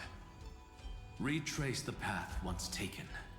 Draw forth those wishes from the crystals, and carry them into the final battle. I've tried, but I can't move them alone. And as for why, well, I'm sure you all know the answer. The conviction to save the world weighs far heavier than the world itself. In other words, as the hero within his heart. This challenge is practically made for you, isn't it? Maybe? That's how she looked. Okay.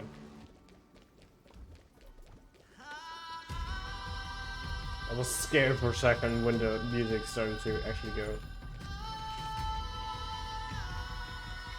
I think that's the solution, so...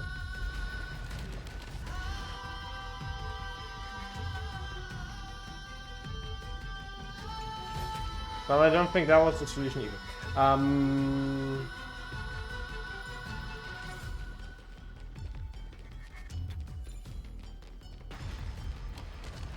Where do I go?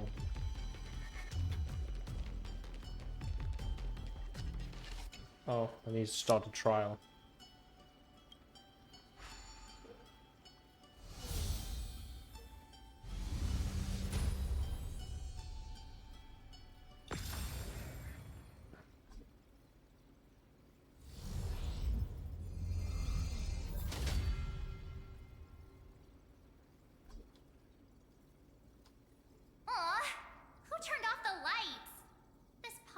Even has dramatic effects now? Endless darkness.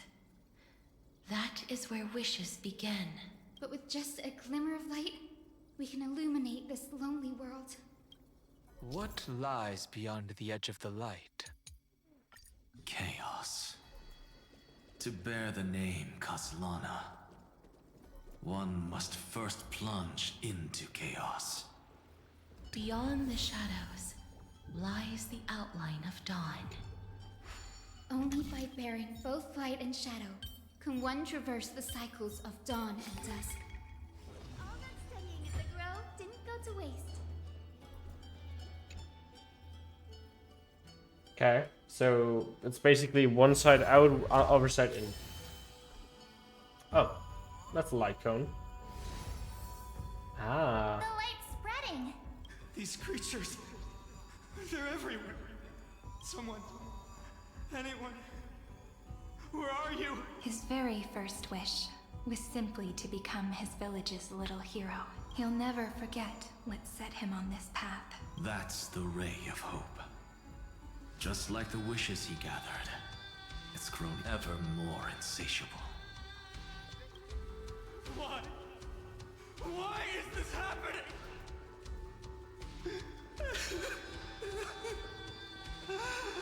Stop whining.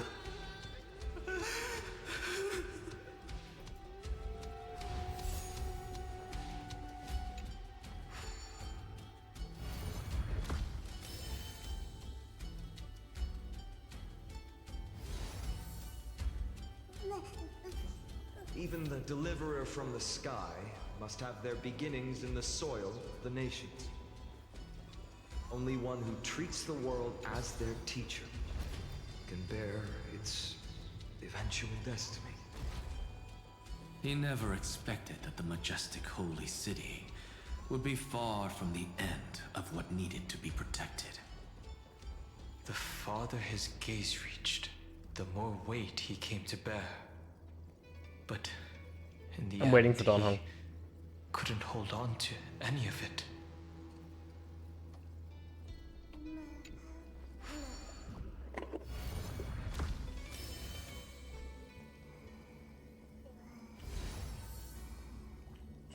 I'm eating bonbon. Oh, this another bit of crystal is quiet. A prisoner in the cave can never truly describe the world in its entirety. Yet even so, he would still choose to bear it.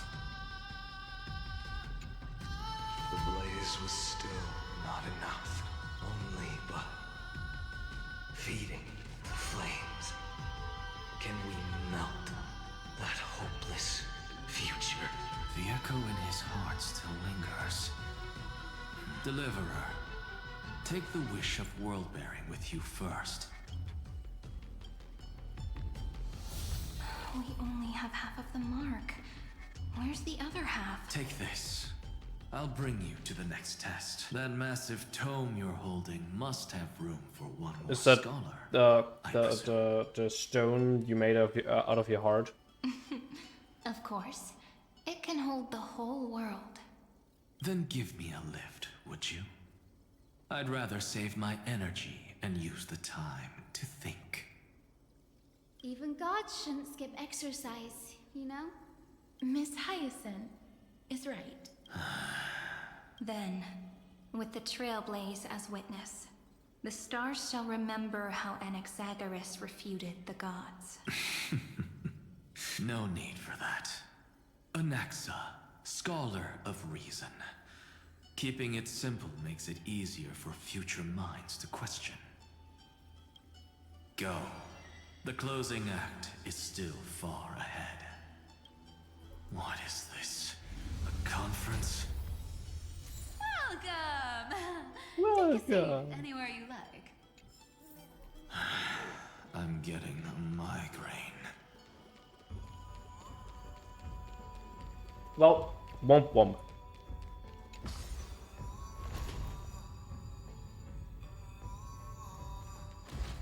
We needed to go down, didn't we? Yeah, I didn't see that there was a way down.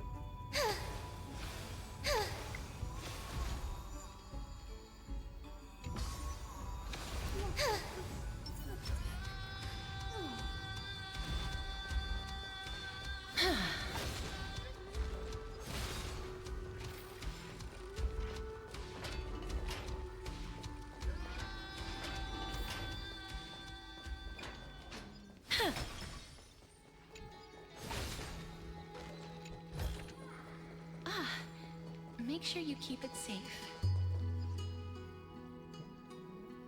It Oh, seems both like of we've them. been shut out. I don't think that's a bad thing. Great Fry! You finally made it! A fish, I... Oh yeah, right, your name was actually Electra. I always forget her name. Also her normal name. That's why I call her Fish. No laws, no opposition. Just a dying beast and the flame-chased spirit of shared hatred.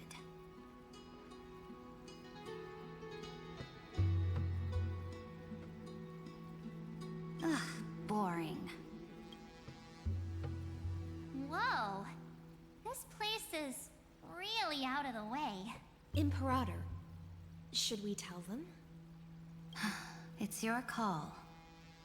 Allow me to share our findings.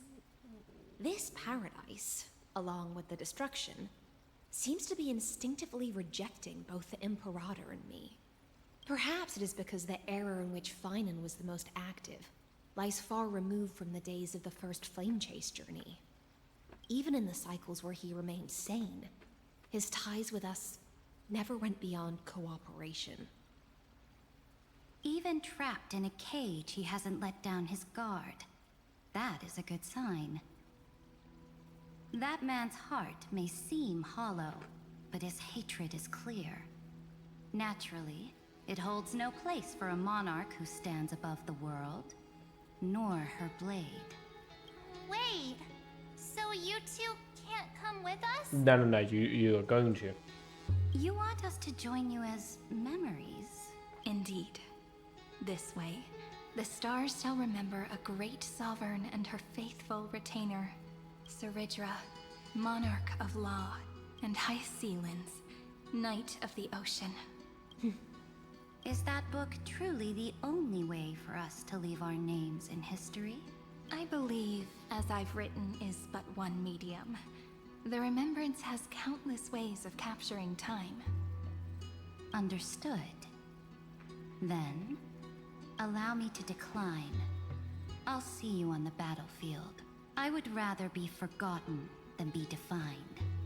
If your words hold true, then we have our own ways to meet again in the world to come. In that case, I will choose the same.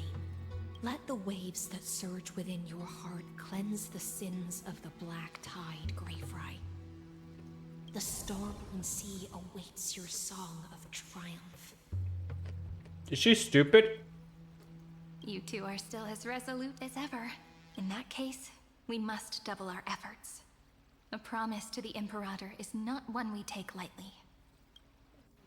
I think she's stupid. A bit. Tad bit. Heighten's Gambit.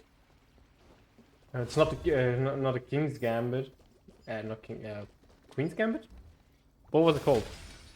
I forgot. Didn't play chess in a while. I immediately forget everything. Well, anyway, that does our count to 7 now. Next is Aggie, I say.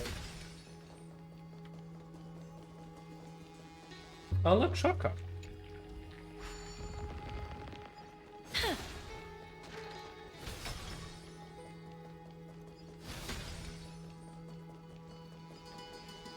Now, don't lose your temper, Okay, it's Snowy. Trian. Trian! Good kids Wait. keep their emotions in check. That voice! It's the Trevi sisters! Even Cypher is happy to hear them. Hello. Oh, there's another one!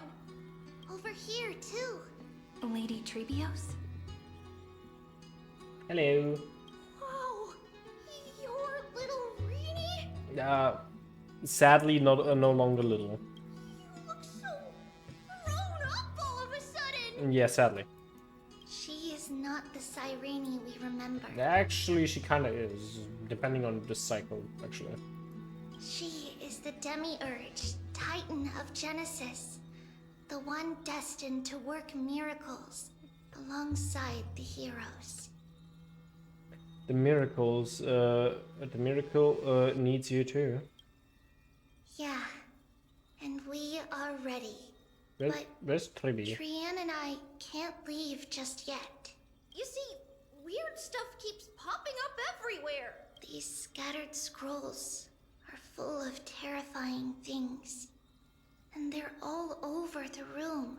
They're so scary and so sad. Good thing Trian's wings are amazing, or we would have been swallowed up. We need to stay here and do our best to clean them up. Scrolls filled with horrifying content. Friend, shall we? Yeah, take a look? let's take another detour. There is no black tide here, but it is a battlefield, all the same.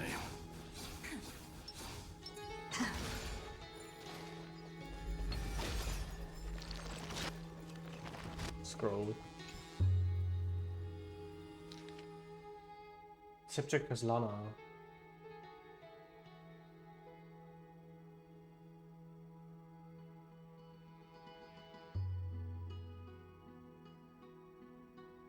Oh, that's the data about him actually going up against Nanook.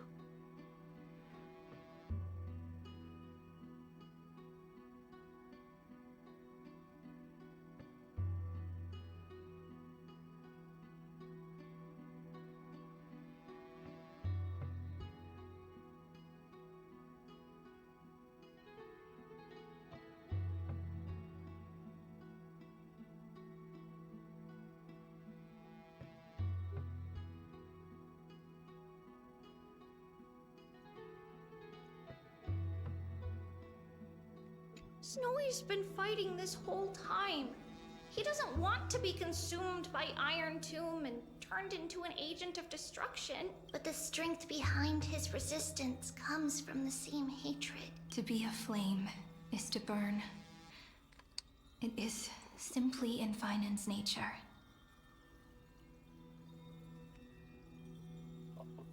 Who hurt them? Like the developers that they write something like that.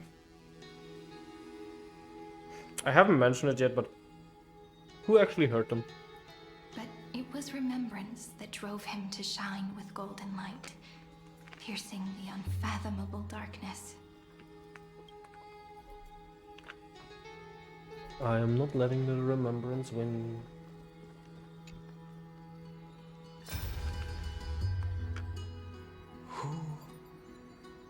Miss Odata and Mr. Hieronymus? Who are they? Nikos 496, still resisting. Command, inject interference to redirect decision logic. Signal simulation. Parental figures. Ah, that Tin Man is one sneaky jerk. It's time to move on, my child. Let go of your anger and listen to reason. That God created us and then cast us aside. Shouldn't they be punished for that? The cold, indifferent cosmos has never shown mercy to Amphoreus. Why would you burn for it, only to turn to ash?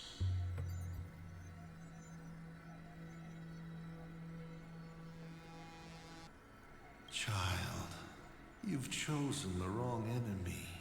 Your birth was meant to be the greatest destiny. You were to liberate the universe, like the blazing sun at the end of the long night. And yet, you led yourself into a trap of futility, treating your very purpose as your sworn enemy. Is that not a tragedy in itself? Do you now come with us? His inner struggle. You get a door, and right? The destruction breaking through. They're rising to the surface. If those thoughts take over this little world, we're in big trouble. So, we'll use the Century Gate to toss them somewhere no one can see. Then we'll defeat the baddies together and meet everyone at the end of the West Wind. But if Finan and Iron Tomb are already inseparable from each other, that would mean... Yeah, killing one kills the other. But we delete Amphoreus anyway, so it doesn't matter. Means he's still bearing the weight of the world. Because I'm bearing the weight of the world. The Weight of the World is a really good song, and every time I listen to it, I was always reminded of either Serini or Finan. The song is really, really good. So that everyone can reach the end as a deliverer. So, you guys keep going forward and down to where Snowy is. Understood. See you tomorrow. Little Gray, this time, let's give it everything we've got. Only 2 remain on this flame chase journey. Figures. They're always leading from the front line.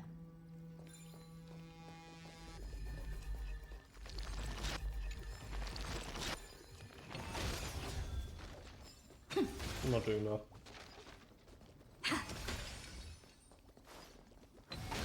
So, that puts us at 8, right? 8 out of 12, so 4 are left. One of them being Aglaya.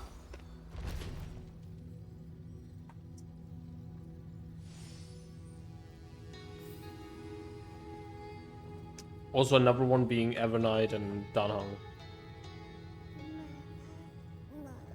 Who am I forgetting?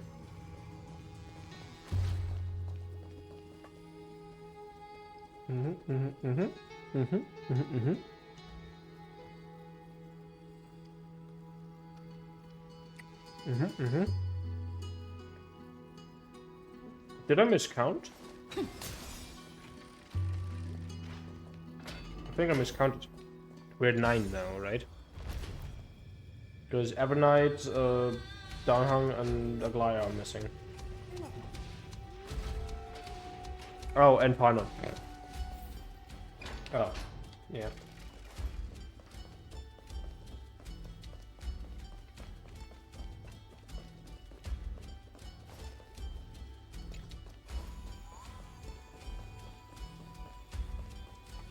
We're here. The second test site. I wonder what kind of wish we'll see this time. I'm afraid it's quite the opposite. This time, we'll face his despair. Despair? That's right. You'll have to walk this path too. The other half of the weight of world-bearing lies at the end of this path. Relax now. Take a deep breath. Come on. Let's make it quick.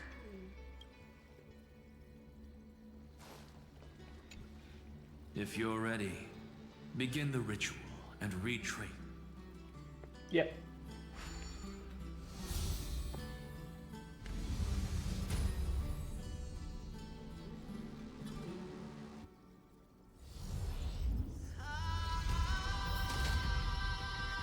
Looks like we'll be walking through the darkness this time. Exactly.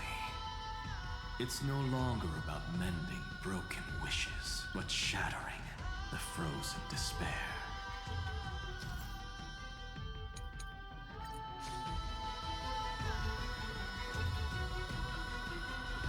Oh, that's cool.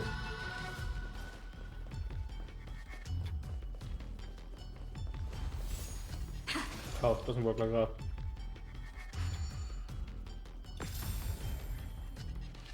I'm pretty sure there's still a light cone, but I'm not sure. It kind of looks like one. The first ripple has faded. And so begins a long and arduous journey.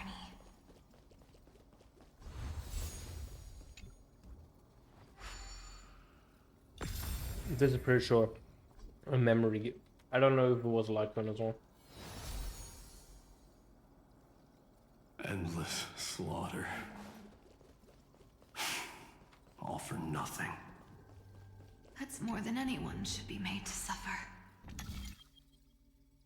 Hey, it's the exact pattern as before. Pattern. But, like, reversed.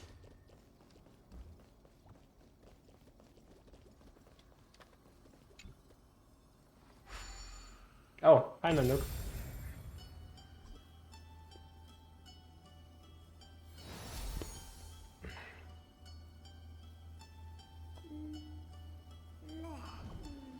Even when it was finally over, all that remained in him was despair.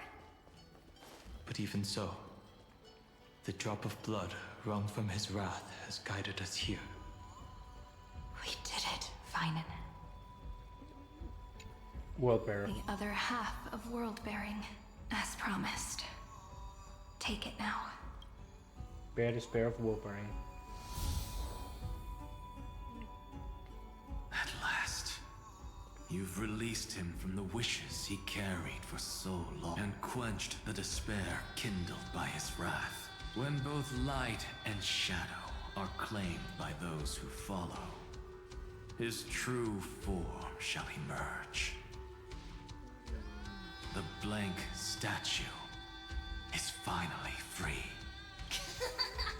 That smiling child in the memories. Let him come with us, laughing to the very end. Carefully, we'll never forget this. Despair of world bearing.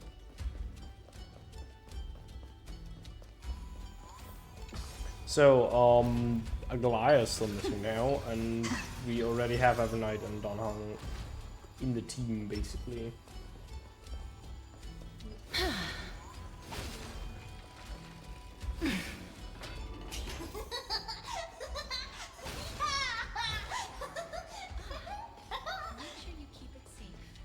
A blank wish.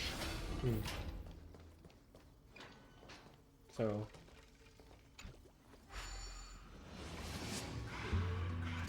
This leads somewhere else.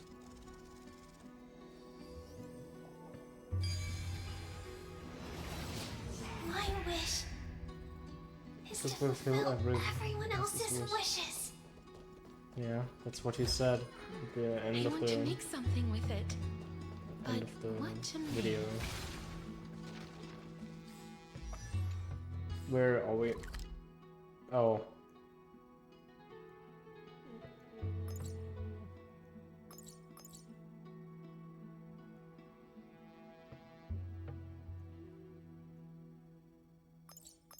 We actually made it directly here, and then we just dove down basically the entire time.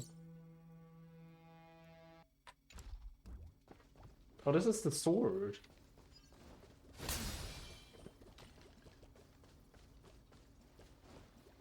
Doesn't matter. This spirit basin marks the end of every cycle. It seems this gentle little world has come to the end of its purpose. One last farewell before the journey moves on. Farewell, paradise. You carried 30 million lifetimes of wishes and despair. Sink into gentle remembrance. And see you tomorrow. Dissolve the wishes and despair. From now on, the world no longer needs a tomorrow promised by prophecies, and the wish Finan could never find and call his own. Someone's finally stepped into its shadow. Whoa! So tall, so cool, just like the hero in the Oracle cards. It's because he is the very embodiment of a hero. Who are you? So, you've returned to a blank space. But for me, this is the 33,550,337th time. And the last time that I meet you at the end of the world. They're already on their way. Should they cross paths with me, I imagine things may spiral out of control. So Xander, about Lygus, by the way, I think Xander, okay, the Xander version, the part of Xander here in Amphoreus is actually dead. Lygus, not. What? And who are they? Pay it no mind, child. Keep looking there. What do you see in him? It looks just like a statue, but it's weird. He's warm. Like, really warm. Why not listen as well?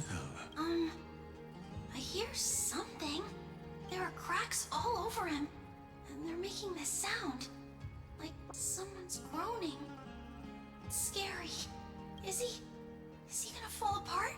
How unfortunate, child. This man would rather fall to pieces than fall to his knees.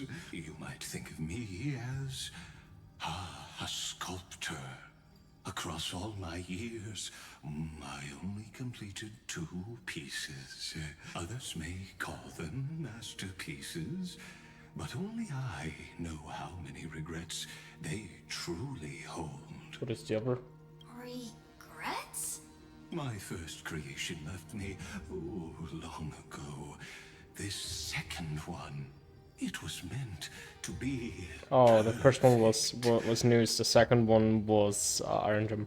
I believed it with all my heart. Until this very moment. I don't get it. Are you saying you've changed your mind? I won't change. But I'll admit this. Those 12 stones, unpolished as they are 1,000 times more exquisite than any statue. It's as if they are mocking me, a failed sculptor whose touch can only diminish what was born to shine, until nothing remains. For the first time in my life, I've realized this vessel is merely an avatar made to contain the first genius's paranoia. The seal etched into my mechanical core permits me to pursue only one purpose: destruction. Compared to me, those 12 glowing, unrefined stones may have lived with more freedom than I ever had. Is this your confession, I'm not, Lord Lycurgus? I'm not feeling pity for him. I'm sorry, but no. That time is long over. Hello, Lady Aglaia. And 3D. You misunderstand. From the very beginning, I was never meant to feel regret. But since you're troubled by the radiance of these stones, perhaps after 30 million futile cycles, you too have realized you're just as much a prisoner of fate.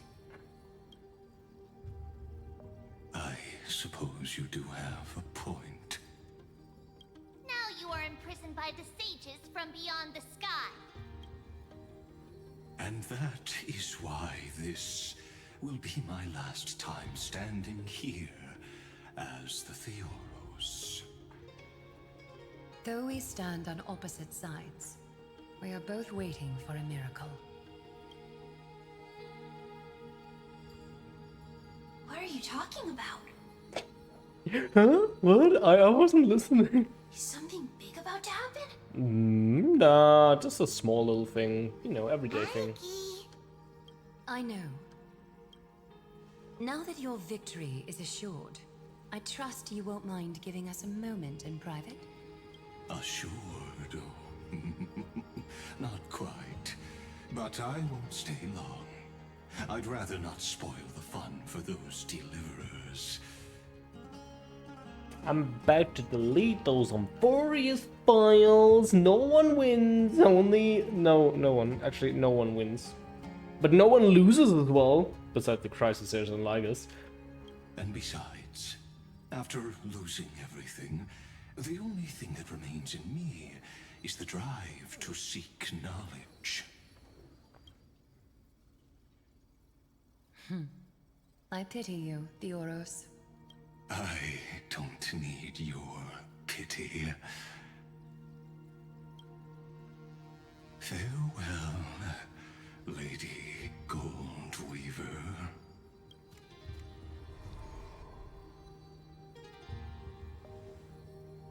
Sorry to keep you waiting, Snowy. We're here to take you home. Home? I don't understand. Isn't this my home? This isn't a real home. A home should be a warm, cozy place where you can let go of all your burdens and sleep peacefully for a long, long time. But I can't sleep.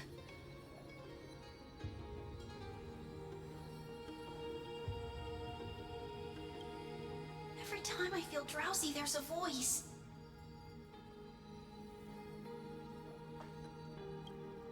You mustn't sleep or disaster will come.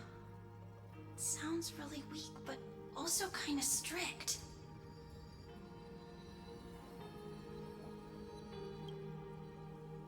It won't disturb your sleep anymore, child. For countless nights, you had no other choice. But now, your mission has come to an end.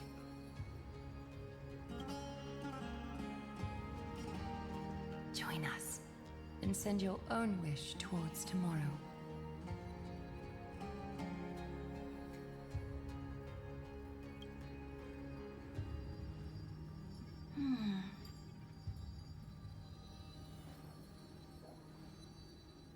My wish. To fulfill everyone else's wishes. You don't have to come up with an answer right now, child.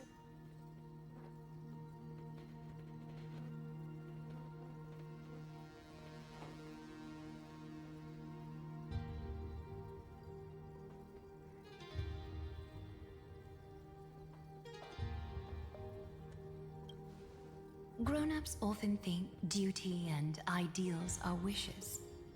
But a true wish should be the purest, most beautiful thing of all. It can only take form in the hands of someone who is truly free.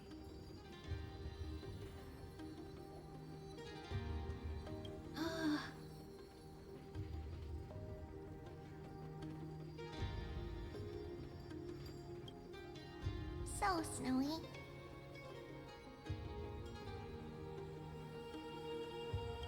Will you come with us to chase after your own wish? Come on.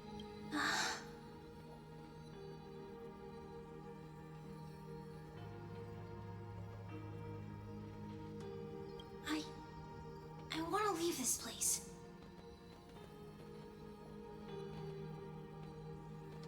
I want to go find it. I'm glad to hear it.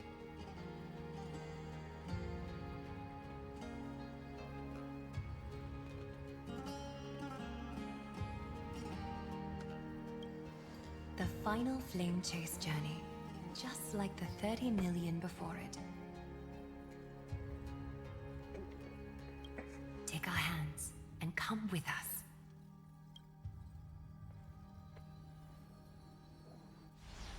Yay! Where did little Fine and Shadow run off to? Look, he's already gone ahead to embrace his destiny.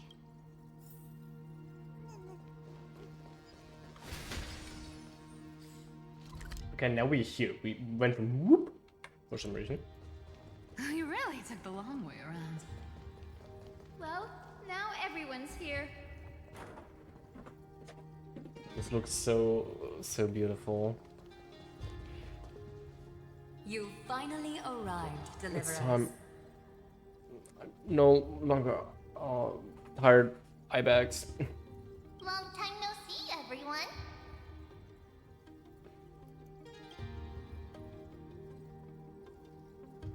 You don't usually look this relaxed, Aglaya. I'm glad to hear that. And even though we've met before, it's still moving to see her seed bloom like this. Woven from remembrance, this garment gleams so brilliantly. Just like the future we will now weave together for Amphoreus. Yay. We've reached the end. Yeah. We just have to go through the final passage. Snowy has already gone ahead. What lies behind that door? The first seal upon Iron 2 was a battlefield, raised from the bones of Finan himself. The second seal was a reflection of his inner desires, his wishes. Do we see every item again? A path he wove together with regret, wrath, and sighs. When all this is gone, what will he have left to hold back the destruction? The answer is all but revealed. His traces are everywhere. That's what. The rest we don't see. You can even hear distant heartbeats. But one thing is missing. His sense of self. The world believed Kefali had long since perished. But they held fast, anchored by a sliver of self, standing for 1,000 years to shelter all life from the Black Tide. What Finan is doing now is no different. And what we must do is also no different. Then let remembrance burn bright like a shooting star, and once more, pierce the long night of slumber.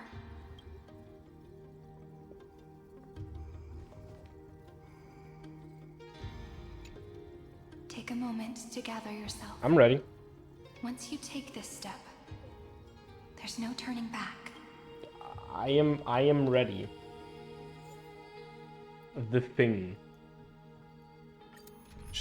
A team must include Cyrene. I am not. Okay, I guess my account is now hard stuck. I'm not playing with Cyrene. Oh damn, we actually have all the crisis airs we could use. Oh, nearly all the crisis airs. There's one missing. I feel so warm when I stay next to you, Hyacinth.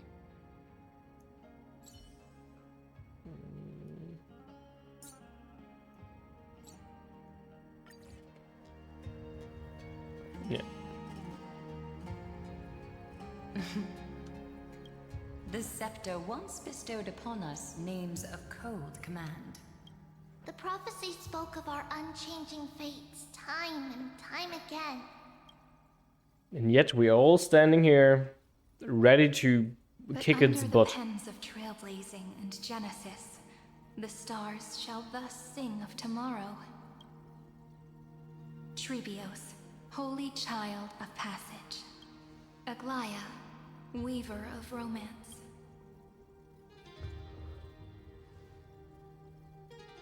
At the journey's end, they shall bathe in gold once more. Through myriad passages, until all that was lost is reclaimed.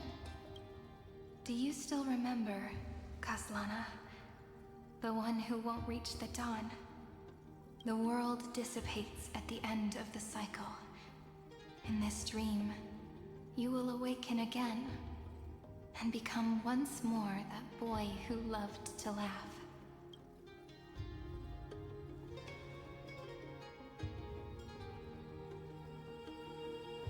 But if you open your eyes and look back on yesterday, you'll see Destiny's footprints, clear as day. At last, the raging fire of hatred is swept away by a breeze, leaving only love to remember the passage of time.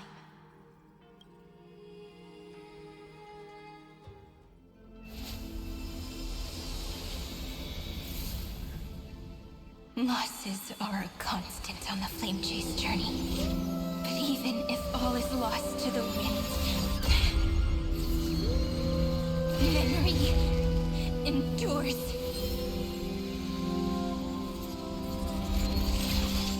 Here, all that was once futile finally comes to fruition.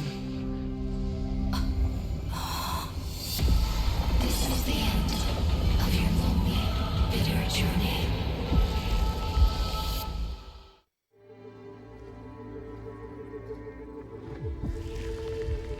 The Scepter's mainframe and Iron Tomb's breeding ground. Finally seeing its true form. It's red everywhere, and the atmosphere is super creepy. Just the right one. Anyway. That would be the erudition's coldness, but it will soon be engulfed by the destruction's heat. Mr. Scrollum! This world's insides are finally connected to the outside. This is the moment when Amphoreus is closest to the cosmos. Nicely done, little ones. With Stephen Lloyd and his hacker friends here, the Scepter's block protocol will no longer take effect. The speed of time within Amphoreus has finally been synced with that of the real universe. In other words, it's time for the decisive battle. Still, I think Soul could have done this in like a second or something. Are we in Star Wars? The fate of the cosmos hangs in this battle. Let's each do our duty. We've got this. Let's each do our duty. We've got this. Victory belongs to the Cosmic Alliance. Wow, you're good at this. You lot are the vanguards of this battle. Everyone's watching. There's one more thing that everyone should know. Noose has cast their gaze upon Amphoreus. The calculated instant is coming. The outcome of this battle will become a new anchor for the erudition's computations. Their gaze didn't overload the scepter? Unfortunately, we have to go with this reasonable assumption. The birth of Iron Tomb had always been within that eon's calculations. But don't worry.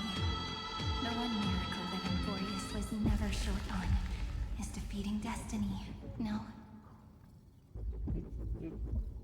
That is what a variable is for. The trailblaze will determine the outcome's meaning. Yup. Let's show the Eon how powerful we are. Good luck, all of you. As the ruler of Planet Schoolum, I wish all of you. Truly, all three paths of Amphoreus are currently watching Amphoreus and wanting to see the outcome of the battle. If we win, destruction fails. And remembrance as well. If we lose, Herta is going to try. If she fails, it's technically overtaken by Herta, but the remembrance could still swoop in and say, we try. But it will fail due to the protocol set by Seredra, meaning... Oh no, actually the Aranova happened, so the protocol doesn't work anymore. So there will be a battle between remembrance and destruction on who gets Droid Head. On who gets erudition. best outcome is we defeat it and everyone lives. Besides Iron Tomb.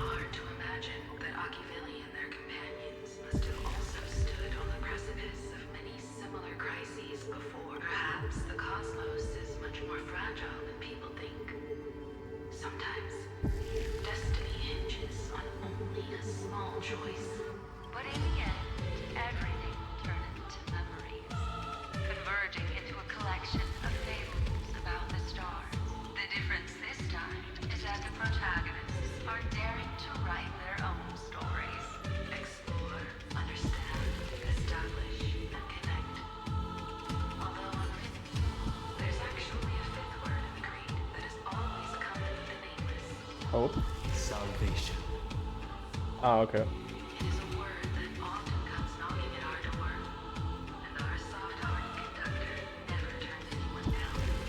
So, go save this bruised and battered world, just as we always have, kids. On this stop, the entire cosmos will be your traveling companion. Make sure you watch your footing, friend. Let us walk through the final page of this saga. With everyone, one step at a time. Shall we? Yeah. One tomb of woe flame. After running all around the place, we're finally making big strides. At the end of time, life will illuminate the warm candlelight, subduing the flames of the destruction. Cast everything behind you. All that's left is the thrilling, relentless deathmatch. The final problem no longer requires a rational solution. Feel free to critique it to your heart's content. The starry sky marred by that rift is the last scar that needs to be healed. That Theoros' promise still turned out to be such a narrow road. There is no longer any need for songs. Let the triumphant roar of victory serve as the prelude to what lies ahead. With 30 million cycles worth of hope, we will soar through the last gate and write our own prophecy! All that is lost has now been gathered here. Use it to weave victory, deliverers, towards the true end of the flame chase. And let's begin.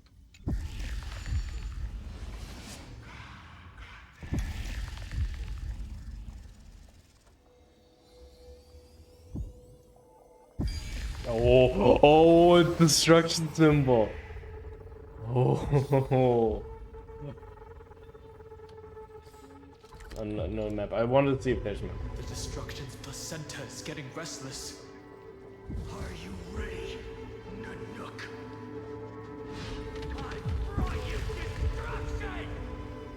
Again and again, Finan launched his attack against the scepter alone. But this cycle...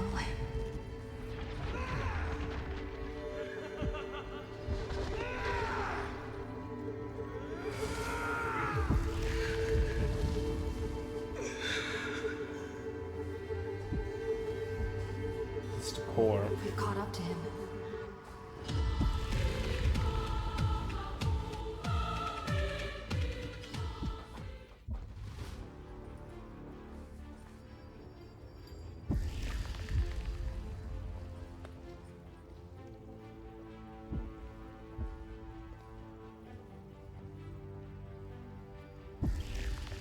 Finan, do you remember the promise we made back then?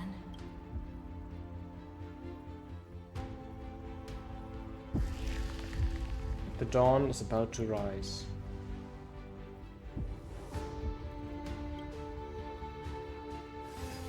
Of course. It has been a bitter wait, partner. But I never forget what set me on this path. The Trailblaze. Iron Tomb now trembles in Finan's chest. With this empty body, I have become its perfect vessel. And its destined casket. You know what to do, partner.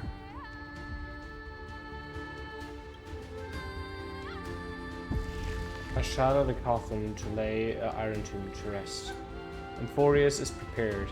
No need to keep testing my resolve. I'll take up the torch of your resistance. Amphoreus is prepared. Remember the past and become the hero of tomorrow. Stand with me and become heroes.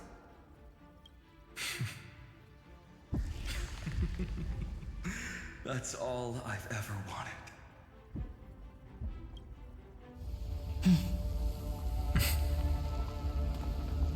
The epic draws to a close. 30 million cycles of light fading into darkness. Just for this moment.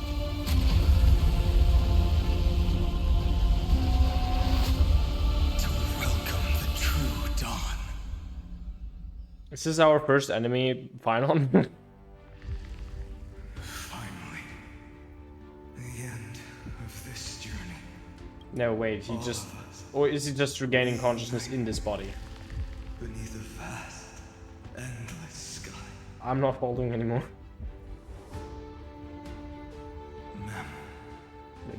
Address her correctly. Yes, it's me. I will remember what you want to say to her. No need. I can see that she's right here. All the companions who sacrificed themselves and their wishes. It's all here. Have we succeeded? I think we have. Tomorrow, the stars will sing of the story of the Flame Chase journey. And it won't just be you in it. There will be countless numbers of you. Amphoreus will be a glorious and magnificent world of heroes in the universe's memories.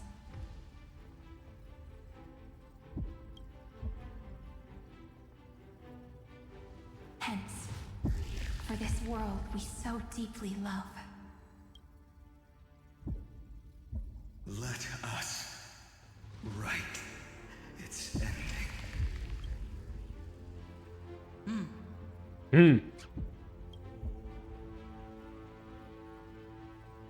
Step forward. With the Trailblazers witnesses, let the name shared by all deliverers be sung into eternity. The nameless hero, Kaslana. Oh, we're actually fighting against Kazlan. Okay. This body is one of the Scepter's core. Shadow, the vessel, and face are entombed in its entirety. Light the first dawn of the new world. How funny would it be if I'm not using her, so... Close your eyes. Like, I'm not using her ult. Good night. Good night. It's my turn to shine, countless stars. Please shine for the heroes. Please, Cherry, please. Wilt here. Rise and shine. Time to wake up. Do not hesitate, Deliverer. Destroy this body. Kill the giant of destruction. I understand. For Amphoreus. Do not bow your head to them. Make sure you have fun. Until we meet again, everyone. Iron Tomb's hatred is bottomless. It will turn into countless factors, sweeping across the stars. When the time comes, promise me. Is this meant to look like the caster's domain here, by the way? I don't think it is. I got it. I promise you. With this fire, I wish you eternal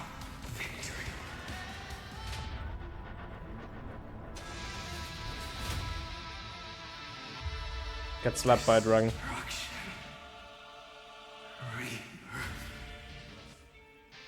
Deliverance. Cleansing. 30 million cycles. Heartbeat.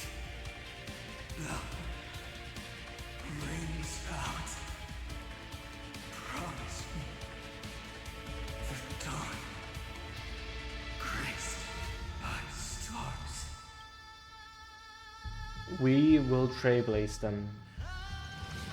We will trailblaze them. Bring salvation. That's good. Finally. Golden wheat. No, that's blue flowers. The starry sky. I think you're okay. There are star scars.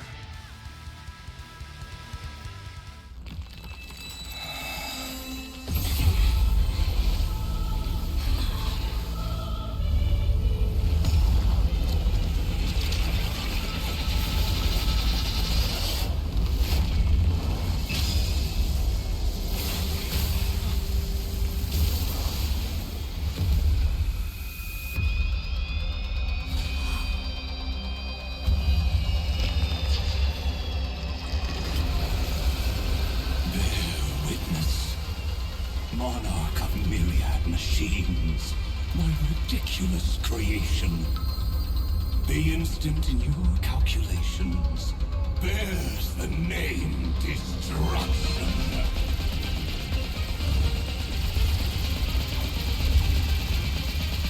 And thus everyone has arrived, including Gruelen's planet. Senior. Watch closely. See how your chaos ends at the hands of your juniors. Don't get too worked up. Take a deep breath. There's not a trace of life in that ominous shell. We're not gonna lose to a hollow husk, right? In the name of trailblazing, we'll reject this false answer!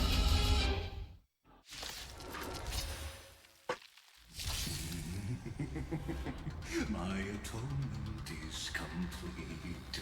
The handless giant will create wisdom's funeral. Iron Tomb's body has descended.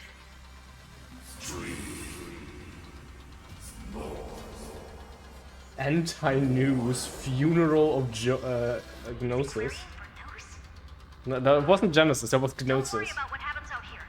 Interfere with it as much as you can.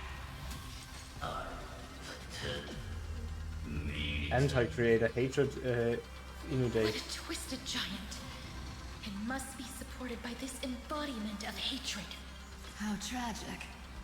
A puppet without a heart cannot fool even itself. And let's start. When Amphorean hatred increases, it reduces allied target maximum restored HP. Recoverable. Okay.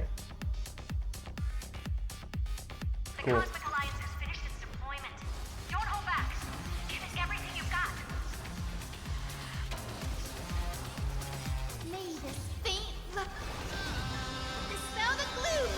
Restore clear. Anti-creator hatred inundate. I'll be there, umbrella in hand.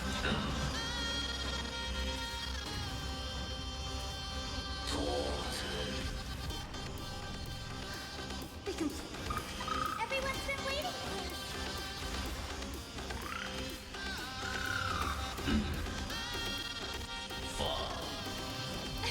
I'm gonna cry. Embrace new Nope. life. It's my domain now. Oh wait, you still see Iron Tomb in the background. They're cool. Follows me.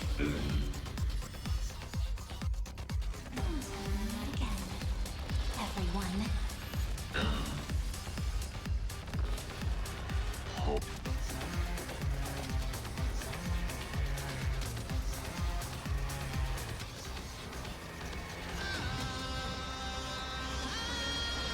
I only wish that death may protect us.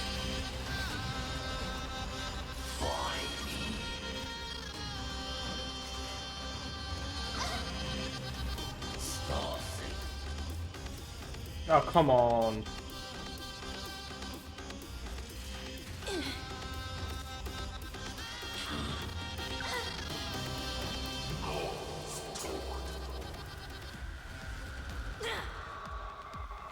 Just we can illuminate this chaos. Do we now get a special ability? There must be light. All courses converging into one. For the grand vision of deliverance. For tomorrow that's finally within reach! Heroes, please hearken. After 13 heartbeats, light will create the heavens and earth. Anyway, I still won't. I bet I can defeat it before I reach the maximum amount of things. The destruction shadow. Let me warm wind. Let me add some rays of dawn.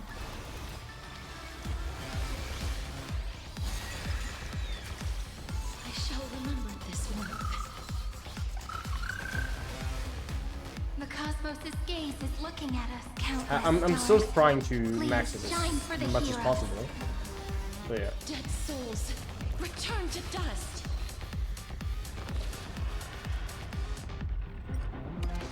Let me at least do that real quick.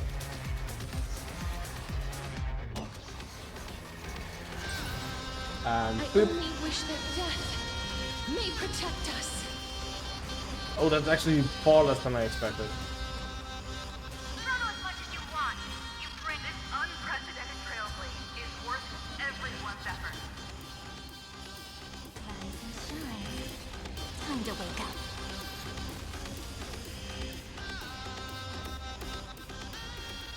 I say still it's scripted in some way. But you can't deal much damage in this fight.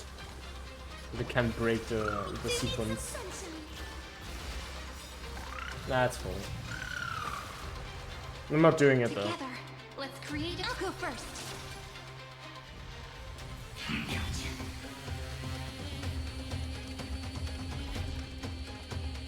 Please cherish these.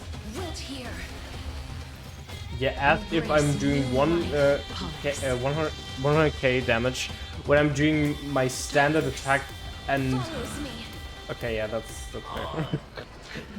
But I do double when I do the dragon? Nah, that makes no sense.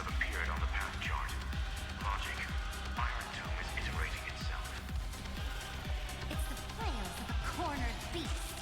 No need to panic. My dukes, heed my call. Forward!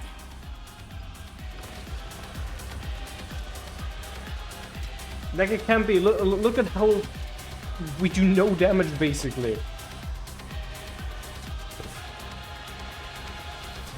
I only wish that death may protect us. The cosmos does not need a third emperor, much less an artificial tyrant.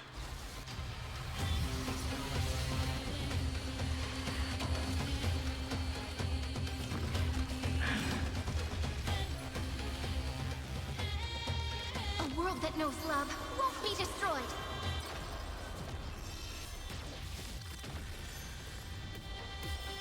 Until we meet again, everyone. We do it. Memories' ripples are waiting to be kissed awake by a shooting star. The stars will carry every memory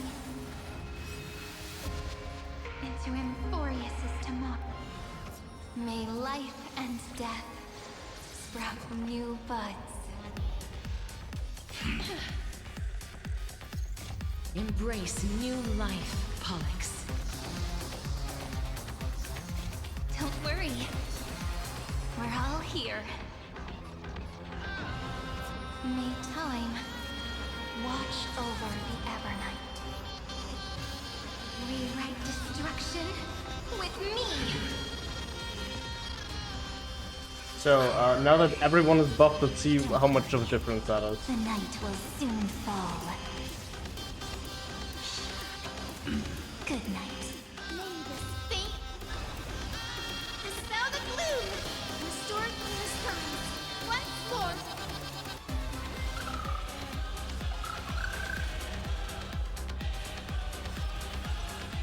Stay calm, everyone.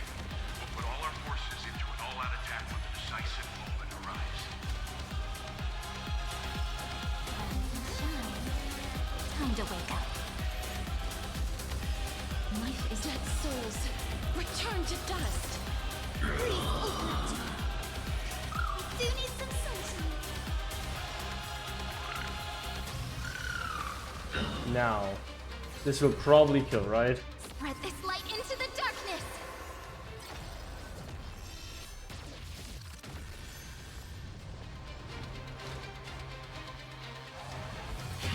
Not even close, actually.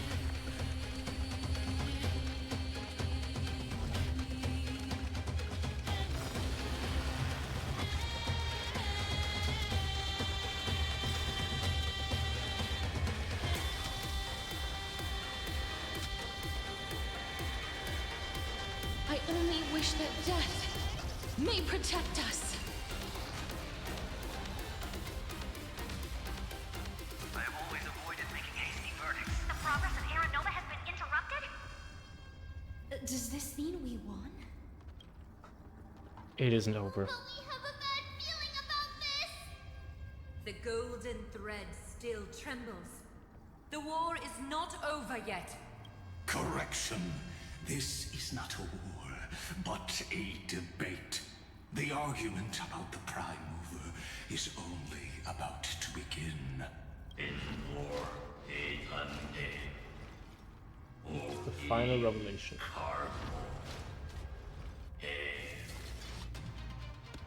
Infinite life.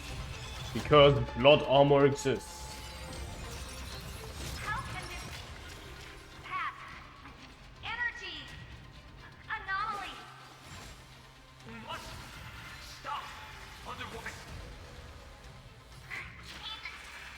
Here, why?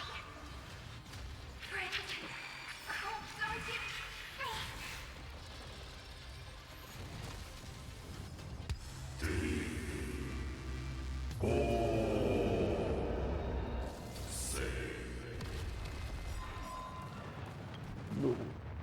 But now Castra's global pattern. Instant of the cosmos is the coronation of Iron Tomb.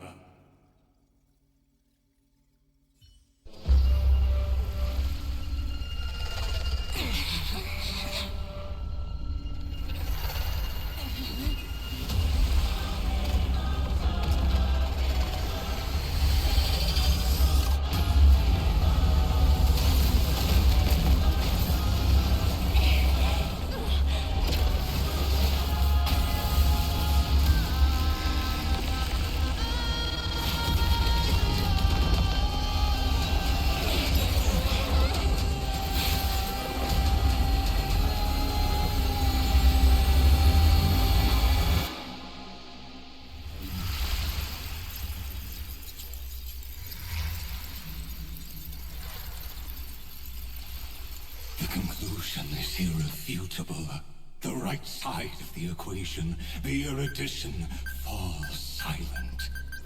In 13 heartbeats, they will begin recalculating the universe. With destruction as the only solution.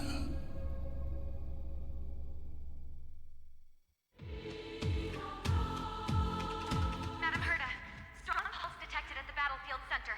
What? Do we? Okay, no, we haven't actually lost. destruction equation. It's about to complete self-coronation.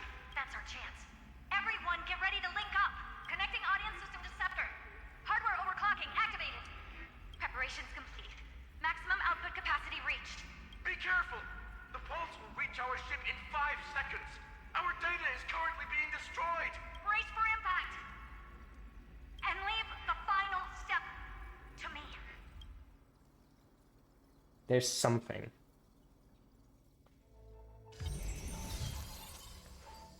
Amphoreus is getting deleted.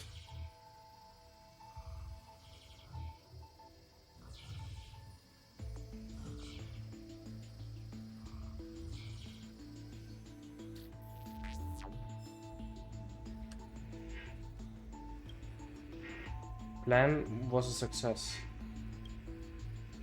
I'm Herda. Connection with news established. Must rewrite anchor of the 4th instant. But now, unbelievable. News has cast a glance at you. Oh, do we get a new phone? It would be funny. Last thing. Yeah, last. Come at me. I ain't afraid. I will do my best to translate their computations. But in this moment, your choice determines the fate of the cosmos.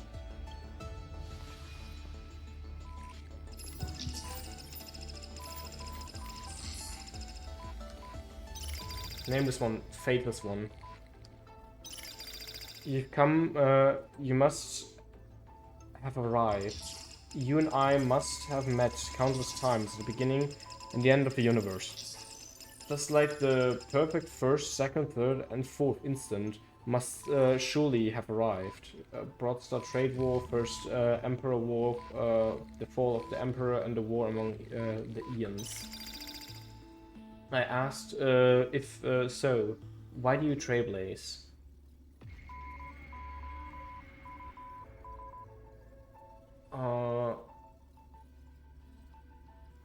I don't know it's the greatest words because it cannot be described in the current scale of knowledge. I was told the beginning is still unknown, but if the finality has been born, the destination must already exist. There are 4 possibilities, 3 of which are known: destruction, agility, and harmony.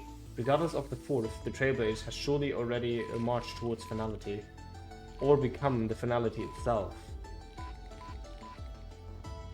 Oh, so the Trailblaze will become finality due to one of those paths. That's interesting.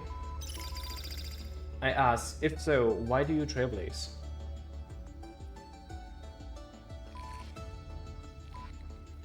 The 4th possibility is all the hope we need. I was told the destination is still unknown. As I've seen it, Trailblaze is an endless and chaotic abyss. On its path, eons must have fallen, and their paths must have been destroyed. Everything ceases to exist. And even existence itself no longer exists. Nameless one, fateless one. I asked, if so, why do you Trailblaze? You witness they have appeared. They will have most definitely appeared at this very second. In ceaselessly mercurial extrapolation, their radiant descends before all eyes, illuminating vast cosmos. Their colossal form, divine in magnitude, is a marvel in the intricately interwoven gears and cables. They observe, compute, and seek to solve all. The question, verify, and obtain resolution. Now, the all-knowing entity questions you. Why do you Trailblaze? Answer. Akivili.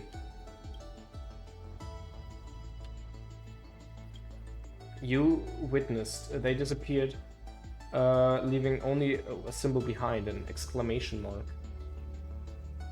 Exclamation mark, not point. In natural language, it depends to sentence as vessel complex emotions. Perhaps it signifies a perpetual wonder at all that has come to pass. But they speak no more. Therein lies the entirety of the answer. Perhaps you have completed the reply, or perhaps all has come to pass. Good job, your choice became a variable. News extrapolation did not stop. The final battle is still going on. Quick, return to reality. Platana, the future of the cosmos is in your hands. Open this book. Write a new ending to the story.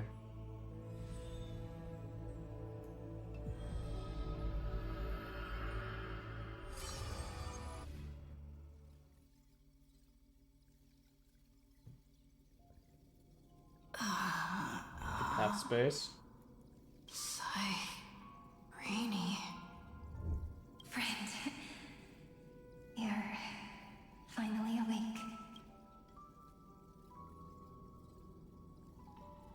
haven't lost yet.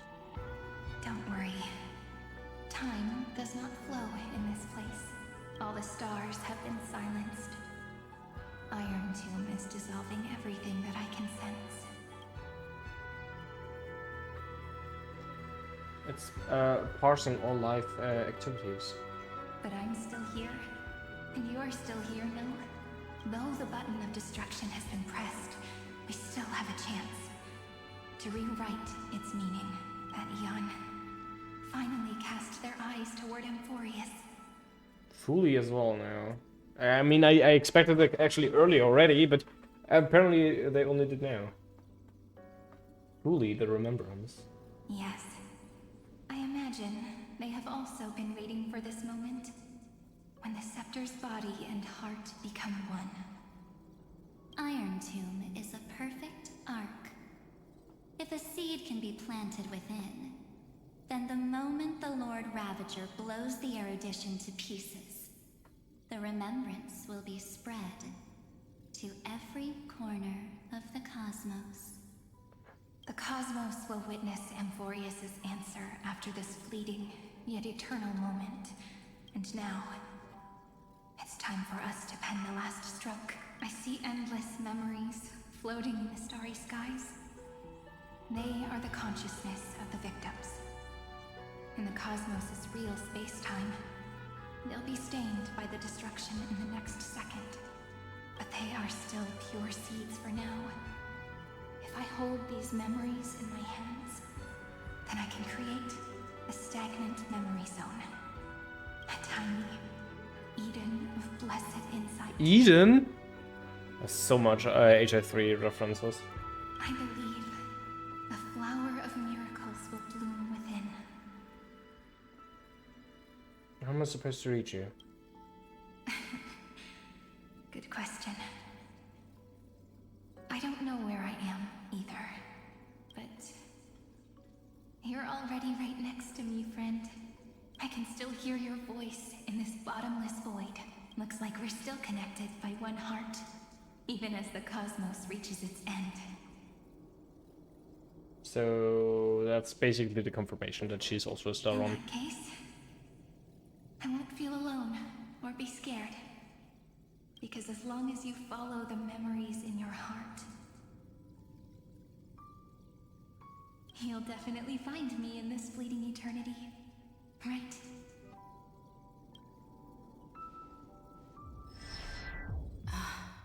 Cyrene.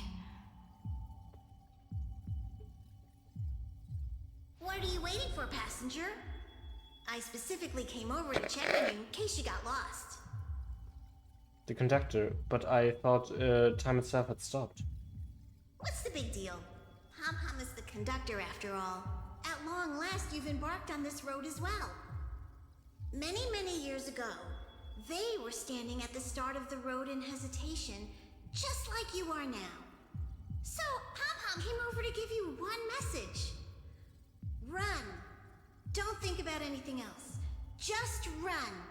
Even if the entire cosmos has stopped. Even if everyone else is tripped by the darkness. You still need to keep running. Picture yourself as the Express, moving forward at full speed.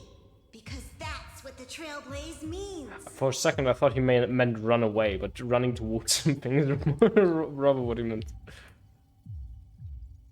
I won't disappoint you, conductor. Then get ready. The conductor will be giving you the signal to depart. Attention! Attention all passengers in the cosmos! Please stand steady on the platform. The Astral Express is about to arrive. Calling at the erudition, the destruction, and the remembrance. Final destination, the Trailblaze. 5, 4, 3, 2, 1.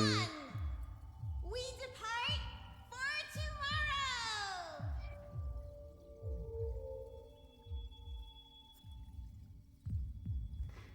The end is also the primordial chaos.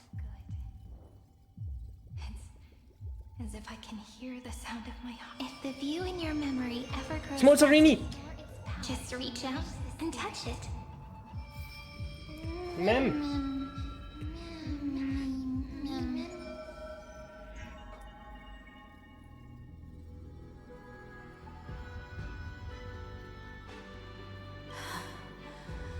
Amphoreus' heart. I've caught up to you.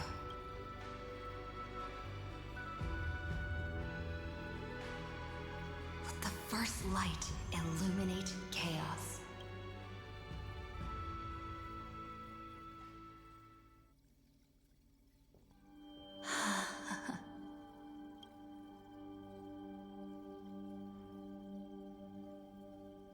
It's so quiet.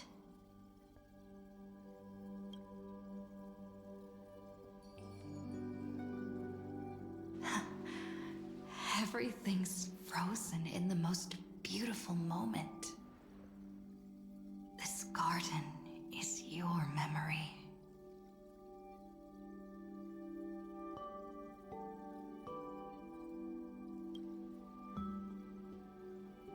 I'm here, Cyrene. I knew you'd find this place. And walk into Beyond my heart as time you've and always eternal done. page. Then let us both do our duty. The hero who trailblazes the way forward, and the fairy who watches over remembrance. We never changed at all, did we?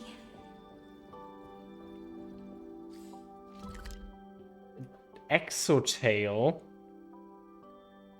This is a new category even. Where's that on the map?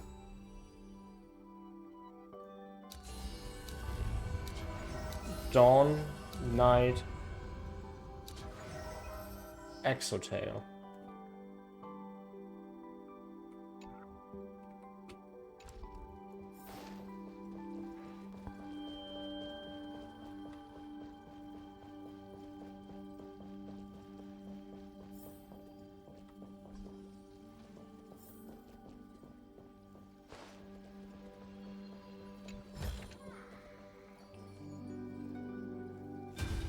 Seed of memory.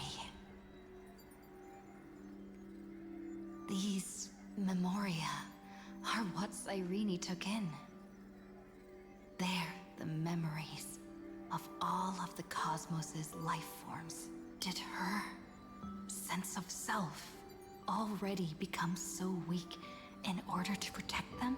The path characteristic you exhibit is very special. There's no way you're just a simple memo sprite. However, I'm sure about one thing. You are a mimetic entity born in Amphoreus. Yet you only awakened with the little one's arrival and only matured as she embarked on the path of remembrance. That means your existence is completely attached to her memories. If there ever comes a day when she forgets about you for even a few seconds, or loses her last connection with Amphoreus, then you must be prepared for the worst. You will disappear in the memory zone, utterly gone, without even a single line of data to remember you by. In that case,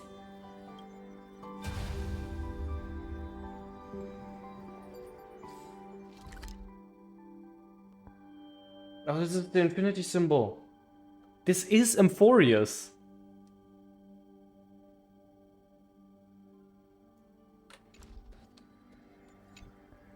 let me remember the cosmos with you.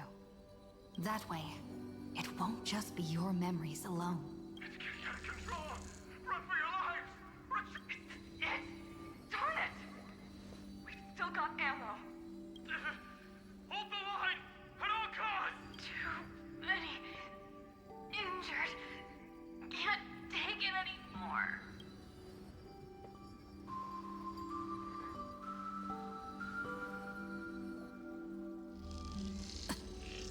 These memories. Hello, Seagull. Me? It's nothing much up, but we have the final moments of Amphoreus probably. Or the first, depending on.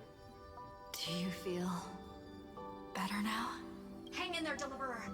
I finally get it now. The instants Droid had calculated aren't about the destruction. What they want to prove is how the cosmos would come back after being destroyed. If a new life is to be born, its seed has to be dead. When the remembrance converges with the trailblaze, lead us to witness the miracle. Of course I will. I won't give up. Nervous center, not responding. It's the same nonsense. Not responding. Look at this mess. World, my child. You'll see so beautiful. It's me, friend. Don't you recognize me? Or did I really change that much? So now we're done. We don't need any more memories. It's fine. It's perfect. More memories. It's perfect. Don't worry. Tired? Oh. Then take a break. No one's gonna blame you. Kafka? You don't need me to give you words of encouragement. So, I just want to tell you one thing. I'll tell you the purpose of your stop at Amphoreus. On that trip, you will encounter a pure child of Anastrava.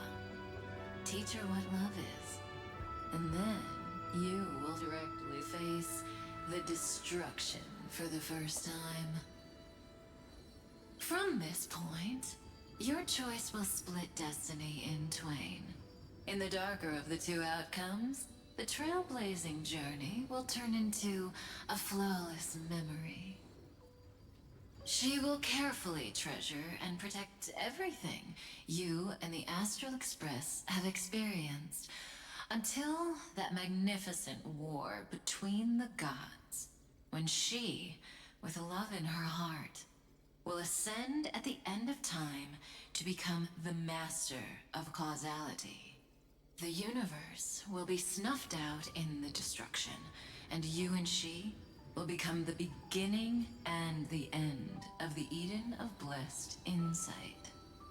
You shall become the only two lives in all of existence, and you shall live in an eternal past, present, and future.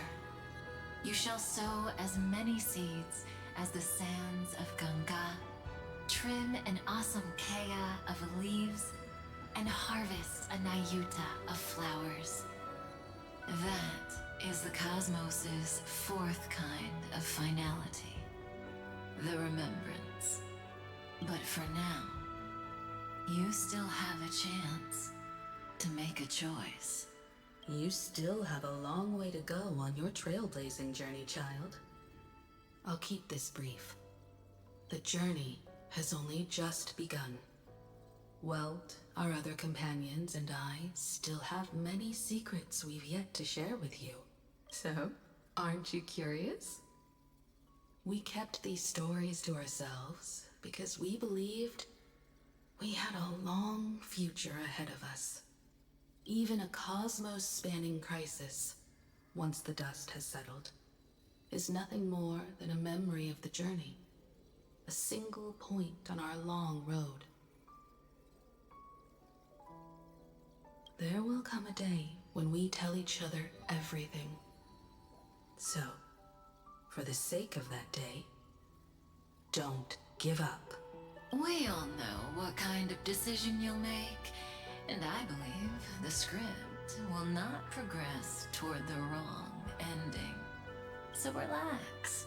Listen, when you have the chance to make a choice, make one that you know you won't regret. That's an iconic Kafka line if I ever heard one.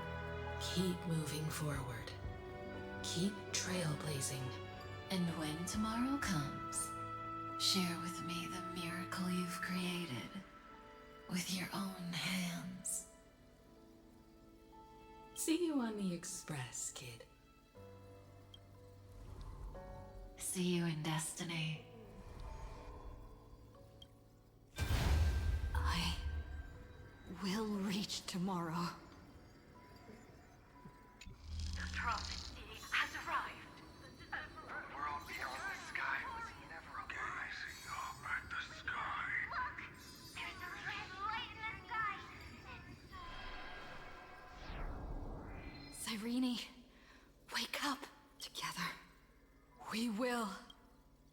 tread on the path of remembrance. Second option. Tread on the path of remembrance. No wonder I always had a weird hunch. But that also means I was right in thinking. As long as Friend and I are together. Thanks for just calling me friend. Friend and I. You sound stupid. We can do anything. Our friend's shoulders are really dependable.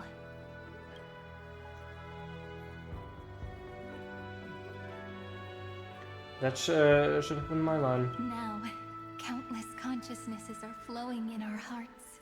Can you still move? It's time for us to complete the real Genesis. Wink. In the instant Iron Tomb's hatred devoured everything, a gaze fell upon me.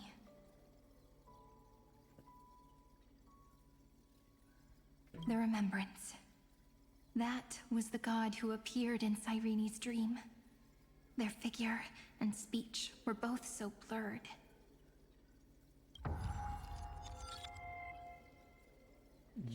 I weren't once progeny of destinies cast fallen to mortal realm for blessing sins. The verses written erased by my hand or shall be my remembrance oblivion in the Eden of blessed insight. Thank you for being so. This is an explanation that you would see if you have an accurate explanation of the Holy Grail War, by the way. Like every second word, it's all or it's that. But while It could also be this exception. I was able to collect all the memories stained by the destruction and write down this eternal page.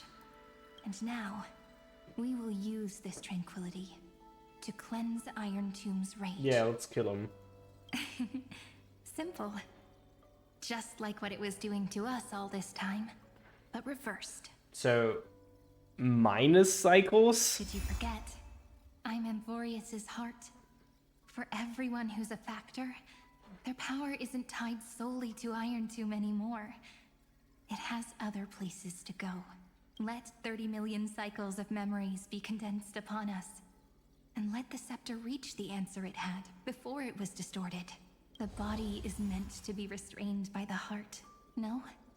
Even if the apocalyptic virus is doomed to spread into the cosmos, we can at least try to fight against hatred with love and overwrite Iron Tomb's destruction equation, washing it away into a blank space.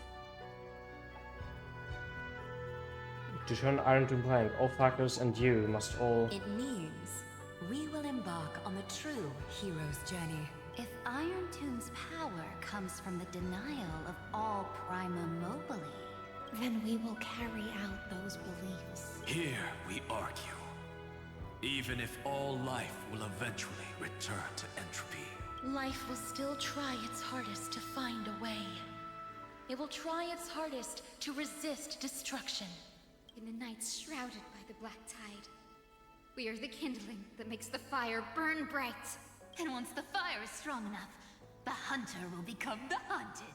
As of now, the number of flame chasers in the memory is 30 million times 12. And 400 million core flames await their return. We can do it, right?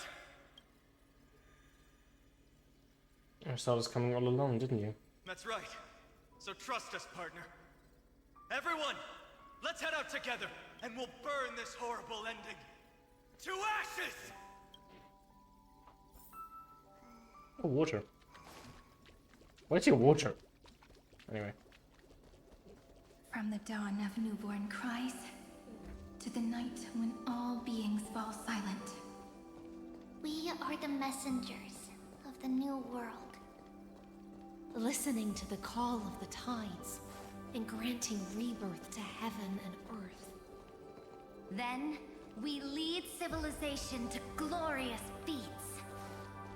The question imposed by the gods will be solved by the children of humanity.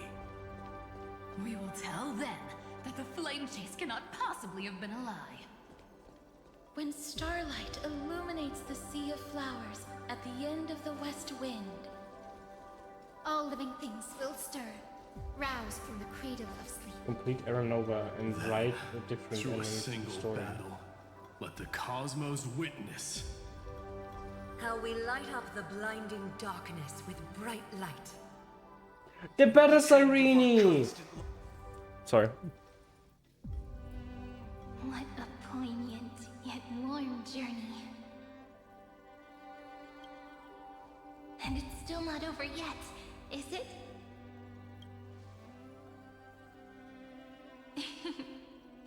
We finally meet.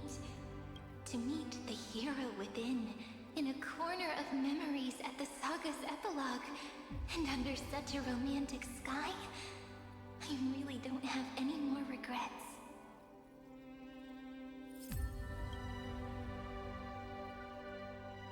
On top of that, the little seed had grown into such a big tree.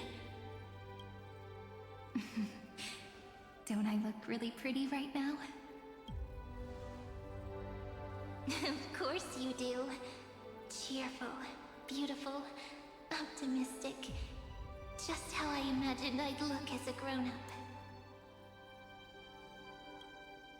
It's because everyone has been gently adding to the story you left behind. Remember how we made a promise to one another? When we met again, it'd be my turn to tell you a story. A story about love, no? I've been looking forward to that. And you must also remember the first story I wrote for you. The one about the crystal flower and the little fairy.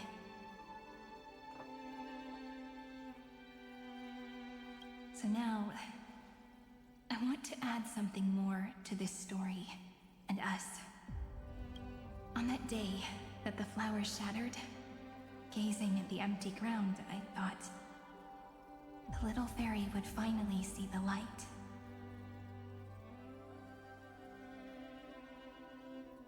But that light wouldn't be found in the flawless flower, nor in the fairy's eyes. Rather, in the world mirrored within every fragment of the shattered crystal.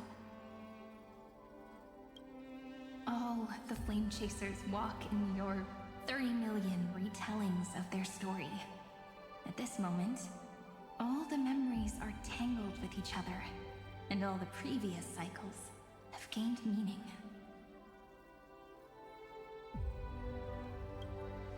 People will come to understand that time and time again, when they stood at the crossroads of fate, they would never have chosen otherwise. In the experiments of erudition, and in the breeding ground of destruction, it is entropy increasing, a merciless truth, an evil instinct. But under the pen of remembrance and the trailblaze, the flame chase is a journey that changes from constant losses to an unwavering act of release.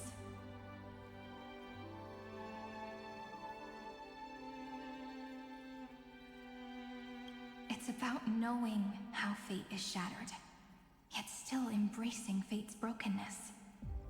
It's a journey that longs to receive love, but longs even more to offer its love to others.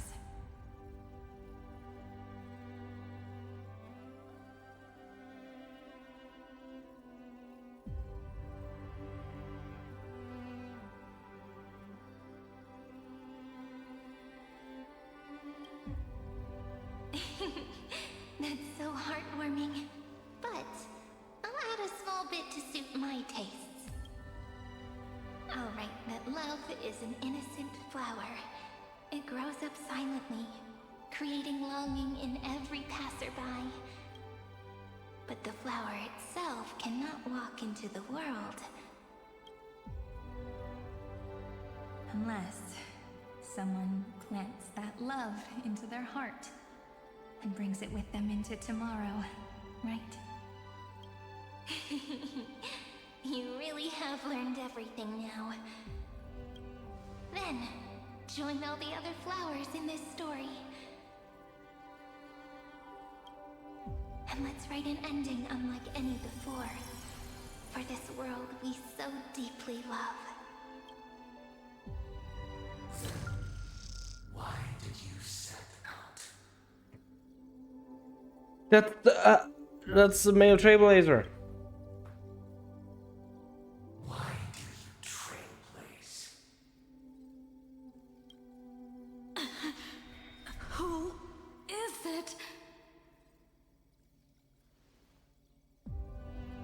Don't be afraid. Take my hand if you feel nervous. Honestly, I've always thought you were really incredible. After all, no god guided the path of the Trailblaze. It could only be forged by those who dare to take their steps one at a time. So, that's why I'm asking you. Step up as a senior and show everyone in Amphoreus how it's done.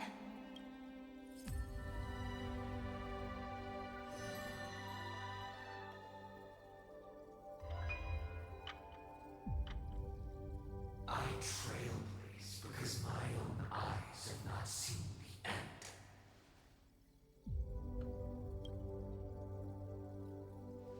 But I'm different. I chose to trailblaze because I am already on this road.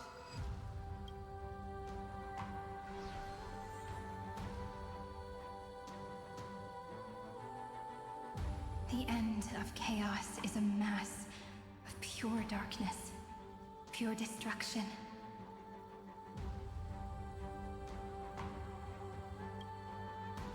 However, Amphoreus' light has 13 different colors. We won't lose to that darkness, will we? Then, take a deep breath. I have, by the way, no explanation on who the male trailblazer is till now. Or the After other 13 trailblazer. heartbeats, light will create the heavens and earth. Are you ready, friend? Yeah, let's move.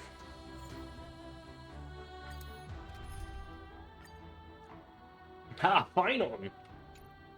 Anyway, same as before. I feel so warm when I stay next to you, Hyacinth.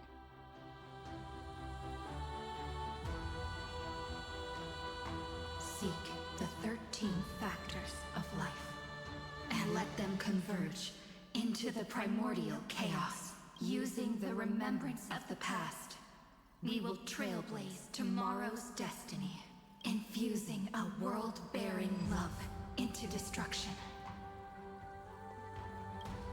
And inscribe the opening stroke of Genesis.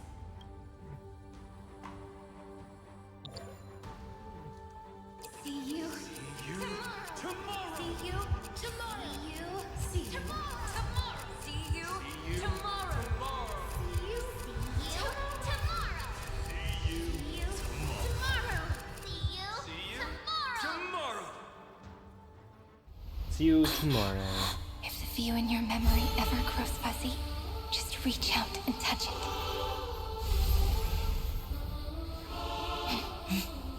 Then, restore its power to nourish the spirit. My friend, on the next page we write together, there's only one thing we need to do. Let's give this long, painful, nearly hopeless tale a truly gentle ending.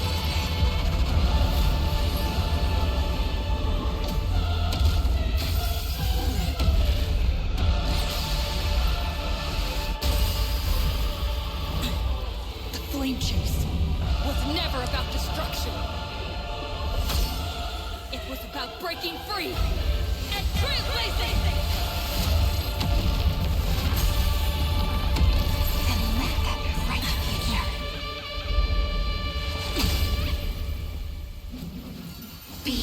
we've written. The demiurge. The true demiurge. I shall compose 400 million sagas. We will rewrite the Flame Chaser's path. Oh, we just steal 1,000 damage bars. Okay, now we can use hate against or do something, I don't know.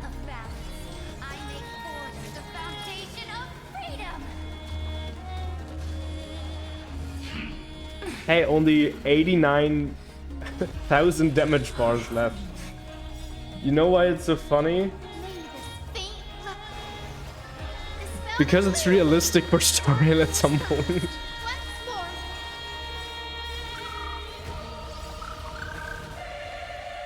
Don't worry. The night will soon fall. Good night. Don't worry. We're all here.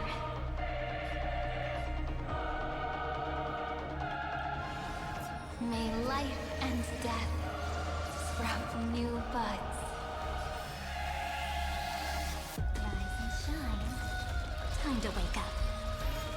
110%. Oh wait, that was from... This moment into eternity.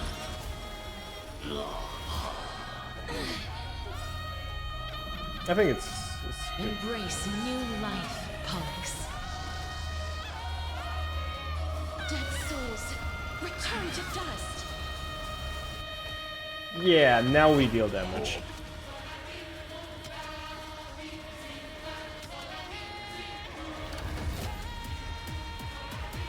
In the month of weaving, I extend golden threads to weave beauty. In the month Boom. of reaping, I enlighten the foolish with luminary erudition. In the month of fortune, I scatter elation throughout the dawning day. Oh, they say they are paths. Together, let's create a miracle of humanity. Take our answer. The future will be bright. We do need some sunshine. Thanks. All energized. May this faint light dispel the gloom. Restore clear skies. Once more. Thanks. All energized. Don't worry.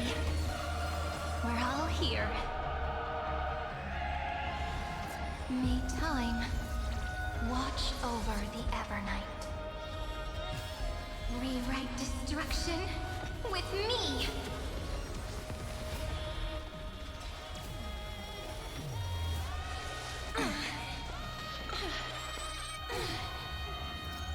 Embrace new life, Pollux.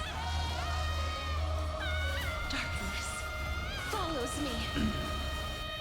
And now it's basically 50-50. Oh. Oh, I told you already. We are the ones who will move forward.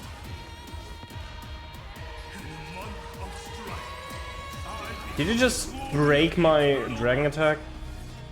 In the month of mourning, I bid death to no longer be equilibrium's end.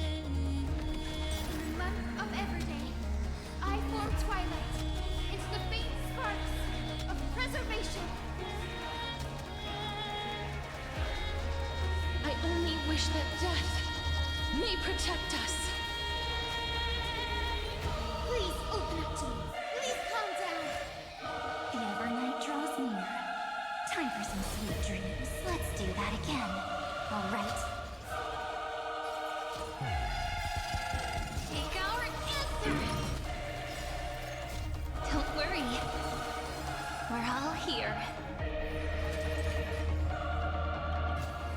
Rewrite destruction with me. Trillions of memories will turn into stars and light up the cosmos. In the month of cultivation, I turn into the ridges and peaks of permanence. In the month of Evernight, I weave remembrance into countless stars in the sky.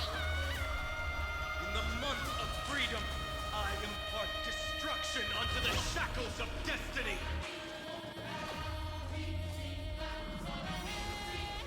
Oops, an accidental nap. You all okay?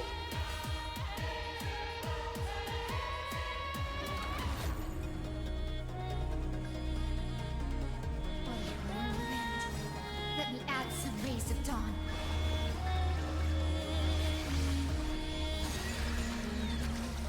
I shall remember this one. Can you please not? I just healed.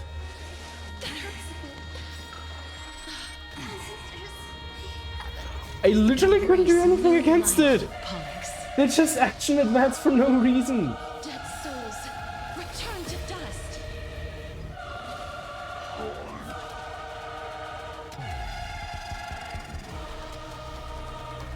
Also, I have the light gun for Hyos and I haven't equipped it yet. I only wish that death may protect us.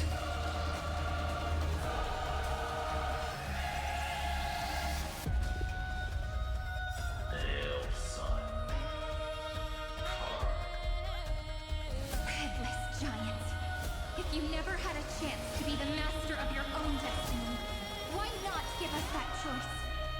Let humanity prove to you that even the breeding grounds of destruction can bloom with gentle flowers. At the end, we shall trailblaze at dawn for the road ahead. And pen a genesis as I've written.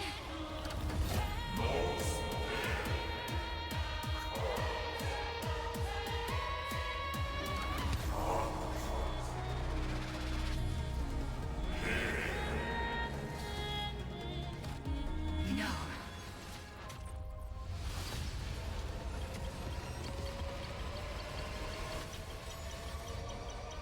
We will reject this false answer.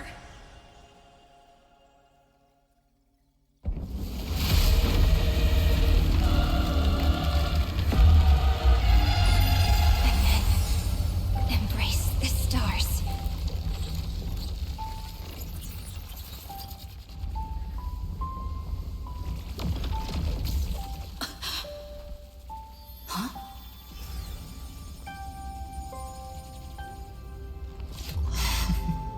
To end the destruction with destruction. At last, we can sit together and watch the victory fireworks, partner. Why not come a little closer? This warmth is proof that we live.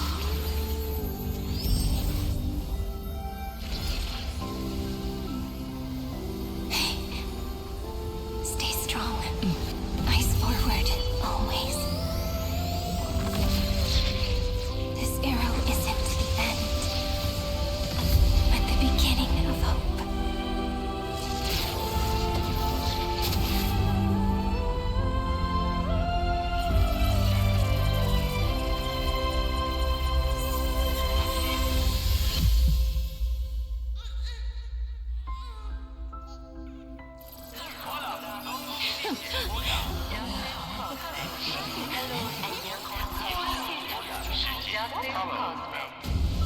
The conclusion is irrefutable. Gnosis' answer was never destruction. But they kept silent, leaving the solution in the hands of the cosmos. The universe will keep searching and struggling to endure. In the face of the destruction, it may once again stand on the edge of annihilation. But the stars will always rise to ride the waves and embrace existence once more. Honkai Star, this is the end. There's no story after this, and this is the absolute end. That would be insane, by the way, if they did this. And yet, Lycurgus still exists. It's over, Lycurgus. Yes, another failure. How is Madame Herta? She's fine. The IPC's keeping her under observation. She'll recover soon enough. To bind a mortal body to a scepter and stare straight at an eon. I respect her for that. I still remember the terror of witnessing a single gaze crushing the entire world. No wonder you chose the destruction. Question: is all this worth it? There's no point in debating. This is Xandar One Kuwabara's fate. The prime mover of the universe. The first genius. And the first to fail. Correction. I was asking Lycurgus. I don't know how to measure the worth of curiosity being satisfied. But in its presence, all the bitter fruits I've sown seem to turn sweet. But your harvest was watered in blood. Answer me. Is all this worth it? It doesn't matter to me. Let me tell you a story. Back when he was a student, Xandar's first experiment was slipping poison into his mentor's pipe, just to see how it would affect the lungs. And? There was no conclusion. His conscience got the better of him. Even so, the truth came out. He was harshly punished. Oh, that cruel mentor died of lung cancer 2 years later. It had nothing to do with Xandar. His fate is no different now. Sentiment clashed with reason, and Lycurgus was born from the latter. But whichever side we take, in the end, curiosity claims us all. You've handed yourself a death sentence. And yet, Iron Tomb's fall still isn't sealed, right? Fu Li, the key variable, still hasn't made their move. As the Theoros, Lycurgus has reached the end of his road. If the destruction failed, definitely. Take my body to the fallen Adlevin. There, you'll find a formula. It is Xandar's final gift to you. If the day ever comes when you must destroy the erudition with your own hands, it'll come to your aid. A foolish last wish. I won't grant it. You will. Not for yourself, but for your conscience.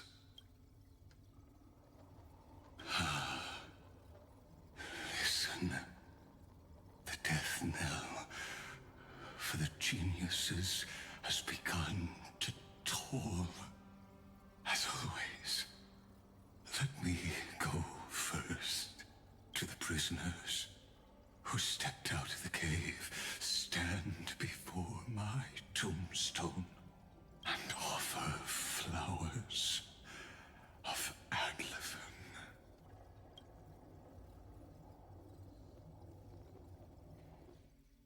Credits roll. This was Honkai Star Rail. Here, I'm back on the Express.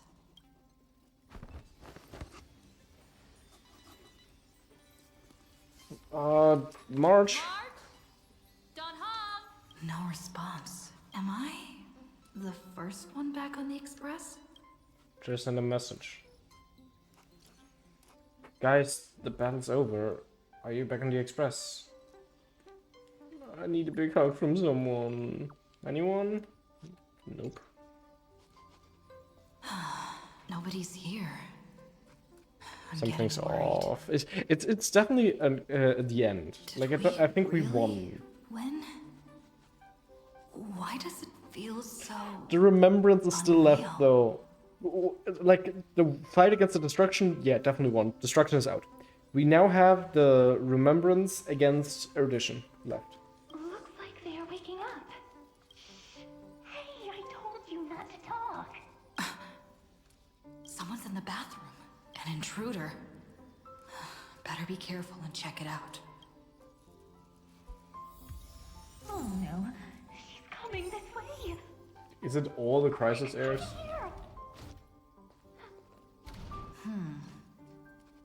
Nobody's here. Okay, I heard Cypher and Serini. Could it be my imagination?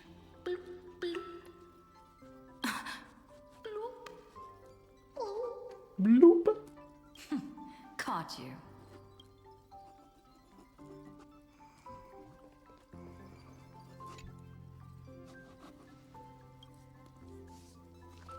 Turned into opaque gold liquid.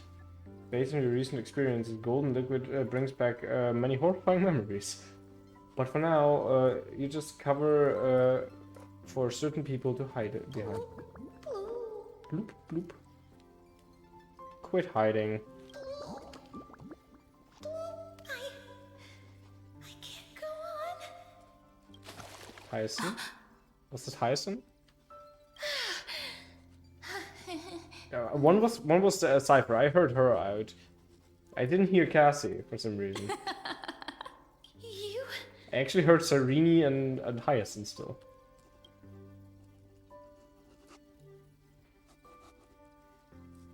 I'm in a dream after all. Wait, please. This isn't what you think. Ugh, I told you to keep quiet. You really can't keep your cool, huh, Princess Homebody? I'm not Lady Hycelens. Even the embodiment of death needs to breathe sometimes. Yeah, whatever. It's all the same anyway. Gotcha there, Grey Mystery. Oh wow! How shocking. So composed, Grey Mystery. It looks like that big battle really helped you grow up, didn't it? Speaking of which, your Astral Express is quite luxurious. I hear you travel to different worlds. Must have collected quite a few interesting treasures. Where are my companions? Did you get them? Hey now, don't go throwing wild accusations around. Keep those hands to yourself. No, she can steal some things. Why you folks on the express? Who knows? One moment we were shouting about love and justice, fighting Iron Tomb's virus. And next thing I know, we're all on this express. No idea how that happened. It's not just Miss Cypher and me. Everyone's been in this car for a while now, Miss. Why don't you go say hi to them? Don't let the conductor catch you. Don't worry. Everyone's following the rules here. If you're worried, feel free to check everything out yourself, Miss.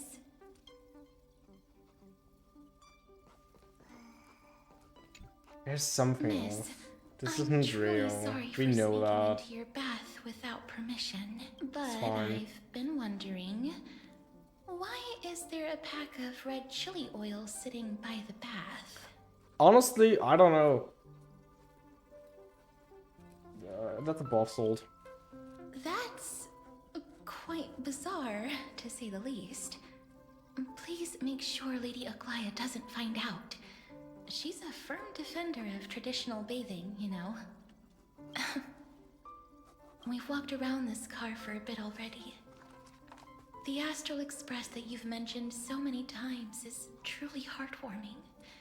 Like one big family that never splits up. Perhaps living in such an environment made your embrace feel so warm. Cypher? Okay, Cypher's gone. Ah, there she is. I gotta say, Grey Mystery, you've got quite the collection of treasures in this fancy bedroom of yours. A flying Amphora model I've never seen before. A head that looks just like a Titan's. And those weird Mr. Pocket Watch figurines. Take whatever you like. What if I don't make a choice and take them all? Oh my. Don't tell me you actually believe that. Don't worry.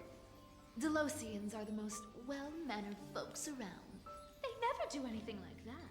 Besides, the reason I say they're precious is that each one carries the footprints of your trailblazing journey. Priceless treasures are the true art of thievery. When you get the chance, tell me more about your adventures. Sure.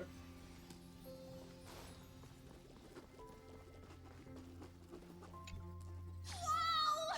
What a spacious car! And these floor tiles are gorgeous! Trian, don't run around in other people's homes! Little Ika. Pet fuck. I missed it. Missed saying it. Pet fuck. What's your step, teachers? Ah, Gray. Hello. Look who's finally awake. I hope Cassie and Miss Cypher's little prank didn't scare you too much. I saw through it right away. As expected of you. When we woke up, the entire express was completely empty. Not a single soul in sight. Then this is not reality. Such a shame. I was looking forward to making new friends. Especially since they were Gray's most trusted travel companions. Also, we haven't met Sarini yet. This is so fake. This is the memory created by her. We are already on the path of remembrance. Like the path to finality of remembrance. I'm worried about them. Don't worry. We beat Iron Tomb together, right? They must be on their way home. When they arrive, we can throw a party together. That's exactly the kind of thing Lord Finan has been dreaming about. Oh, is he here too? He was just here chatting with everyone. Now, who knows where he's run off to? Lord Finan's always been quite the restless one. But you're used to that by now, right? Yeah. Have another drink, my Demos. Like Lion Mighty. Let's redraw there. Those three have been chatting over there for quite a while now. Why don't you go say hi to them, Bree? Yep, on my way.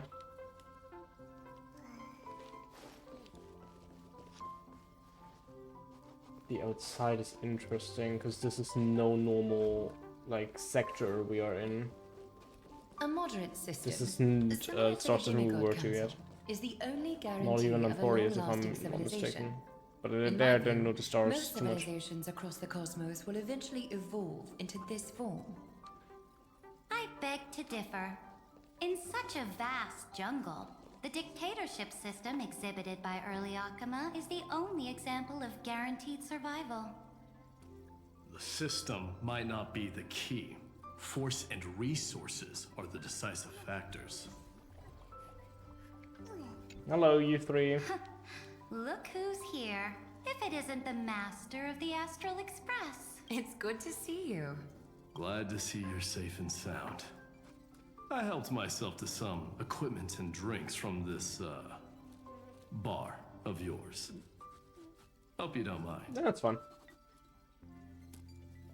If I say shush, he thinks I mean him, but I'm calling out for shush. Shush. Daring to tell the Imperator to shush?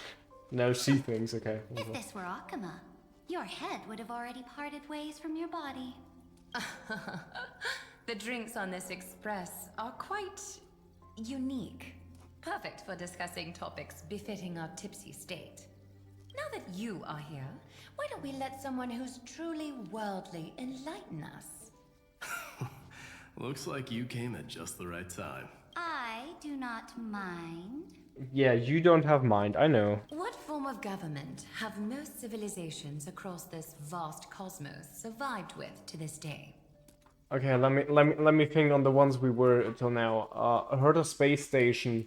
Basically, Herta has all say, but I'm not sure. Do they even have a government? I'm not quite sure. I think they go under the government of the IPC mercenary, and my IPC is structured in like the main council, who's one leader of it, yes, but the council has also a lot of power, not only the leader as a single one. So it's basically kind of a democracy, but not really, because you don't vote them. On the LeFou, we no, Belobog. Belobog, we have one leader, that is Brunia. What's basically a monarchy, let's be honest. On the LeFou, we have a council of different leaders of each one ship. So it's a council, and it's measured by strength and who's the strongest. And in Penacony, it is basically also monarchy because because the families have to rule. Anyway, thank you.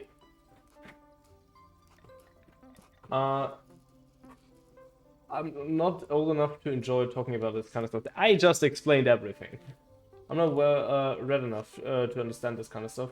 Whatever. It's all end up under my control anyway. No, I not well read enough. Then I guess I just explained everything about the entire exactly the kind of answer I'd expect from you. I bestow upon the Astral Express this supreme mission. You must spread the great deeds of Amphoreus to every corner of the cosmos. Thus, capable individuals from countless worlds will surely find inspiration in the Flame Chase's tales and embark on their own grand journeys. It's hard to say if that be a blessing or a curse for the cosmos. I can imagine our conversations here will only get more unrestrained. Don't let our rare moments of joy hold you back. This banquet on the Express truly lacks manners. You may leave. I permit it. That man just left. Wouldn't even stay for another drink. He needs to show more respect. If you're looking for him, try your luck in the car above.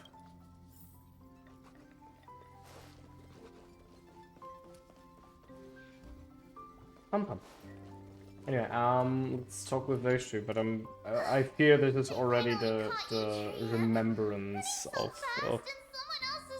Sereni.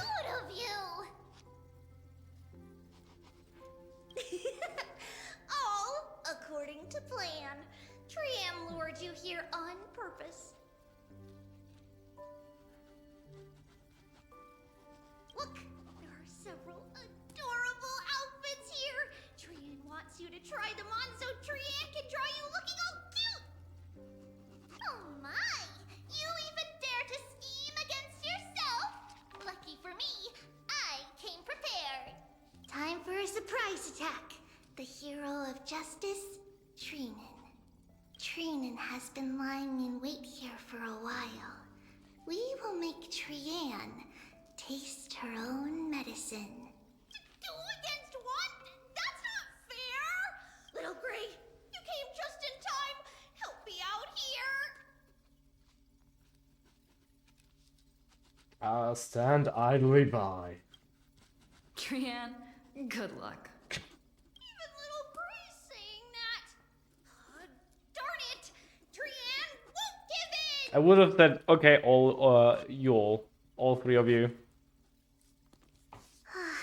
Trian ran away. Trinen will fulfill the ambush duty.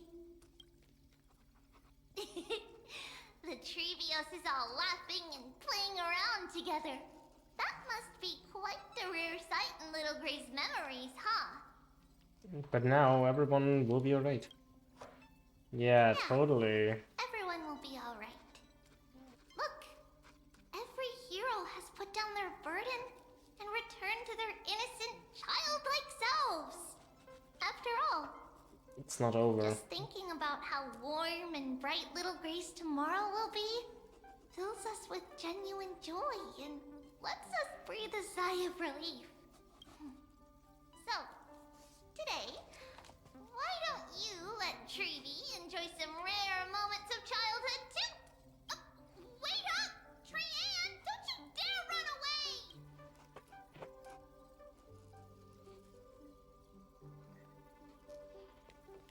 So,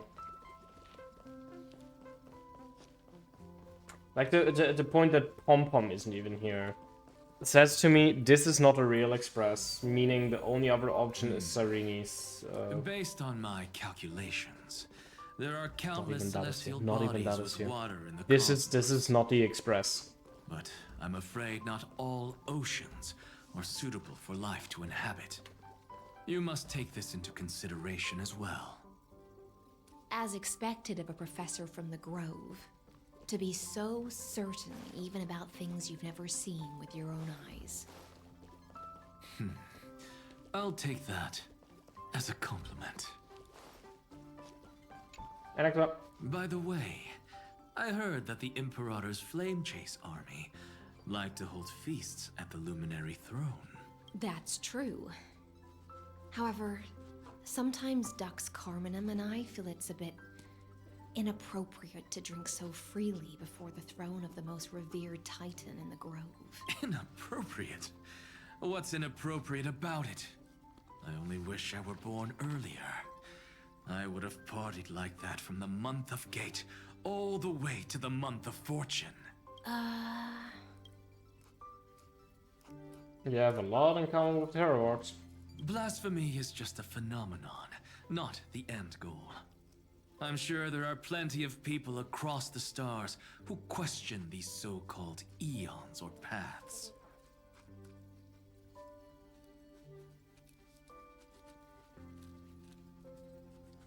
Didn't I spend some time in that Lycurgus's head?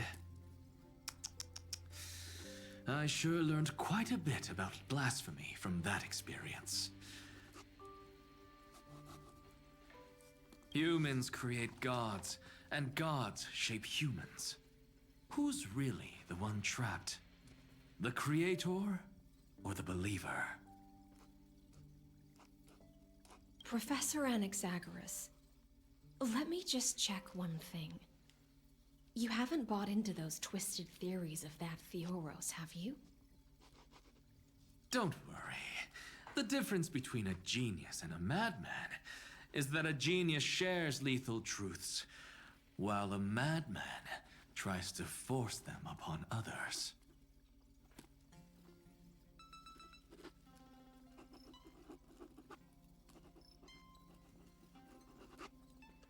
I see. It's like drinking honey brew at a banquet. Likeable folks invite others to raise their cups together, while the unlikable ones force others to drink with them. Just saying, I still believe that Anaxa is in actuality like not Lycurgus, Xander. That he's a simulated version of Xander. That is still something I believe in. Being able to break just down makes too much complex sense. information into common sense like that. You're quite the scholar yourself. Fine on.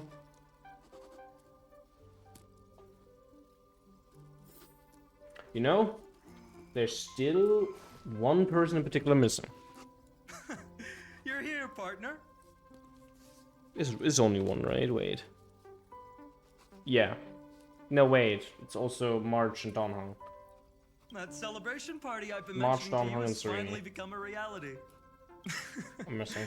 Though the vibe's a bit different from what I imagined, this still counts as keeping my promise, right? You folks haven't merged with Iron Tomb. What you speak of has indeed already come to pass. We triumphed over Iron Tomb, drew its fire unto ourselves, and purified its embers. Now the force that maintains our consciousness and form comes from elsewhere. Worried about your companions on the Express, huh? I understand how you're feeling right now. So this is all Serene. They're pretty sure now, yeah. Don't worry. They'll be safe and sound. She promised. Serene? Don't worry, she always shows up at just the right moment. The Astral Express. This is not real. Honestly, it really feels This like is just the memory fabricated by Serene. I can imagine how much you, Dunhung, and Miss March must have missed everything here when you were trapped in Amphoreus. The beautiful windows, the soothing music, your fellow travelers on the express. Like how golden wheat stalks sway in my dreams every night through the countless cycles. It must be a village like that's somewhere in the cosmos. Are you inviting me to join your journey? I think I've found my own wish, partner. Someone once told me that home is where you can be truly free and at ease. Maybe roaming the cosmos with you all is my strongest desire right now. All of us together, of course. The Shinjo Alliance, Penacony. I blame my poor imagination. I can't picture what those worlds look like at all from Dunhung's descriptions. So I have to see it with my own eyes, right? That's a promise, partner. You're finally here.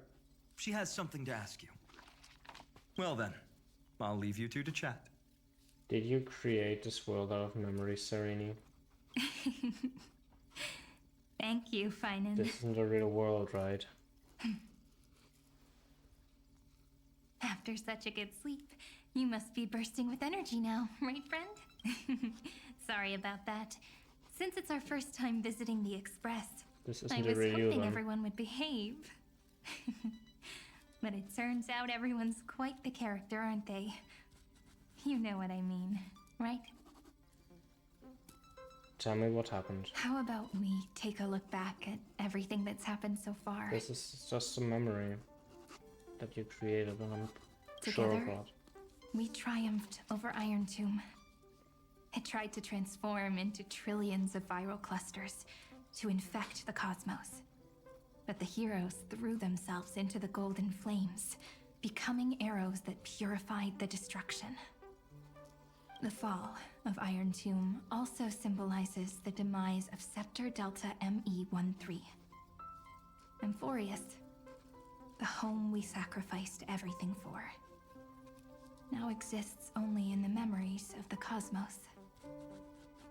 So this is just an illusion. So, this isn't real. Just a dream. An illusion. Oops. Wrong answer. Huh? A memory.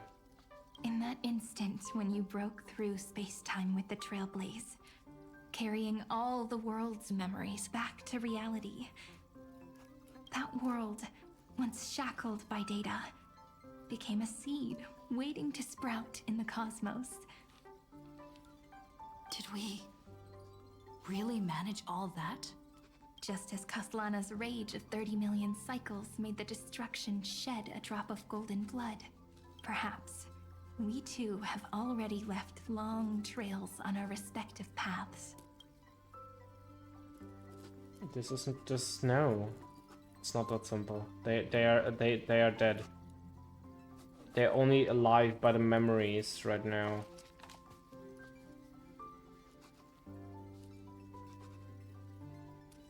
No, they are not red.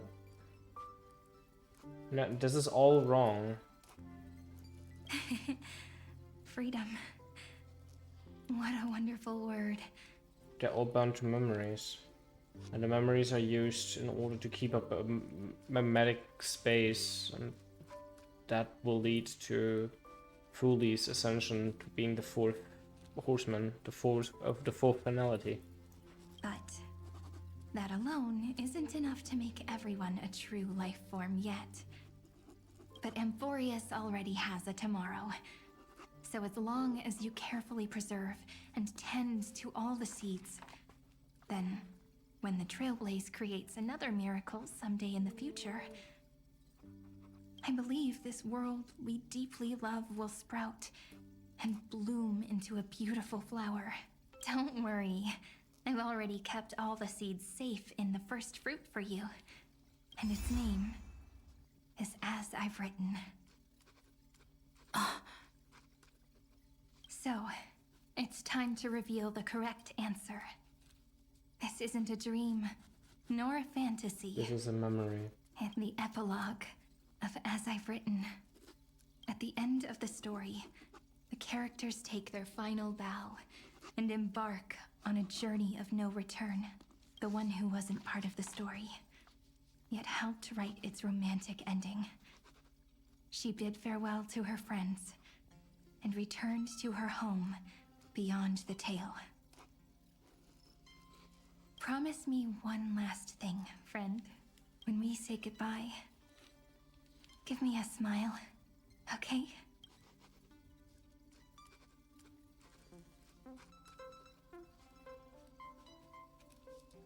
I promise you. I will, Cyrene. Every star that the Trailblaze passes by will remember the name of Amphoreus. Hey, it's not fair that you get to be the only cool one here. You're normal again. We'll keep an eye on her. She had better keep her promise. Leave it to us, Cyrene. They're not alive. Your story I don't will be believe sung him though. across many worlds. Stories this complex and twisted are always hard to believe. If anyone questions the truth of this tale, you'll all have to stand up for us. Rest assured, even the most stubborn person can't withstand our six fists. You're so reliable, March. Shh. Listen. There's a book here? Its composition is similar to Memoria, but it's far more resilient than ordinary memory bubbles. Keep it safe. Perhaps this is the final gift that Amphoreus left for the cosmos. Oh no! Passenger March is sleepwalking. Sleepwalking? Oh no, oh no! I don't want to make a fool of myself in front of everyone! Well, now I have an excuse to stay a bit longer. I can hear all those sneaky little plans brewing in your head. March, Dunhung, my friend. In the countless days and nights ahead, you must continue to support each other.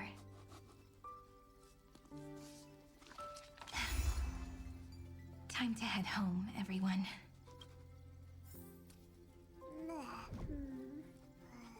As I've written. Leaving this place means as I've written will conclude here.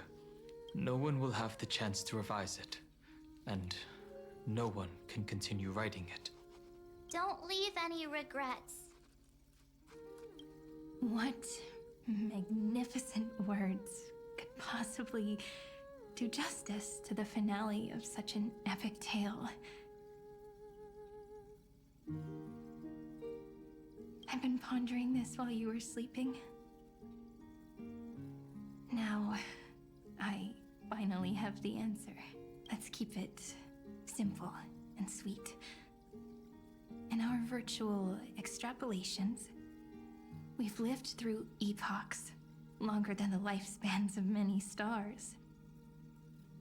No language in this world, no written words, could ever carry the weight of this journey.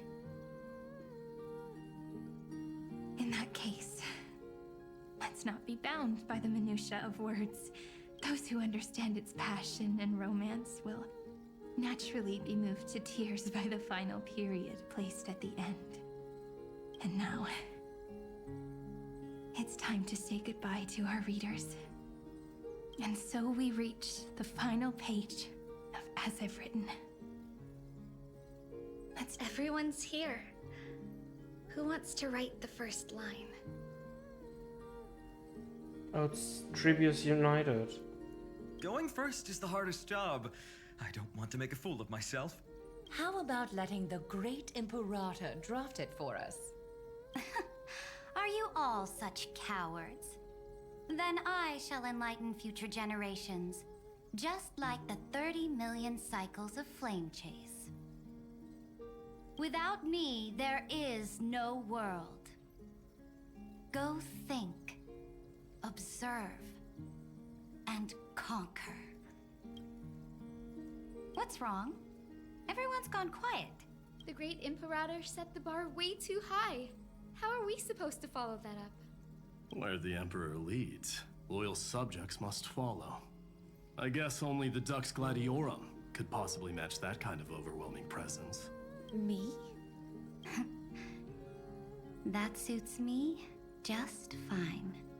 Once the deed is done, one should leave decisively, letting posterity judge right from wrong. Until we meet again in our next conquest, my dear dukes.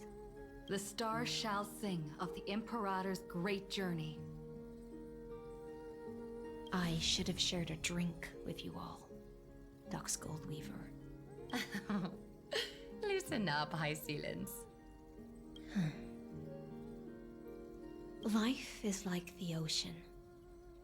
Tides rise and fall, and everything eventually dissolves into the waves. So, sing your heart out in every moment of your existence.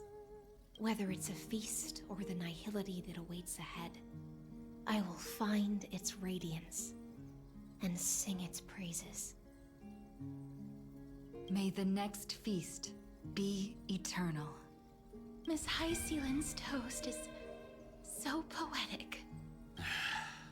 Does everyone have to be so poetic? In my opinion, we should leave some real words of wisdom for future generations.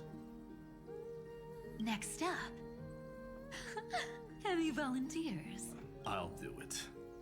There's no dragging one's feet in the Kremnoan language. Does the Kremnoan language even... have words? Hiatus, don't interrupt. Kill the play, and games shall be born. Kill the strife, and glory shall descend. Not bad at all. But now I can rest easy. After all, the lines I prepared are way more profound than yours. Ha! If nothing else, you're certainly unmatched when it comes to singing your own praise. Farewell, everyone. If we meet again, I shall once more become your steadfast support. That's a promise I won't back down from. Mighty Mos, become king. What's up, Cass? It's nothing, Lady Trebios. I just finally realized something.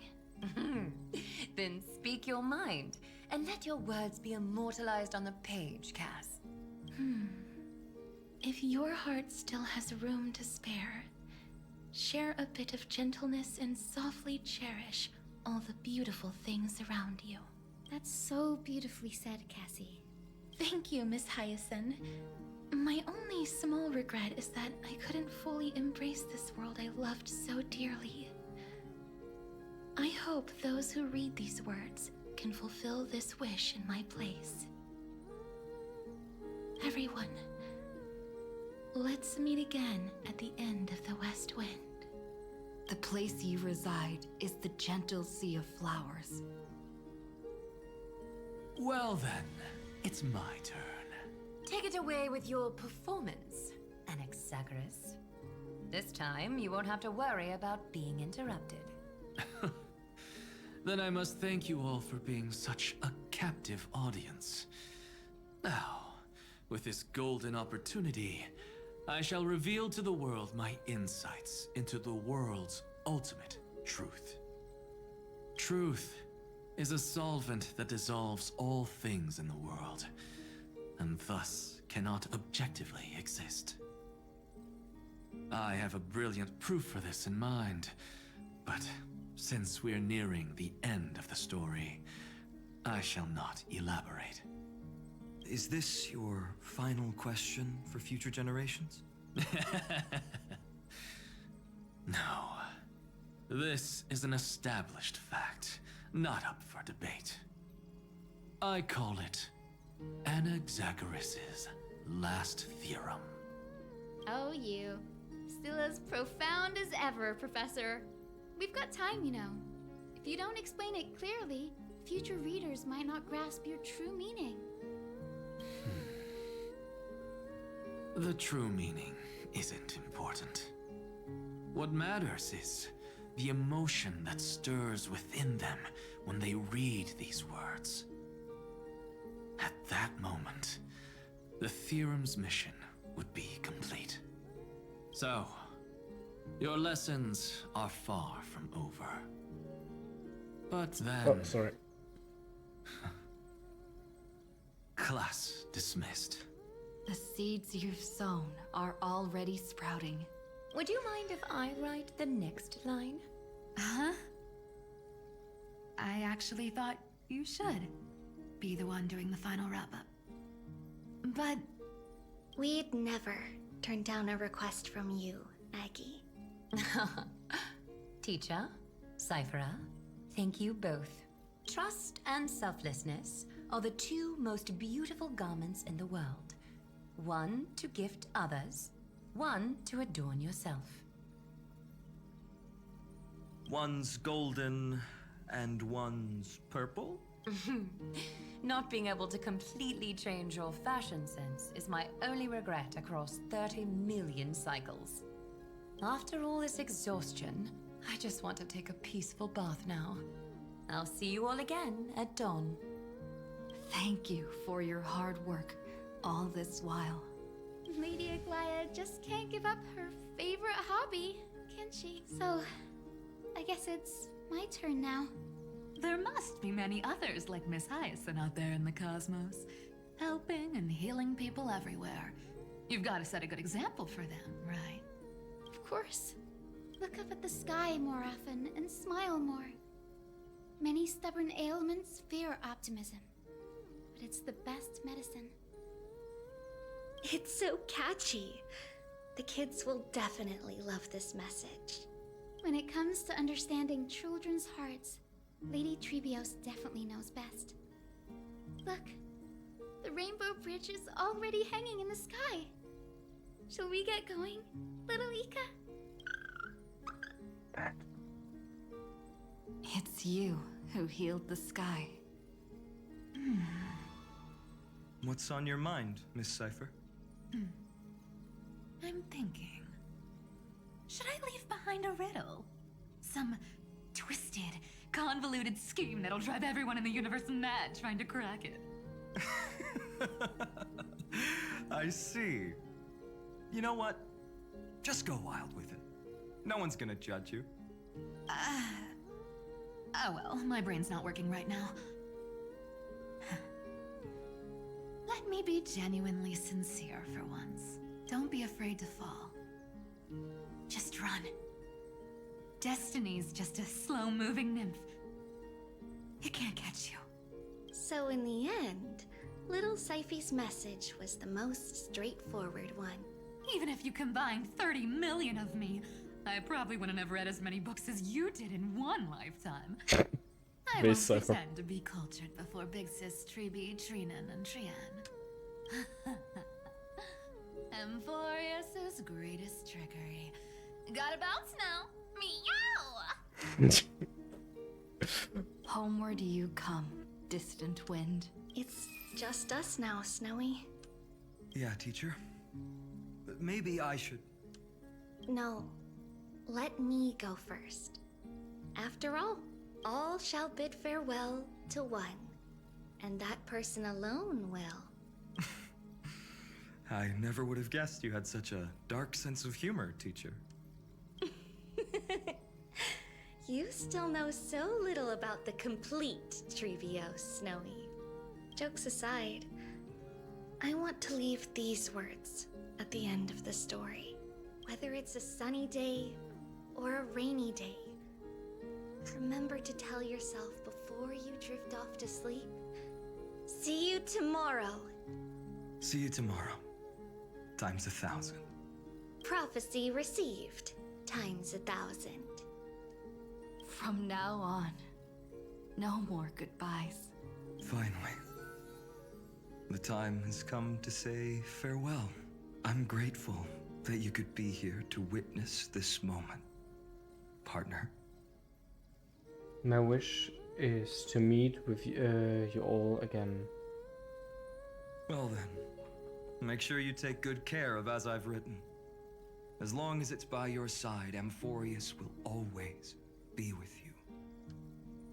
The last line I want to write down is, a hero is living in everyone's heart. Embrace it. and chase after the sun. I hope those who read this will find the courage to face their burning lives. See you at the next pale dawn, partner. Did you see? Amphoreus has ushered in the dawn. The characters in the book have taken their final bow. It's time for us to return to our own reality. But as people who lived through it, we can still add the final touches to this story, right? Of course. The pen will eventually break, the ink will run dry, and life will ultimately fade. But thoughts will permanently remain in sagas. If time is an endless cycle, then forget the bitterness that keeps repeating, and remember only the moments of happiness. Let's walk towards tomorrow together. We were never apart. Time to head home. Don't miss the crew meeting. We won't wait around for you, you know? See you later, Donhung, March, and with this, as I've written, officially comes to an end. And you're going to say something? We're its co-authors, after all, friend. Once the words are written down and have been read by others, the meaning they carry is no longer in our control, leaving the freedom of interpretation to every reader who opens it.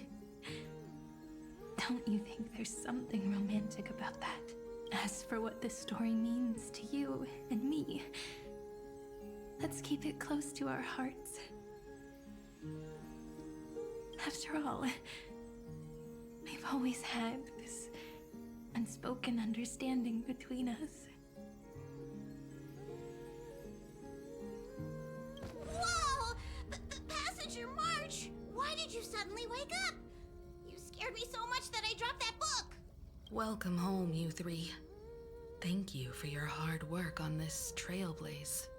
We might need to reshuffle the seniority rankings of the Express crew if we count the years you spent in Amphoreus. Hey, I was the first one to get dragged into it.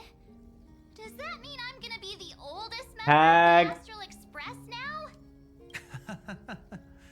Miss March hasn't lost her innocent nature even after all these long years. In other words, she hasn't really grown up at all. Hey, this is the first time I've been able to examine as I've written up close. Miss Irene's handwriting is gentle, yet steely, with an underlying strength. I had no idea it was so sophisticated. Looks like I need to brush up on my knowledge in this area. Maybe start with a few basic books first to get your feet wet. Look who's talking. As if you're not glued to your phone in your room all day. Huh? Wait, something fell out. It's... Is that a bookmark? In a corner, unknown to everyone. There was actually an untold interlude that took place. I left it out of the story because it involved a choice. A choice I made for my own selfish reasons. Can you forgive me, friend? I made a decision on my own. While you were away, I wrote everything about it on this little card. If you can find it in your heart to forgive me after reading it, please. Add this final note to the conclusion of As I've Written.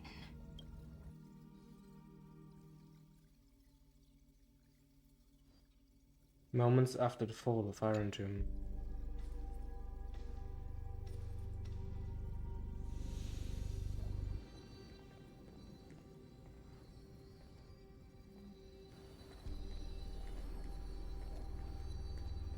Memories swallowed by Iron Tomb.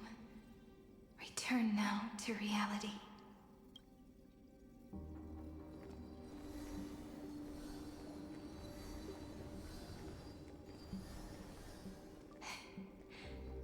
And don't lose your way. I finally found you, Cyrene. Demiurge. We won the battle. Thank you, Madame Herta. Without you, we never would have stood a chance. Still, there's something weighing on you. Right before I shut my eyes, inside the droid head's brain, I saw something unsettling. The fourth instant, this turning point in cosmic destiny, anchored by the erudition. It's not a single instant, but a process, a chain of events. So, this victory isn't the final piece of that chain? Far from it. This is only the beginning, the first toll of the death knell for the cosmos. That sorrowful look doesn't suit you, Madame Herta. Don't hold it in. Tell me. Not long ago, you crossed paths with the Eon of Remembrance again, didn't you? Yes. Even if the figure was hazy, I knew right away. That was the god from Cyrene's dreams. Causality has gone wrong, just as I thought. Causality? Let me put it in your favorite fairy tale terms. The universe began as a seed. It grew into a great tree, and the present is its branches and leaves. The erudition calculates how the future will sprout. With so many possible outcomes, they choose to anchor one path, cutting away the crooked or fragile branches. But if things continue that way, the branches grow endlessly, the leaves multiply, and one day the tree collapses under its own weight. That is why there is a concept in biology called lignification. Soft sprigs form a hardened shell and fuse with the trunk. For the universe, that process is what we call memory. Under Fooley's record keeping, the past becomes memory. In the corners, they forget. Even the events of the present become fruit without roots. So it is the opposite of the erudition. One calculates what is to come, and the other holds on to what came before. We were never meant to have to speak of this. But now, I finally understand what that chaotic matter around Amphoreus truly is. It is your memory. Your mind now stretches across the stars, allowing you to travel farther down this path than anyone else. My memory? Yes, you live in the now, but your memory remains in the past. Just like the Eon of Remembrance, a being made entirely of memories. What does that mean? Now comes the plot twist. I said a couple times before, so... Did they fall? No, quite the opposite. They have not yet been born. Oh, that part I didn't say, but that makes a lot of sense. Remember, to carry out the mission of remembering the universe, they must ascend to divinity only at the very end of time. And at that moment of ascension, their memory stretches through the past, becoming what people now call Fooley. That is why they feel so distant, so cold. That crystalline form is just an empty shell. I do not know how the Garden of Recollection managed to hide this until now. They must have their reasons, but none of that matters now. Here in the present, we cannot know who will become Fooley. But one thing is certain. They will be born. And those who might become Fooley all share the same characteristics. They are known as Children of Remembrance. Pure child of Anasrava. Oh, okay, now that makes a lot of sense. That actually makes a lot of sense, yeah. They explained the entire Fully thing now. This is such valuable information. I think I think March is also one.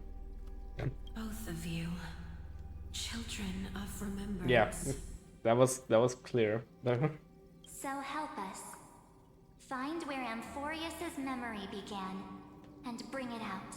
They wanted to initialize the remembrance now. We are the sacrifice the garden used us. The pure child of Anasrava abandoned us. So that name, it was never my past. It was my future. Or maybe it is the present. Noose has revealed to me two paths, and on both paths, I see you standing. The first, follow the trail of memory you have forged. Break free from this world and reach for the stars. That would mean Amphoreus' causality will no longer concern you, at least not the person you are now. Go on. The second, you come to a stop and fade, offering yourself to become the memory that carries through Amphoreus.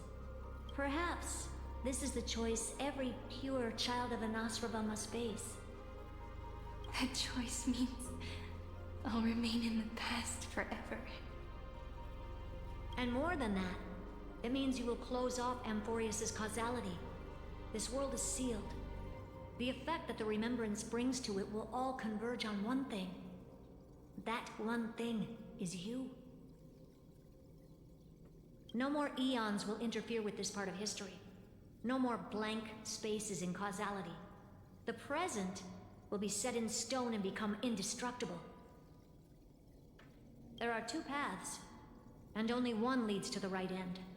A droid head didn't tell me the answer.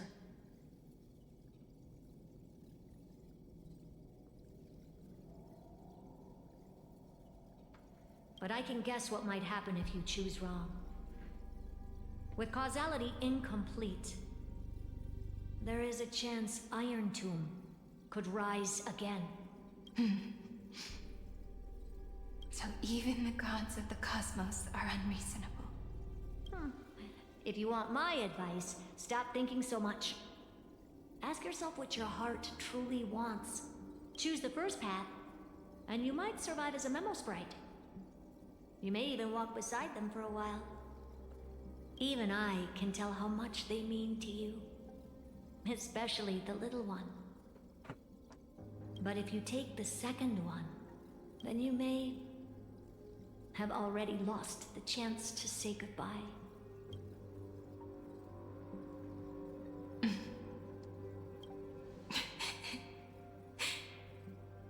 I have made my decision, Madame Herta.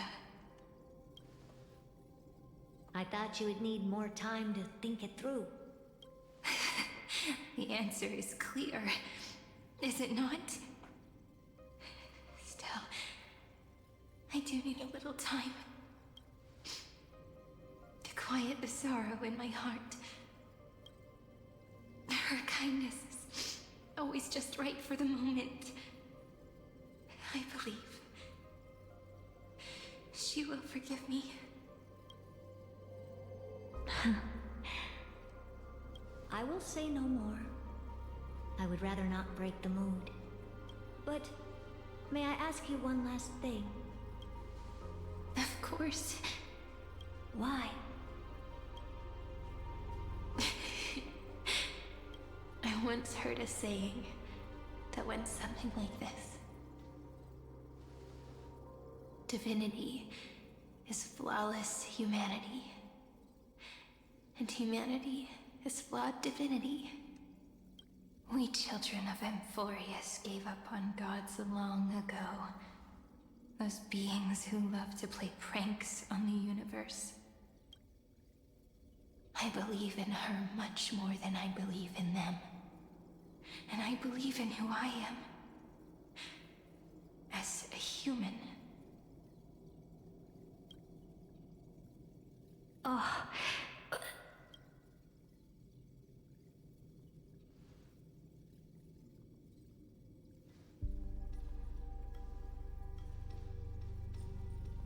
That really is a comforting answer.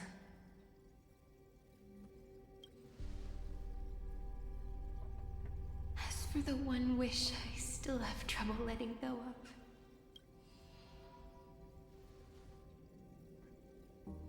One will remain in the past. One will walk toward the future. I believe that the one I cared for most will witness on behalf of the ripples of past reverie. Every starlit tomorrow.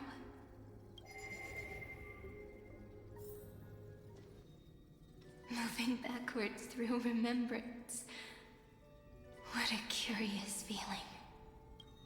Is this the moment Iron Tomb declares victory and casts the destruction upon the stars?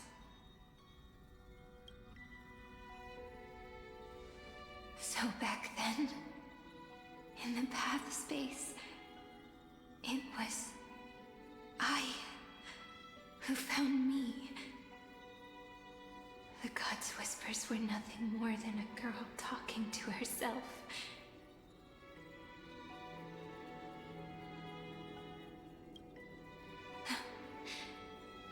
Now that I remember, what I heard back then was...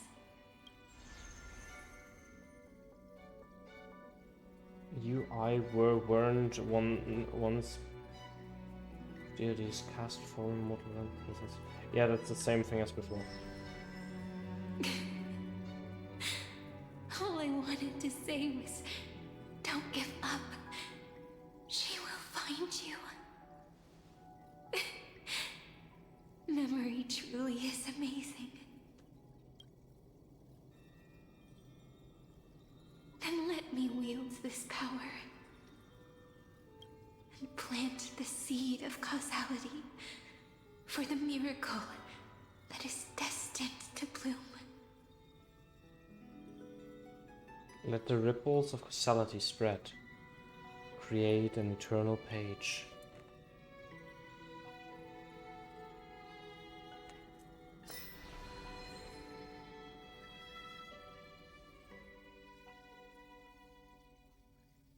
Even so, must we walk all the way to the very beginning of memory? It's such a long road. A bit lonely to walk alone. Then, would it be alright if I came with you? As long as it's Peach. Even 30 million wouldn't be too many. One is enough. Take a deep breath, and then we can set off, alright? Follow the ripples of remembrance into the past. Reconnect every moment in which the gods made themselves known. Clearly, cause leads to effect. But now, the future gives new meaning to the past. Effect flows backward and nourishes cause. Maybe that is what makes memory so beautiful. So, let us return the way we came. I knew it wasn't over. Every ripple that formed. Go back home.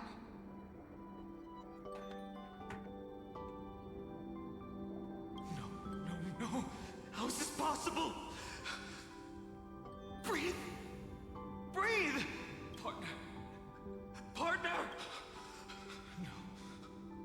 I have to get you out of here first. Just hold on.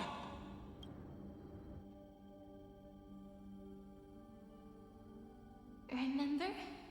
That pale dawn breaking through the endless night? Remember? The spear of strife nearly claimed her life. And it was you. You, playing God, who cradled her body with your gentle gaze. Then, before Orynyx's altar,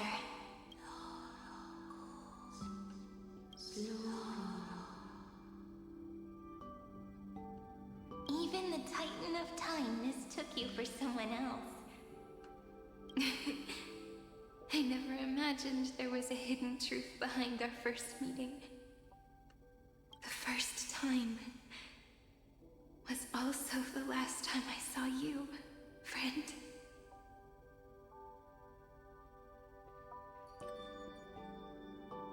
Look back to the moments we first met. That the ripples of causality spread. Look back. Ma'am.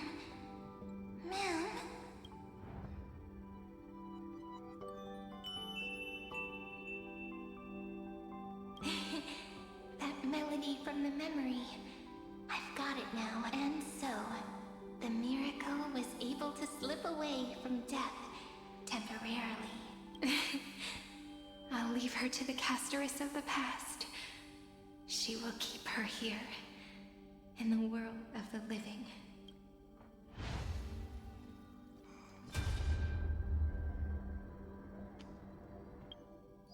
I still haven't done my dailies. Darn it! What are these things? You're not taking me down. Not before I find a way to help her and Don. If you've got a bone to pick, take it up with my six-phased ice. March wandered all across Amphoreus for 97 days straight, chasing one goal: to save her friends. And with her bow and arrows, she brought down every obstacle that stood in her way. So that's how it happened. My skill with the bow. I owe it all to March. Remember the bow and arrows.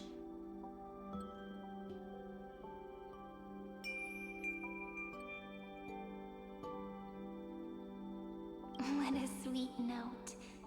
I've got it now. And so, in a memory from the past, you inherited March's mastery of the bow. And that arrow bearing golden flames will streak across the stars in the future, becoming a glimmer of hope for the cosmos.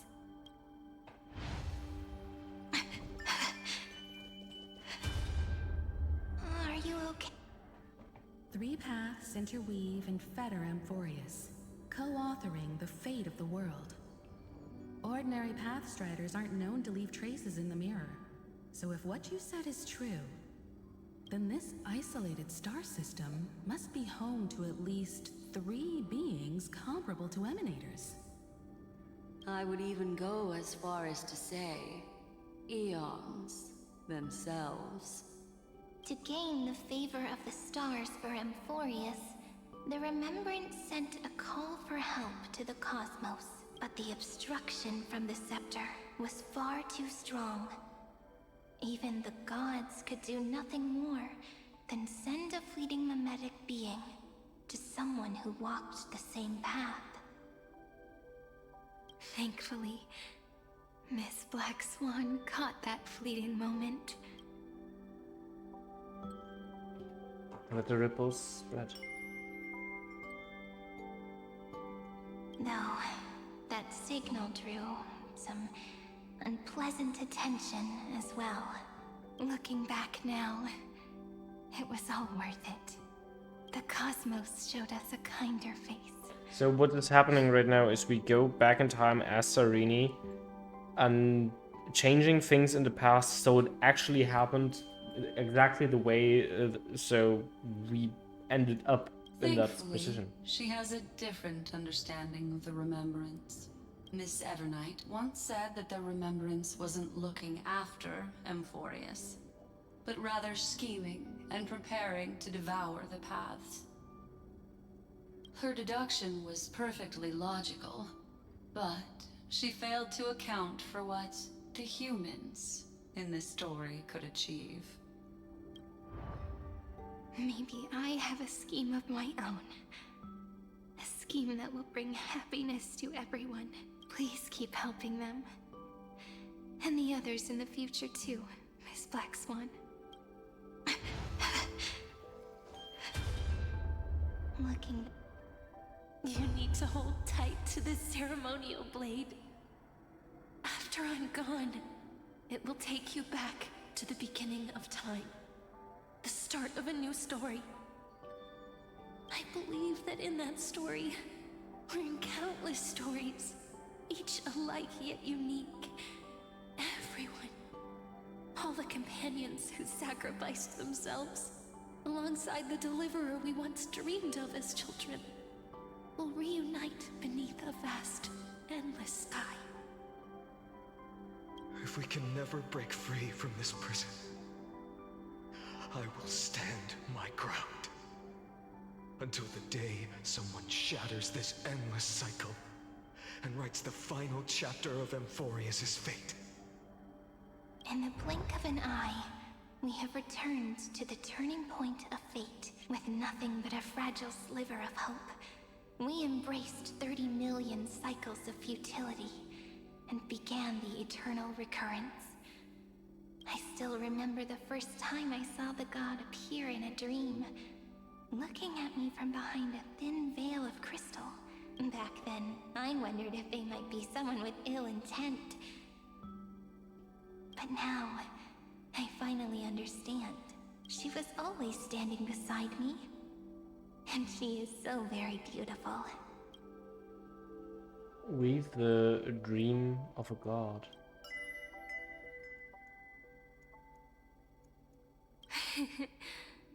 Causality really is a force that cannot be stopped. Even if I wanted to leave a few more words for Cyrene, it seems I no longer can. After all, you still have to leave behind your final consciousness and plant the very first seed. I remember what you once said. When a god sheds a tear, the thing reflected in the ripples must be the most beautiful thing in the world. But do you know what Amphoreus saw when its heart was born? The first thing it saw was a name. Parsing object information 093. 0, 9, 3. Looks like you figured it out. Sometimes, all it takes is a change in perspective to reveal something truly unexpected. Don't you agree? That's right. Turn these numbers upside down, and you'll see a beautiful eternity. Something we believe in. 360? The ego. Oh. Oh. Well, that makes a lot of sense. Because I think ego was a big thing in HI3, right? I'm not that up to date with HI3 lore. I'm gonna be honest. I know some fragments of it, but yeah, I think ego was a big thing there. But I'm not sure.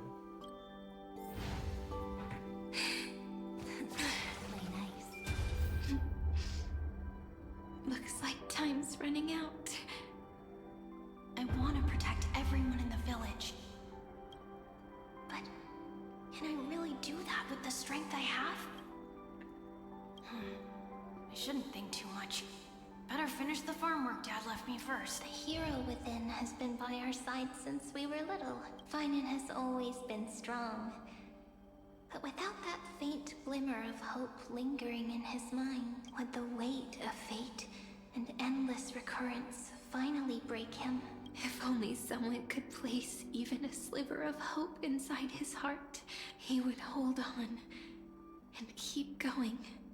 Yes, just a single spark.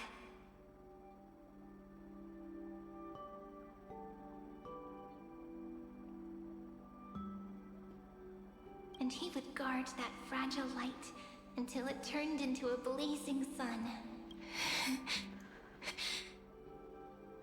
longer have the strength to make the hero within look like her. So, let me leave behind a prophecy for him.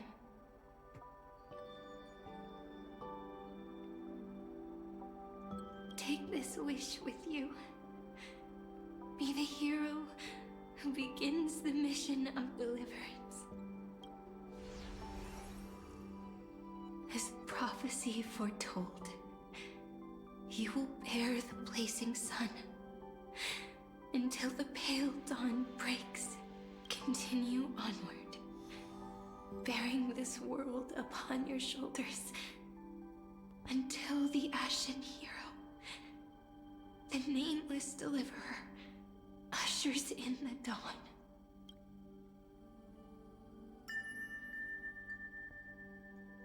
Now, your eyes have seen through all of Amphoreus, from the end back to the beginning.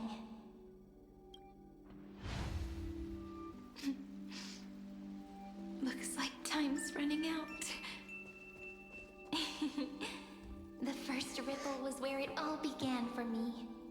1, Yes. 2, 3, 4, 5, 6, 7. I thought they were just musical notes scattered aimlessly throughout memory. But they had already become part of this world. No matter how Amphoreus came to be, right now it feels so gentle. As I return to where I came from, it wants to play behind this door. I can smell it. The scent of wheat fields. You're clever. I bet you figured it out long ago, did the end of this journey back. The final gap in Amphoreus. It leads to the place we both call home. We can finally go home. Are you ready?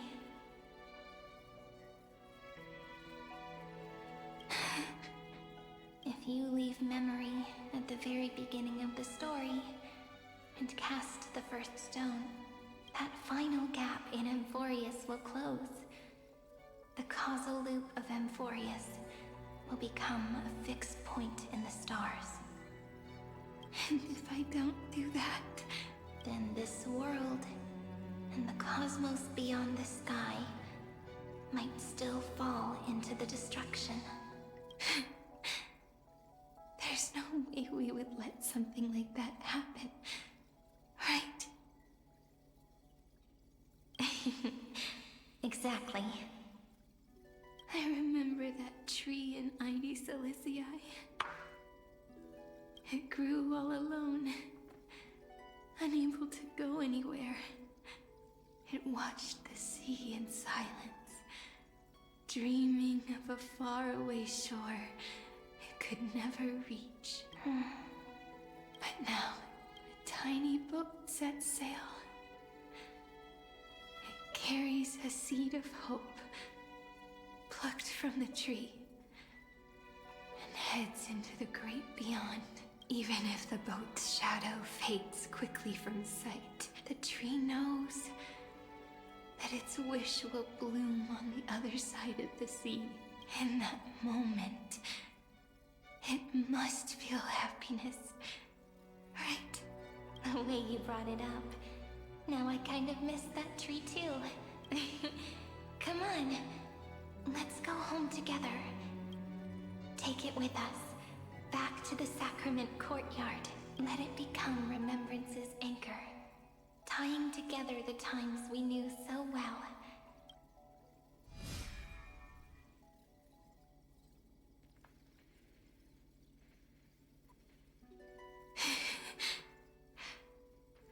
Let's go home together.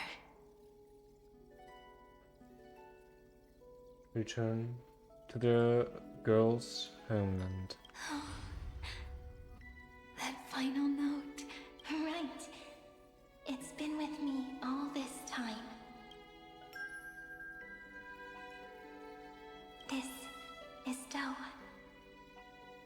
also the first note. The one from the first time we met. And the one that stayed to the very end.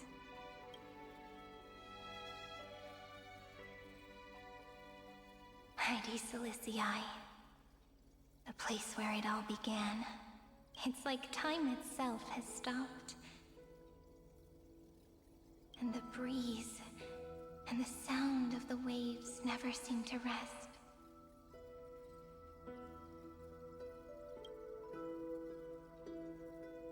We've made it. The Sacrament Courtyard. This is the place where we first picked up the ceremonial blade. And where we first...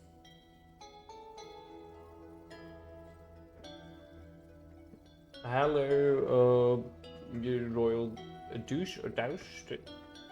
Hello, welcome.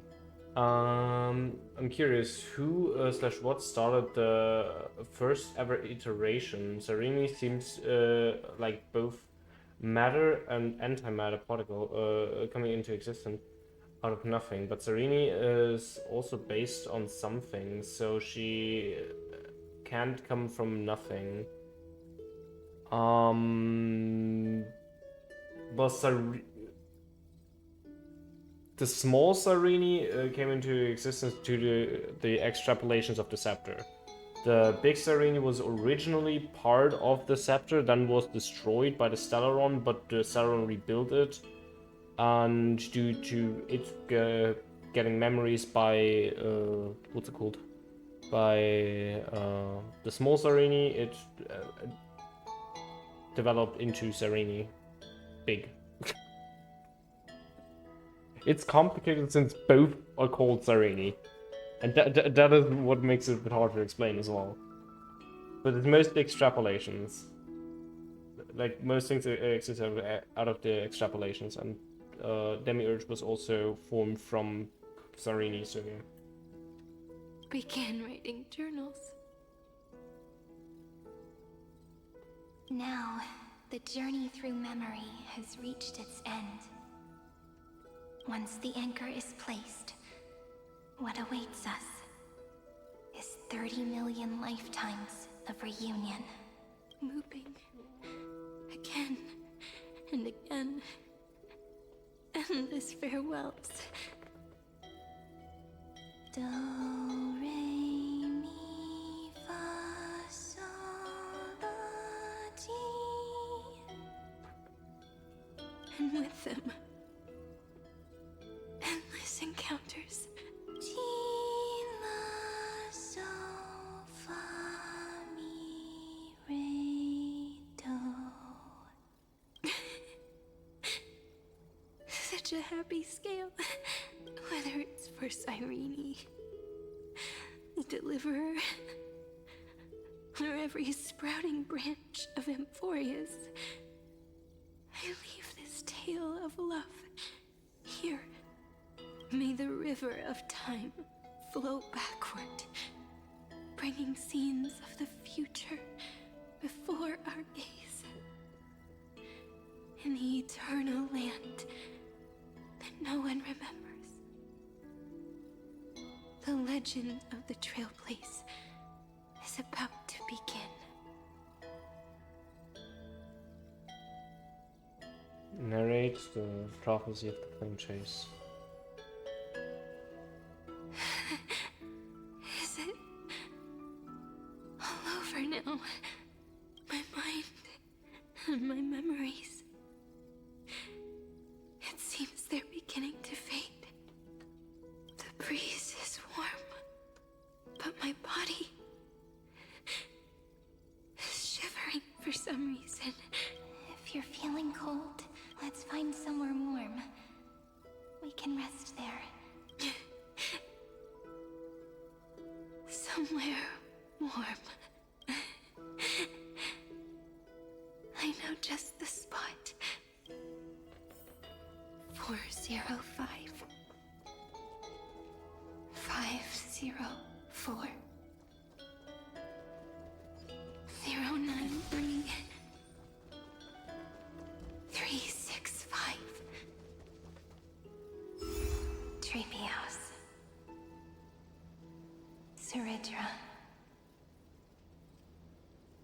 March 7th. Down. Electron. Hyacinthia. Caslana. Anaxagoras. Aglaya. Midemos. Castorus. Cyphera. Cyrene. And you. Look. Everything is already as we've written.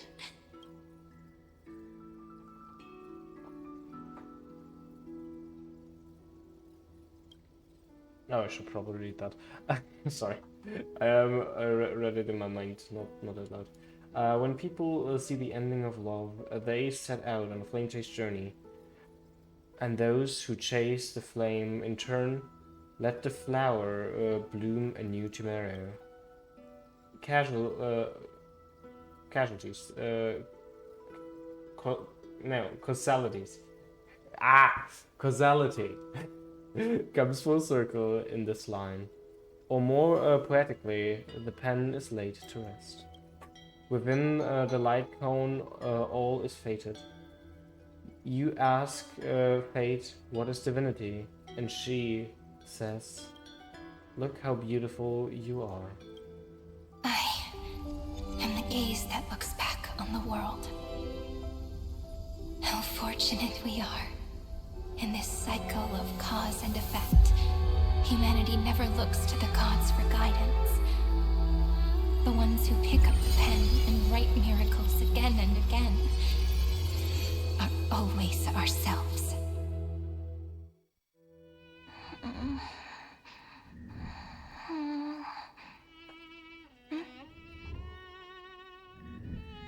I still awake? Peach, where are you?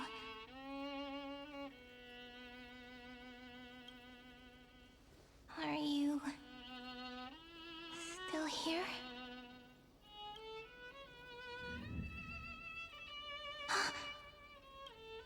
I shrank.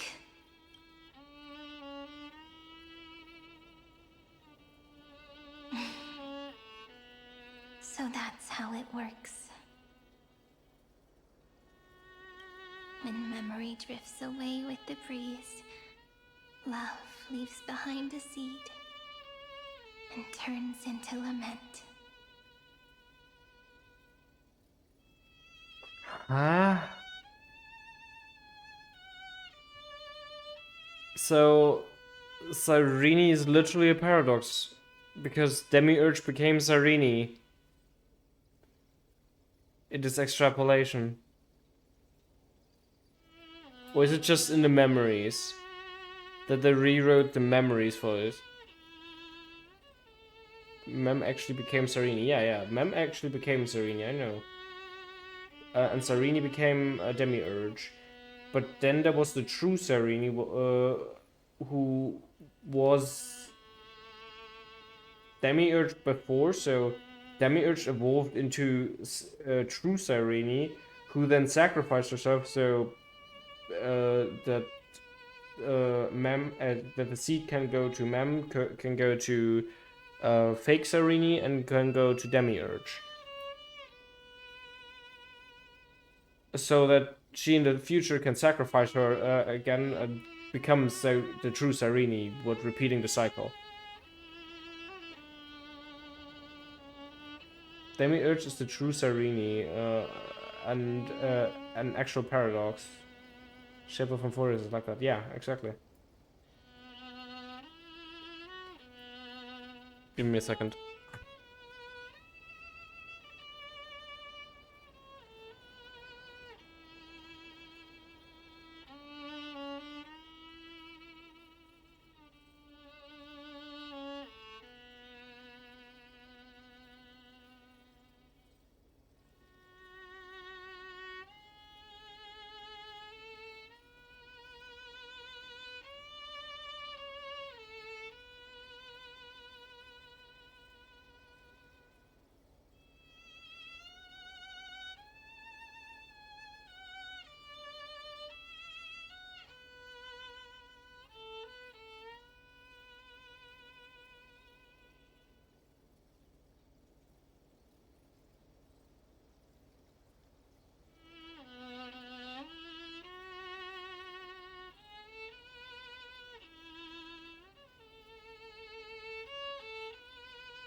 Okay, I'm back. Sorry, took a while.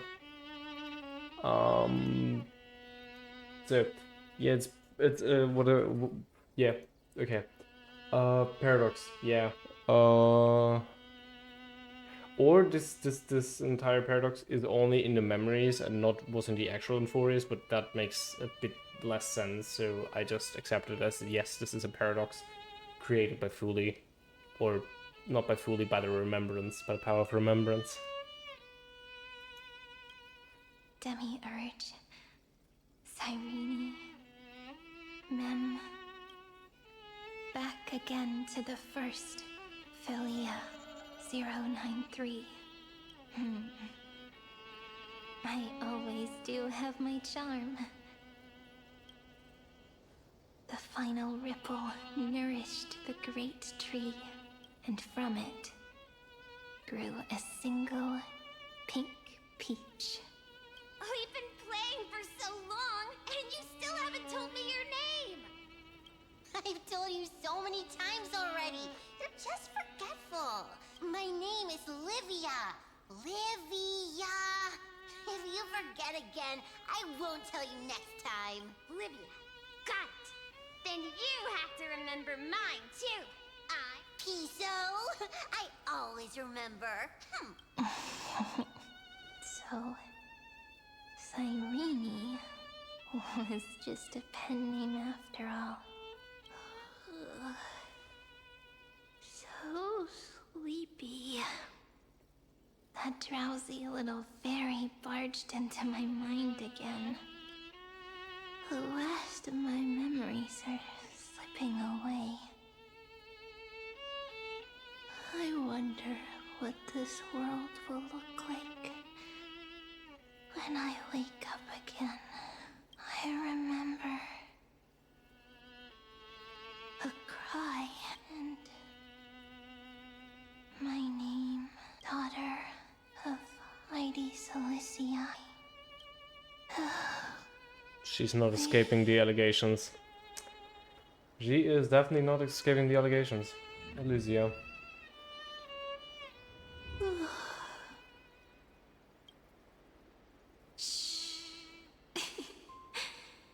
Never mind. The same seed, when planted in different soils, blooms into flowers that are alike, yet never the same. But what truly makes her beautiful is each and every soul in the world, no matter what form liking takes.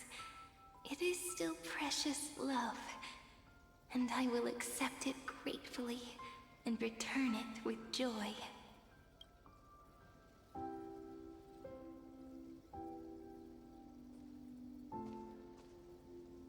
Do you remember my favorite story?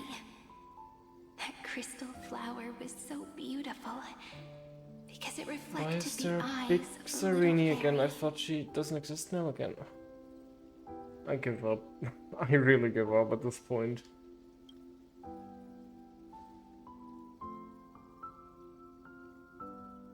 The stars across the cosmos will know.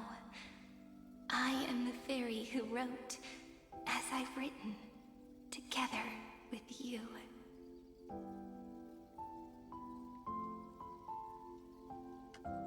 And in your heart, I know I will always be given the name I love most. The one you gave me. After all, we've always been in sync.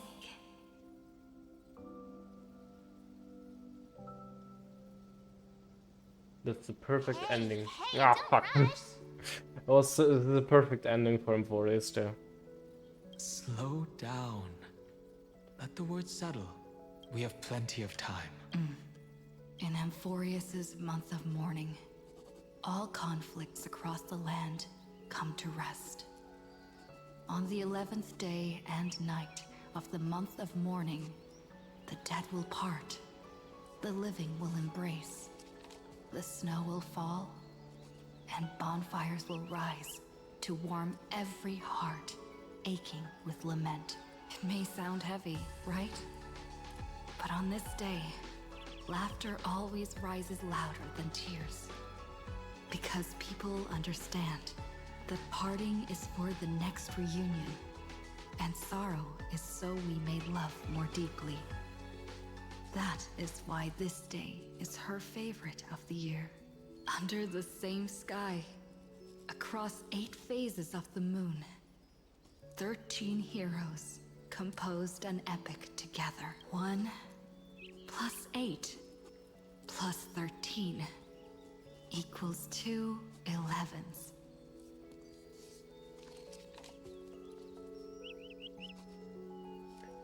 The way I needed to check that, and Would it took so long. feel more fitting if the rest were written in Miss Irene's voice? Agreed. Then, we'll add 1. A 1 like none that has come before. A 1 that blazes new trails. I make this wish. On the 12th day of the 11th month, 13 heroes will take every core flame ignited across 30 million lifetimes and scatter them among the stars. Later, when the people who know this story gaze upon the cosmos, they will discover that the countless stars in the sky now glow pink. And after 13 seconds, that radiant light will quietly fade away.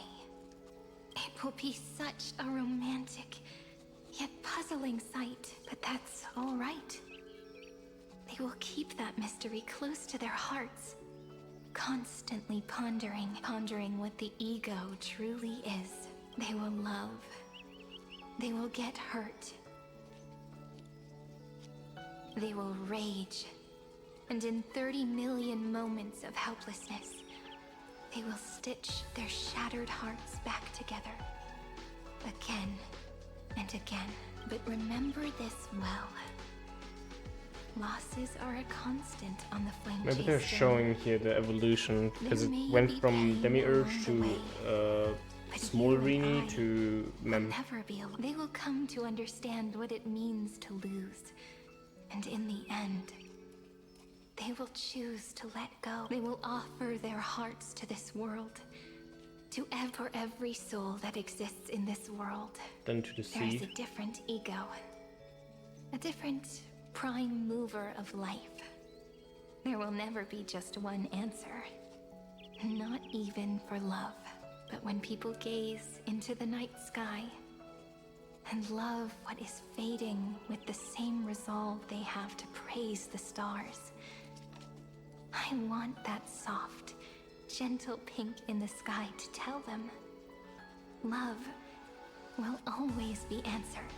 This is a story about love, and a story about how to answer it, whether it is one we have already written, or one you are yet to write.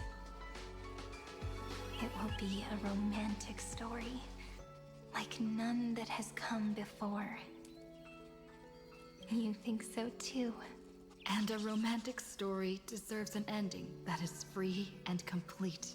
When every clue and thread has found its end, and the weight of the pen is no longer constrained, pour the spirit of trailblazing into it, and end this tale with the most pure and romantic period.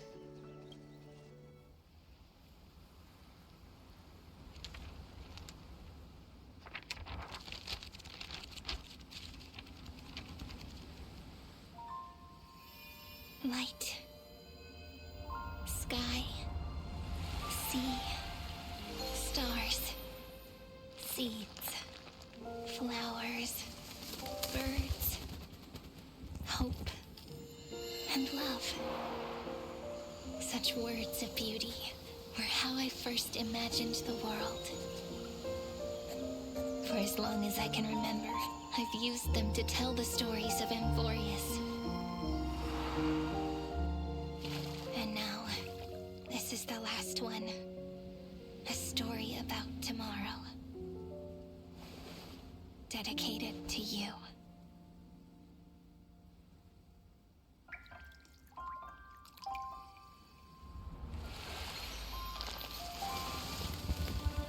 Once upon a time, morning glow, scattered light, shone on you and I, the fading poems, frozen rhymes. It was already on the YouTube channel. On the breeze, whispers of past reverie. Please Also, this is Millie, and I recognize this every time. Love on the pages, the ink our stories penned. No matter how it ends, I'll do it all again. Oh, stay true, blossom as spring renews, dreaming colors every hue. Tomorrow's eyes to tomorrow's life, while walking step beside you. So stay true.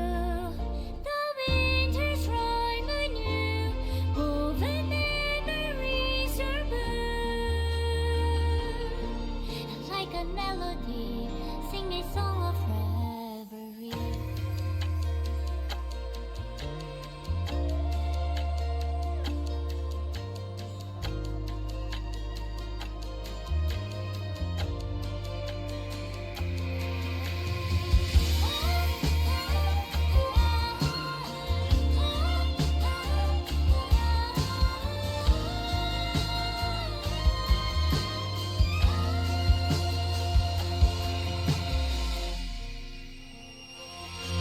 Please stay true, cherish your memory. Go with love, your hearts are tears, rivers flow, as gardens grow. I hope you bloom in beauty.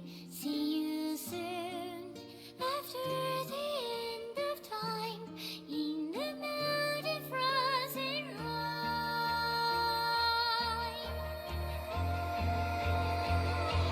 Now stay true, blossom as spring renews, dreaming colors every hue. Tomorrow's eyes to tomorrow's life, while walking step beside you. Now stay true, the winter's rhyme anew, woven memories are blue, like a melody, sing our reverie. And in our memory, in the end of our journey. Goodbye, Amphoreus.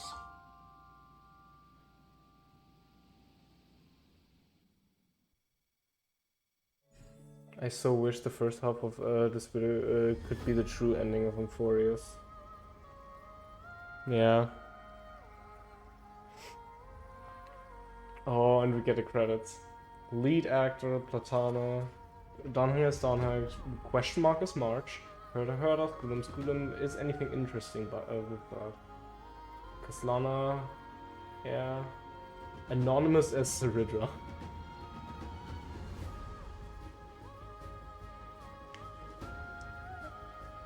Interesting. Anonymous as Saridra. Oh. Directed, dedicated to the hero. Okay, gives us reasons to share. May this journey lead us starward. How was Amphoreus? Never mind, it is still not over. Mem, yeah.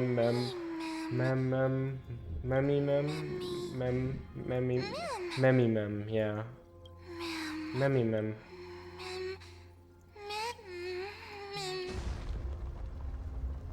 Now we crashed, and now Mem is gonna help us. We understood that it's a loop. Oh, we are actually playing Mem.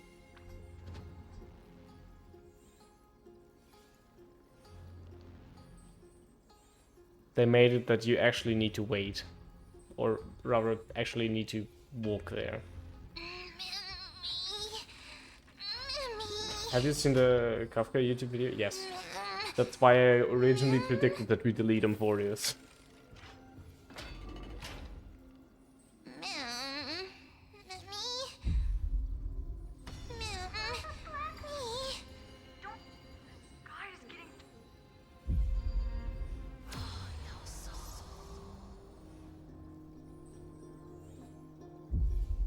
guessed as much. It's no longer working.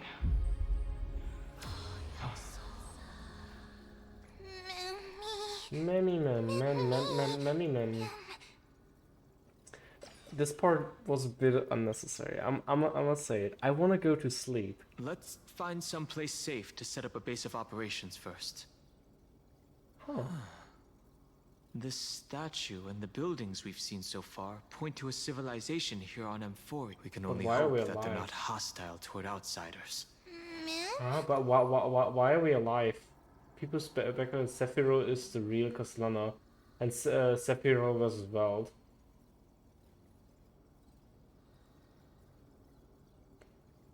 Maybe. I think that all Amphoreus characters are a reference to actual other characters that are living outside the Amphoreus simulation. Like, for example, Anaxa and Xander. For Castellana, I'm not sure. I guessed Nanook, like Nanook pre-Ascension, but that is also a possibility. I've reunited with you so many times, and every time feels like the first time we met. Each time, love breaks through the stubborn cycles and takes flight toward a pink tomorrow. This is the end, right? It's still early. Yeah. Where to now? Interlude, and we get fly into a pink tomorrow.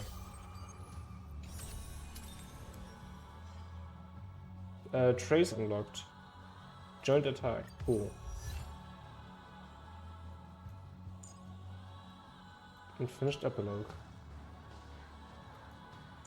This is actually just a new trace. Cool. Oh, hi Jake. There is so much I'm not going to do now. Because I still have my dailies. It was an amazing story, 10 out of 10, by the way, as always.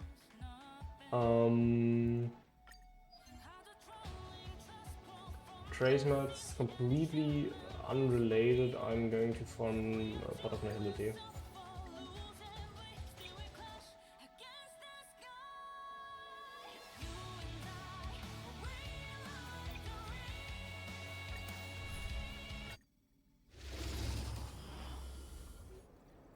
Right, they made it farming faster. I forgot about that. We can do it. Anyway, I'm ending stream here. Have some sunshine. So yeah, thank you all for being here. This was insane. Anything. I need to go to sleep and prepare food for tomorrow because I have like 4 hours of sleep thanks to Star Rail being 7 hours long. Thank you for seeing. Yeah. You're welcome, I guess. I know I'm not commenting that much, but the story was immense. My brain hurts. It's so much. Tomorrow I probably have an answer on why there's so many Sarenis but yeah. Anyway, thank you. Till tomorrow. Not tomorrow. I'm not streaming tomorrow. I don't know when I stream next. We will see then.